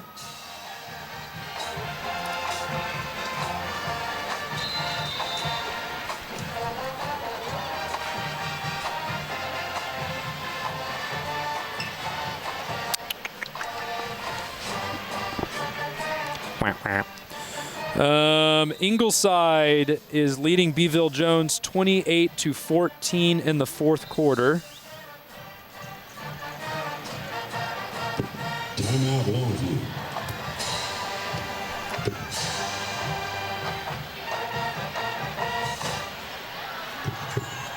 The Cotton Patch ticket winner for this quarter is number 6. I don't have anything on El Campo. Let me check on that one. Ticket number 6523. Prize at the concession stand. My Sealy guys told me El Campo's the real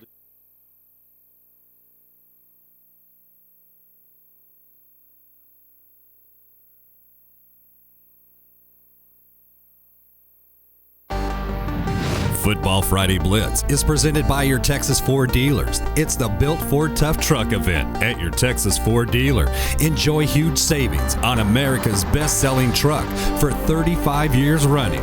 Ford is the best in Texas. By Academy Sports and Outdoors. Right stuff, low price, every day. And by Wendy's. Be bold with Wendy's Asiago Ranch Chicken Club. In spicy, home style, or grilled. Try one today.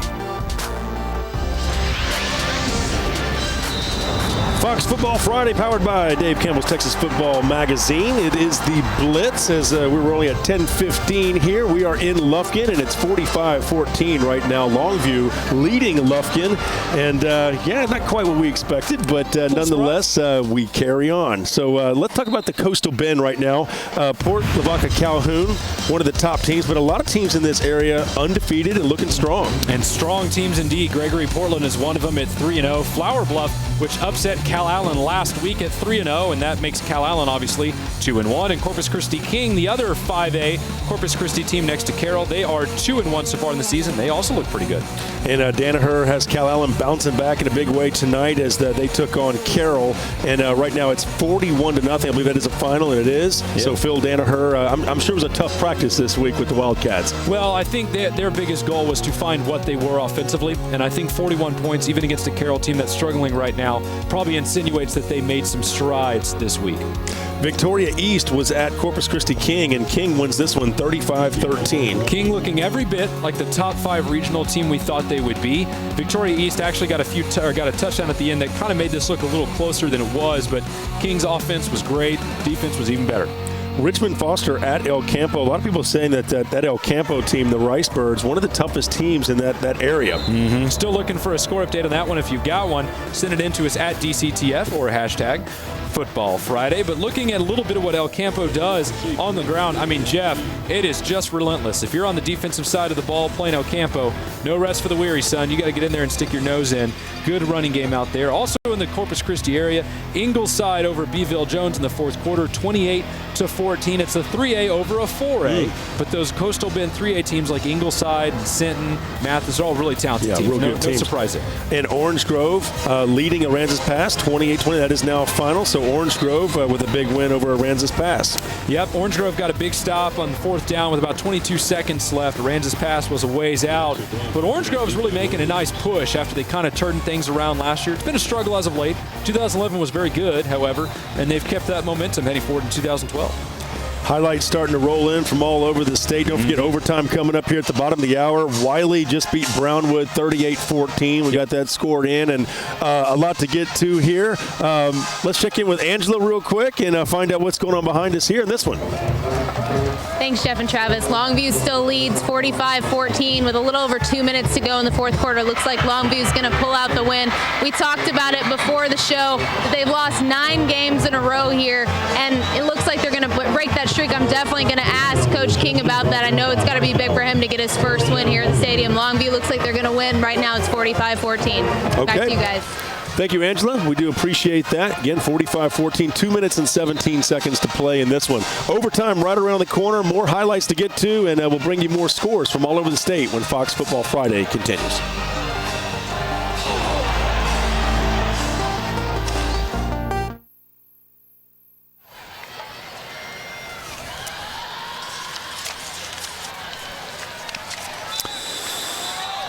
Jeff, can you hear me?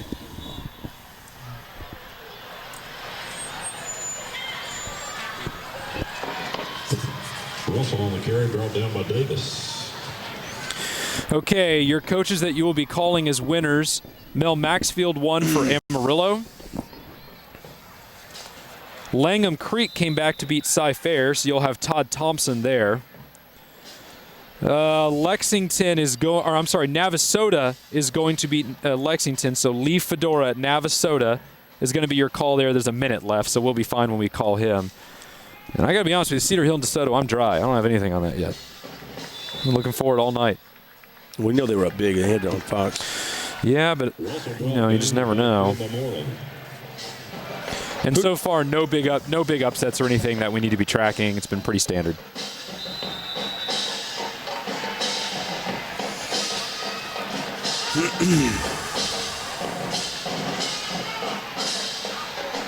What was that again?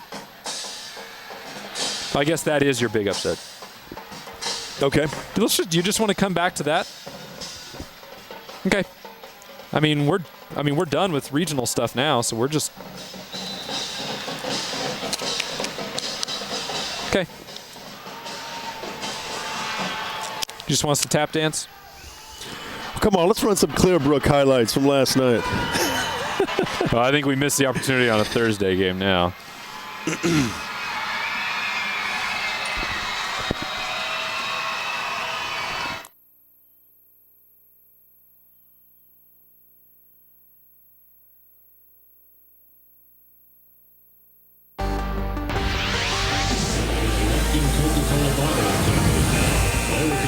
Is presented by your Texas Ford dealers. It's the Built Ford Tough Truck event at your Texas Ford dealer.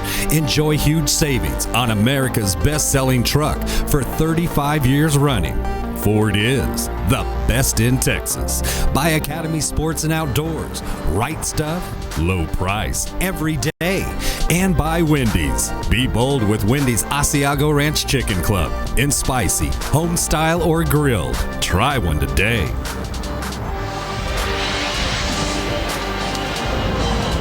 And welcome back to Fox Football Friday. It is the Blitz, powered by Dave Campbell's Texas Football Magazine. We do have a final here, 45-14. Longview taking care of Lufkin right here in Lufkin, snapping that 9-game winning streak. Let's go ahead and check in with Angela and find out more from the head coach, John King. Well, Jeff, I am joined by head coach John King. Coach, congratulations on the win tonight. You get your elusive first win at Abe Martin Stadium, and you break the streak of 9 losses here in a row. Tell me about the great feeling that you must have right now. Well, our kids had to overcome adversity, did some bad things early on, and they just kept fighting and plugging. Thought we got a great defensive effort after we gave up a couple of big plays, but it's another win. I'm very excited for our kids. Glad to be able to come to Abe Martin Stadium and get a win, because I'll tell you, it's been 15 long years for the Lobos Nation, and it's a tough place to play, and our kids answered the bell and came out, and we're just getting better each week, and hopefully we continue that. And we talked about it before the game, how the crowd was going to play a big part in tonight's matchup. You guys were able to quiet the crowd down early. Do you think that helped? Oh, no doubt. I mean, this gets to be a rowdy place, but it's a great place to play football, and we were able to do some things to take their crowd out of it, and got a comfortable lead, and just were able to run the football and control the second half. Congratulations, Coach. This is a big victory for you. Thank y'all. Appreciate you having me. Back to you, Jeff and Travis. All right, thank you, Angela. 45-14. Very impressed with what Longview did tonight. Well, that was the defense we were expecting to see out of that Lobo team really all year. I mean, it didn't show up in the opener when they lost 41-8 to Campbell, took a heavy blow when they lost quarterback Bivens Caraway for the year with the ACL tear. But that was the kind of defense we thought this team could win a championship with all year. We got a barn burner going on between A&M Consolidated and Lake Travis. What do you say we listen in right now and find out what's going on down in the Austin area? And what are they going to do? Yes, it is Joyner that fumbled the football, and the Tigers come up with it at the 16-yard line. Are you kidding me? The Tiger D comes up with a big recovery as Lake Travis gives it right back, and it belongs to A&M Consolidated with 4:45 remaining on the scoreboard clock. Unbelievable. That's a big defensive play. I wish I'd have gotten the number on that, but Joyner went to the left, which is our near side, and he cut back, and when he cut back, the defender just reached up, grabbed the ball, ripped it out, and fell on top of it. And so the fumble falls to the ground, and the Consolidated Tigers come up with it. They have the football at their own 16-yard line, and now with 4:45 remaining, you must convert on a couple of first downs here. Everybody with the full complement of timeouts. Tigers come up with the football, leading it by 2, 30-28. They go out of the Wildcat formation. Derek Dick with the ball. Hands it off. Xavier, no place to go, rounds the corner, stood up and dropped it around the 16-yard line. It'll be no gain on the play and bring up a second down and 10. Wildcat just not working too well for the Tigers tonight. We will see if Cheshire comes in, or they're going to leave Xavier back there. Well, they're going to reset the play clock here. They still don't have a play yet. Yep, it is Cheshire that's going to check in. Well, the Tigers with a little clock management here. They got to get moving. So a great matchup right there. A&M Consolidated picking up the fumbled ball from Lake Travis. A little under 4:40 to play in that one, and both teams with full timeouts. So we'll keep you updated. But again, A&M Consolidated leading Lake Travis 30-28. This is a Lake Travis team that's only lost 3 games in the last 5 years, and they are the 5-time defending champs in Class 4A, I might add, taking on a good 5A team tonight. Of course, they've moved to 5A themselves. But you know what? They also showed some explosiveness tonight earlier to get back into this game. They scored on an 80-yard drive, Jeff. Okay, an 80-yard drive. That should take a couple minutes, right? 19 seconds. That's how long it took them to go 80 yards. That's what kind of team you get. It was only a 20-odd-something yard touchdown, so you know they were getting yards in chunks. Without Zach Austin, their star wide receiver who went down with the injury last week against Westwood, it makes life a little tougher. But you know with a quarterback like Baker Mayfield and a coach like Hank Carter, you can do great things offensively. Here's a great number that'll put it in perspective. Before this week, Lake Travis had scored on its first offensive play of the game all 3 weeks. So you know game planning and offensive execution is a specialty of theirs. Turnovers have been killing them so far this year, especially fumbles. They take care of the ball, and they make smart plays, and they turn things over to Baker Mayfield. They still got a chance to win this one. Yeah, and A&M Consolidated, coming out on the road, taking it to Lake Travis. They just beat Westlake last week. We've had them on the show not only tonight, last week. A&M Consolidated has been a big part of Fox Football Friday. They've got themselves a great football team over there in College Station. And if they beat Lake Travis, it is the signature win that the new coaching staff at A&M Consolidated, David Rathfield, that's the big win that they needed. Now remember, we're going to give you the final of this one when we get to the overtime segment here in a minute. And we'll have highlights and much more overtime coming up here in just a few. Stick around, folks. Fox Football Friday returns.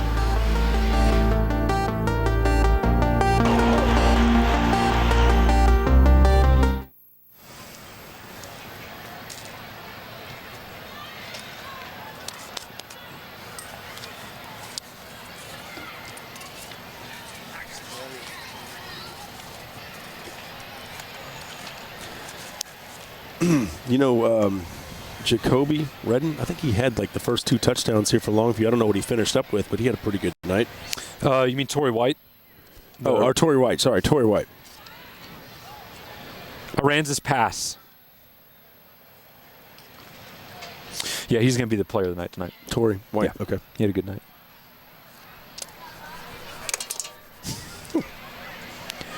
Gregory Portland. You looking for a final? Because I ain't got that.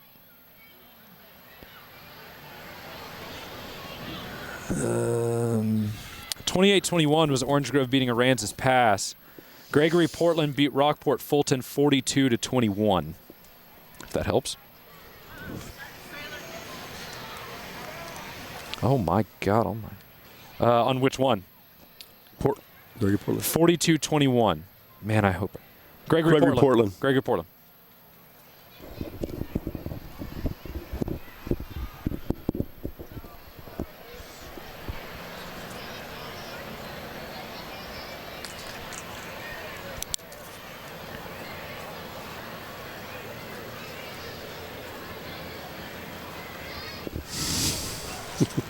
Okay. We'll make it work. Now we're talking. Judson beat East Central, I can tell you that. Smithson Valley beat Madison, I can tell you that one, just so we know who won. Okay. John Tyler beat Mesquite Horn. Okay. So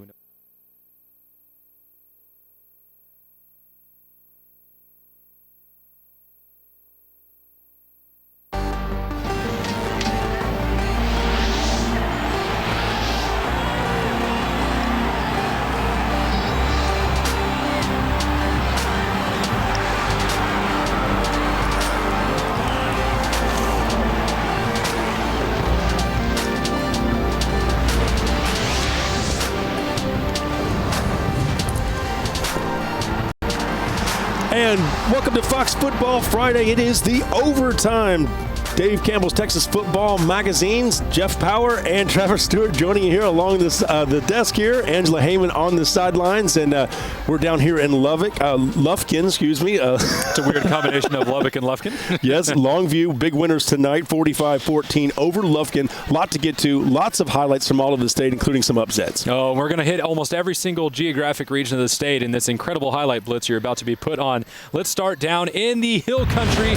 And Jeff, let's push the throttle all the way to the floor. Is that a phrase? Is that how you say it? Yeah, sure. We can push it to the floor. Let's go. Yes. Derek Dick from A&M Consolidated. He got things started for A&M Consolidated Tigers with the touchdown. But check out this play right here as the ball around the left-hand side and into the end zone. Nice tightrope right there. That was Xavier Jones with the touchdown. It was actually 23-7 at that point. A&M Consolidated on top, but back comes Lake Travis. Sean Nixon with the handoff up the middle, the touchdown run. Wow. He is sensational, no doubt about it. The TD there. It is 30-28. A&M Consolidated leads. More on this one in a moment. All right, let's check out the greater Houston area. And we will go down for Clear Falls versus Pearland. This is actually Cedar Park here and Westwood. It is Cedar Park's quarterback on the keeper up the gut. That was a rare touchdown, Jeff, tonight. There wasn't many points to go around in this one, but Cedar Park does win it 12-9 over Westwood, the same team that gave Lake Travis a scare last week. That's a huge win for Cedar Park. All right, moving along now. More highlights. This is, of course, Pearland Dawson. Pearland Dawson, no trouble at all with Clear Falls. And the story, James White, the touchdown run right up the middle, 20 yards for the TD.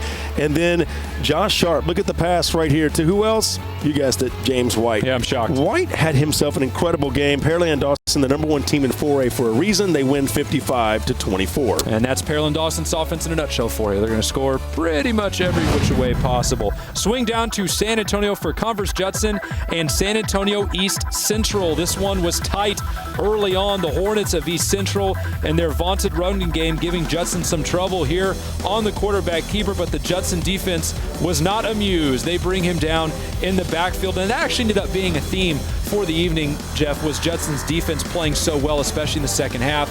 They hold East Central down 28-18, get a needed win. All right, let's move over to the Dallas-Fort Worth area. More highlights to get to. Some huge games.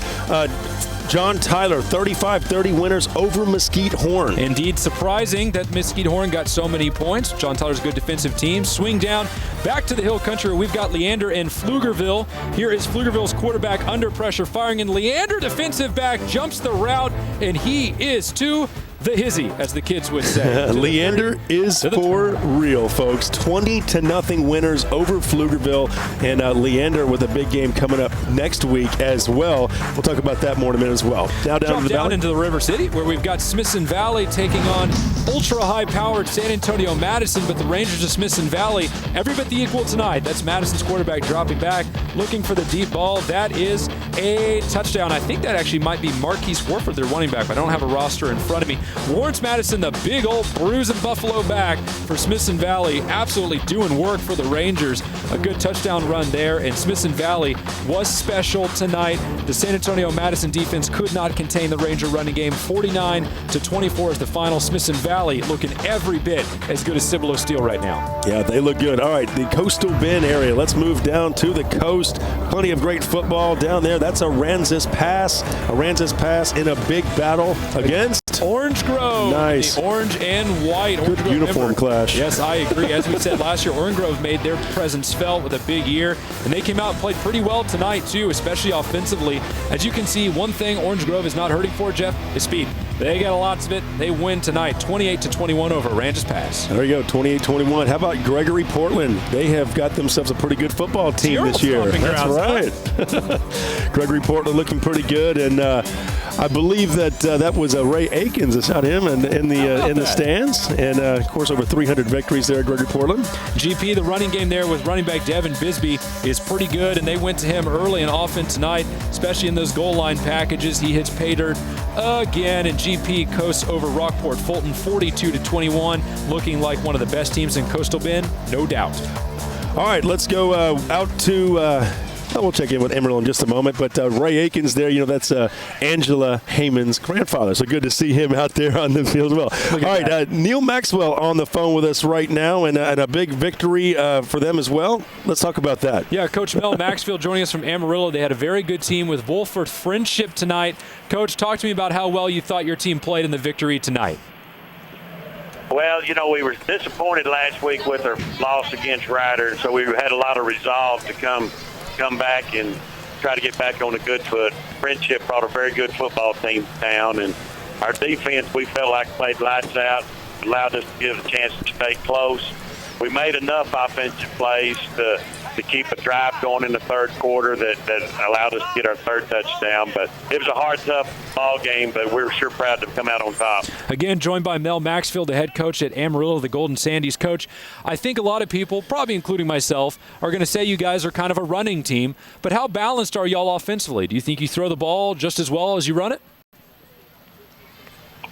Well, we've really worked hard in the spring on our passing game, and our 2 offensive touchdowns came through the air tonight, and then we had a big conversion on a 3rd and 20 with the pass completion. Our quarterback, Gabriel Rodriguez, is as good as any of them that we think we got. He's a 3-year starter. He's very accurate and makes good choices. And then Ryan Sluter's been our big playmaker receiving the ball. So we still put a lot of premium on our running game, but we're a little more balanced than maybe we've been in the past 2 years. Well, I also tell that y'all are pretty sharp. Looking forward to seeing the playoffs, Coach. Congratulations on your big win. Thank you, Coach. That is the Fred Loya Insurance live quote of the night with the Amarillo big win over Worthforth Friendship, Jeff. Staying undefeated, yeah, no doubt about it. And anytime you can say Sandies in the sportscast, it's not always undefeated yet. I mean, they lost to Cooper, but they are still pretty darn good at 3-1. Let's take a quick break. Fox Football Friday will continue from Lufkin in just a moment. Time is presented by your Texas Ford dealers. It's the Built Ford Tough Truck event at your Texas Ford dealer. Enjoy huge savings on America's best-selling truck for 35 years running. Ford is the best in Texas. By Academy Sports and Outdoors. Right stuff, low price, every day. By Wendy's. Be bold with Wendy's Asiago Ranch Chicken Club. In spicy, home style, or grilled. Try one today. And by FredLoya.com.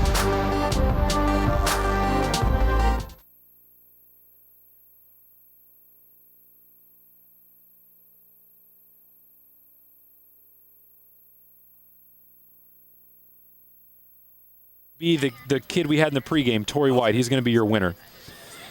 FYI, it'll be the kid that won, so we can show the graphic that we showed in the pregame for Torrey White for the Ford Player of the Game. We can just show that again.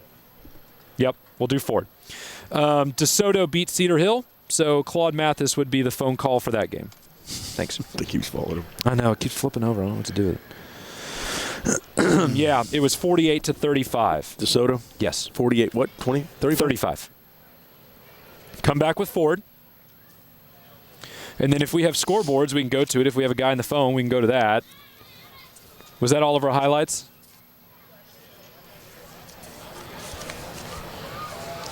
We can run A&M Consolidated Lake Travis highlights. Or the radio. We can do or radio the radio, yeah, either one. I'll let him sort it both. out.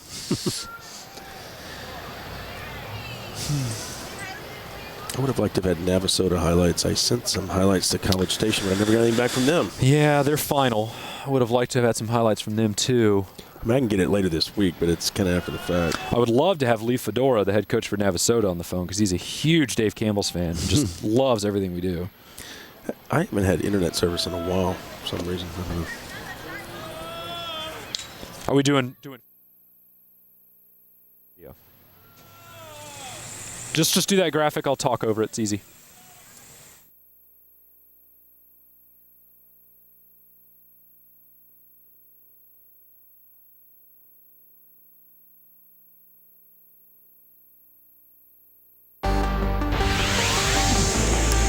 And welcome to Fox Football Friday. It's the overtime.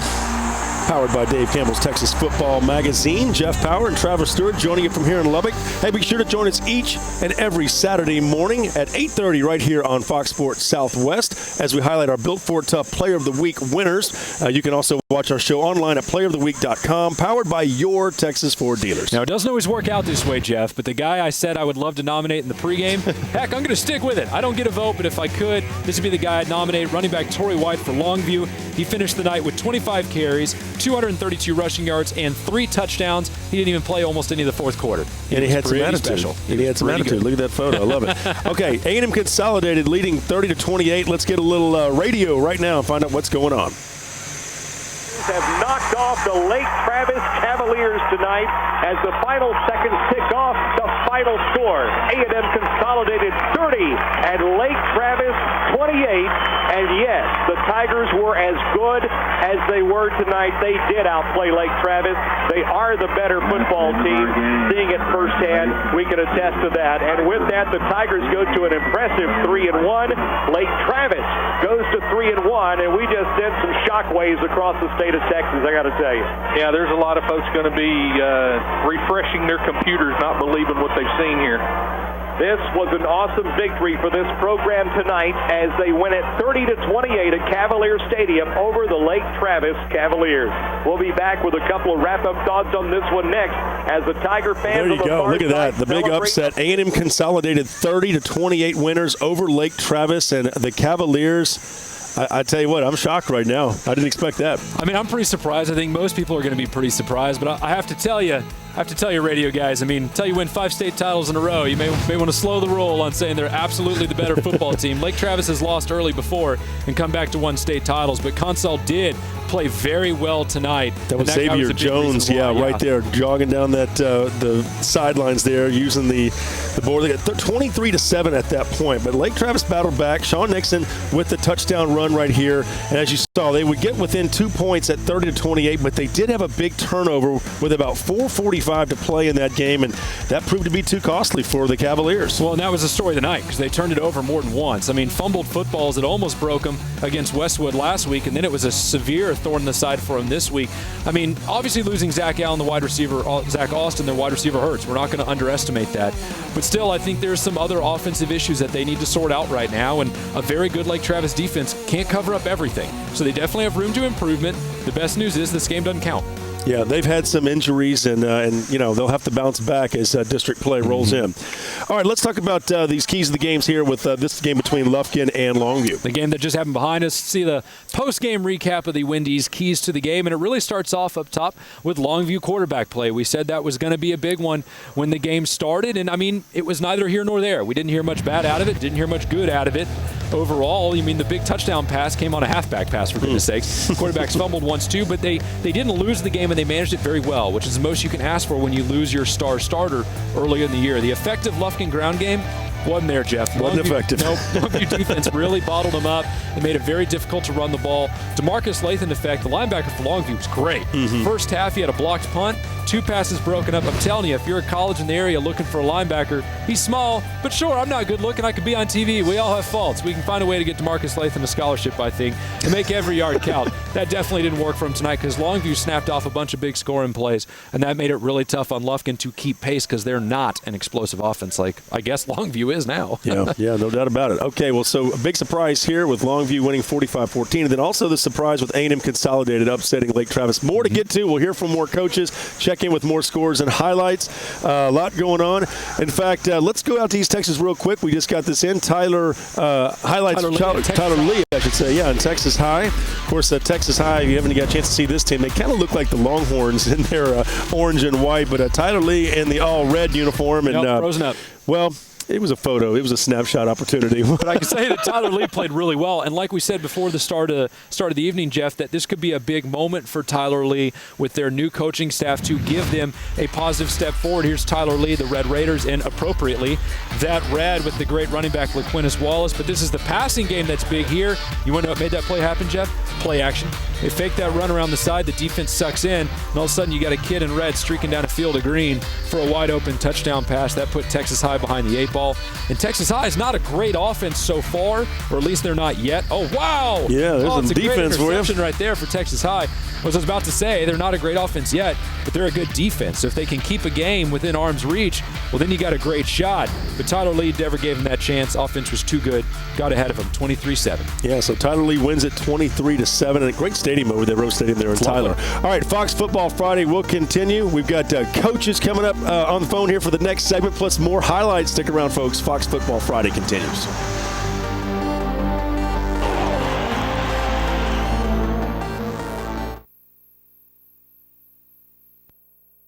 24-21 was our final at that one. 24-21, Langham Creek over Cy-Fair. They came back and won. It was a comeback. One more time on the score, 24-21. Okay. We have Langham Creek next week. Don't we do Langham Creek next week? Langham Creek next week? Cy Ranch? Yeah. Are we doing Langham Creek Cy Ranch next week? Yeah. Is that right? Can we verify that?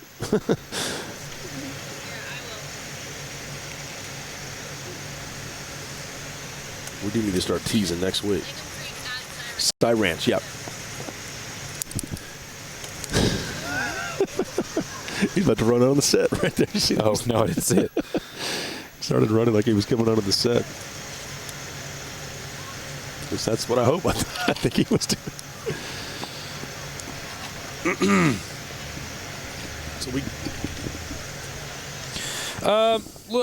Let's do the coach first, then we'll do the play of the night, and we'll make it Torrey White's long touchdown run to start the game.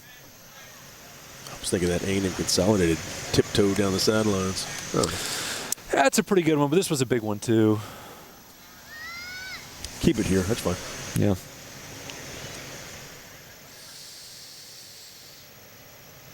I'm starting to run out of energy over these last few minutes here. Hold on. He said he needed some energy. Mr. Todd Thompson. That's a big win for them.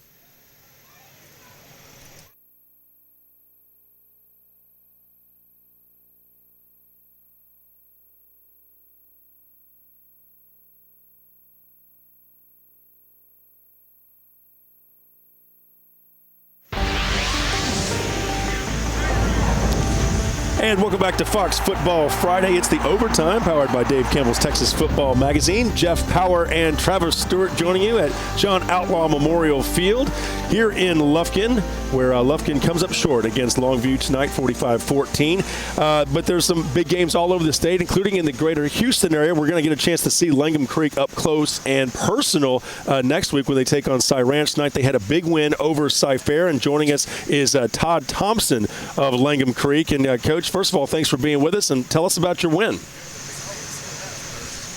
Oh, he must have slipped him real quick. We'll try and bring him in just in a second. Okay. But they did beat Cy Fair 24-21. It's notable because it was a comeback victory over a pretty good defensive team. And I think that shows you that Langham Creek has the offense to be a very dangerous team in the Houston area. One of the big reasons why we're going down there next week to catch them against Cy Ranch, who brings to the table Keith Ford, a very good running back going to Oklahoma. Yeah, we got a chance to see Keith Ford earlier in the year. I think it was week 0, and he was the game when he got ejected that first game. I'm sure he loved the fact that you referenced that. Well, he'll get a chance to come back out. It was kind of one of those plays that he probably shouldn't have been ejected in that game. We'll talk about that more next week.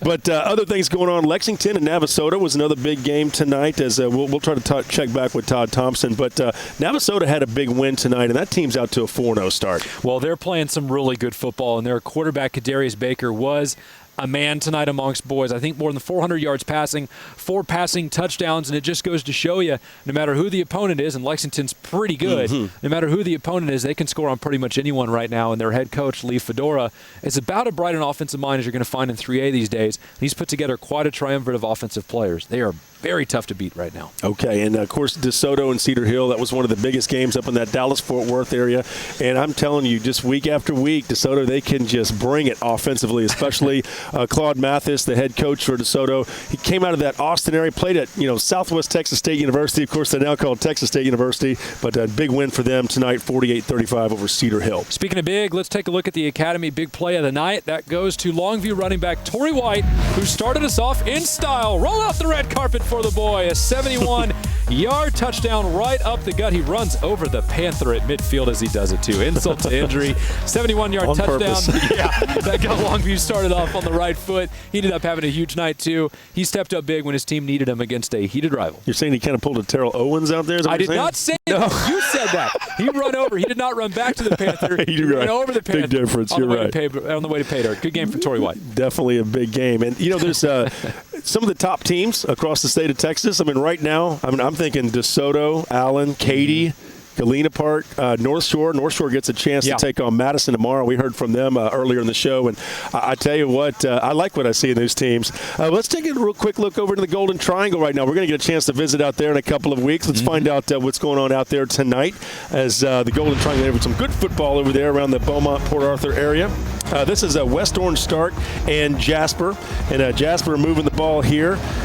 on the move, and the nice run around the left side here. This is going to get squirrely. Hold your breath. This is the one that I thought that was one that was going to get coughed out. The next one will get coughed out. And here it is, a fumble into the end zone, but he's got a teammate there to pick it up, Jasper, with the touchdown. But that was probably the lone highlight for Jasper because West Orange Start is the one that goes on to win it 17-7. Role playing good, trying to get better each and every week, and I don't think we did that tonight. I'm very little bit disappointed in our second half performance here. I'm thrilled with the victory, but I don't think that we played on both sides of the ball like we were capable of playing, and I'm upset about that. I don't care what the score is. I'm going to coach for 4 quarters, so I'm a little disappointed in that part. I'm thrilled with the victory, but I'm disappointed in the fact that we didn't finish the game up.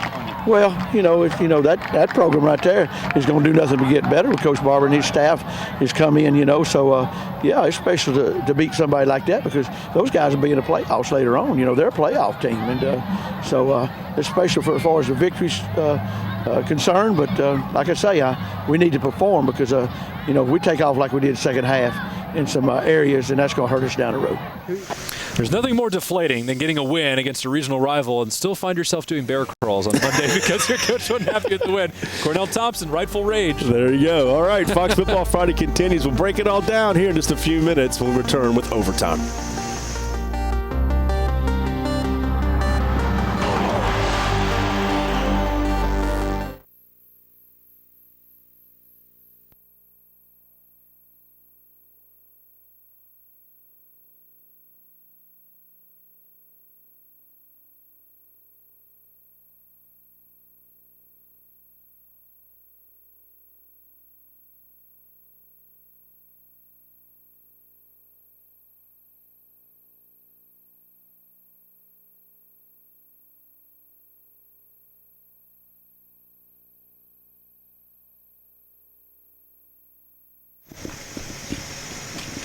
No.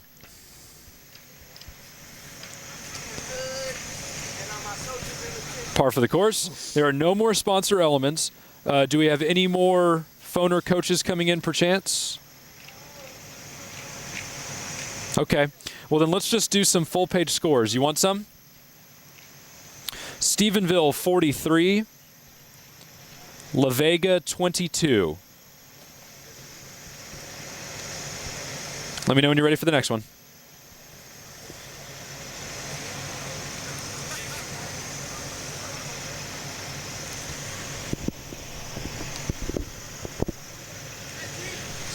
Gilmer, 43. Dangerfield, 14.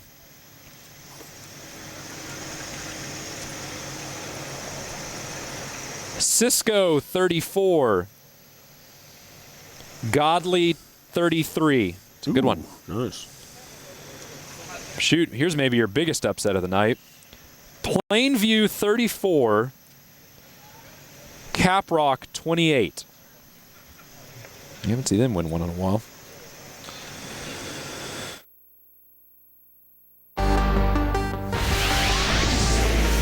And welcome back to Fox Football Friday, powered by Dave Campbell's Texas Football Magazine. It is the overtime segment. Plenty of scores to get to here and some upsets already rolling in across the state of Texas and more highlights to get to as well.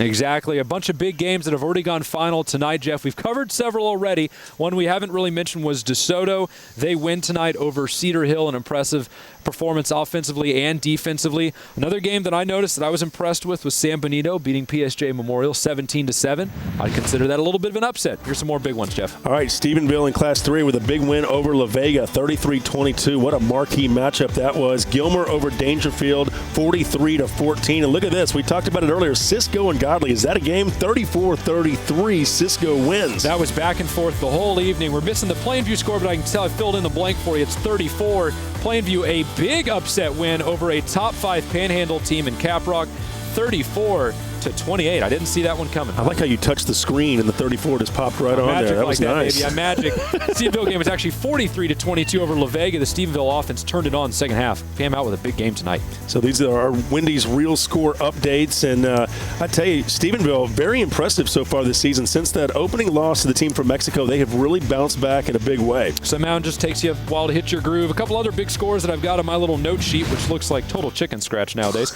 Belton 41, Round Rock 40-12. Belton with a good, well-rounded effort. The Woodlands beats up on Monterey Tech, the team from Mexico, 42-7. And also Wall at Sweetwater. Remember we highlighted that big country game. Wall is your winner, 43-20. A little surprised by the margin. And Wall kind of staying out there. Forsan actually trailed Jim Ned 21-0 and came back and won. And Forsan's now 4-0. So watch out for them.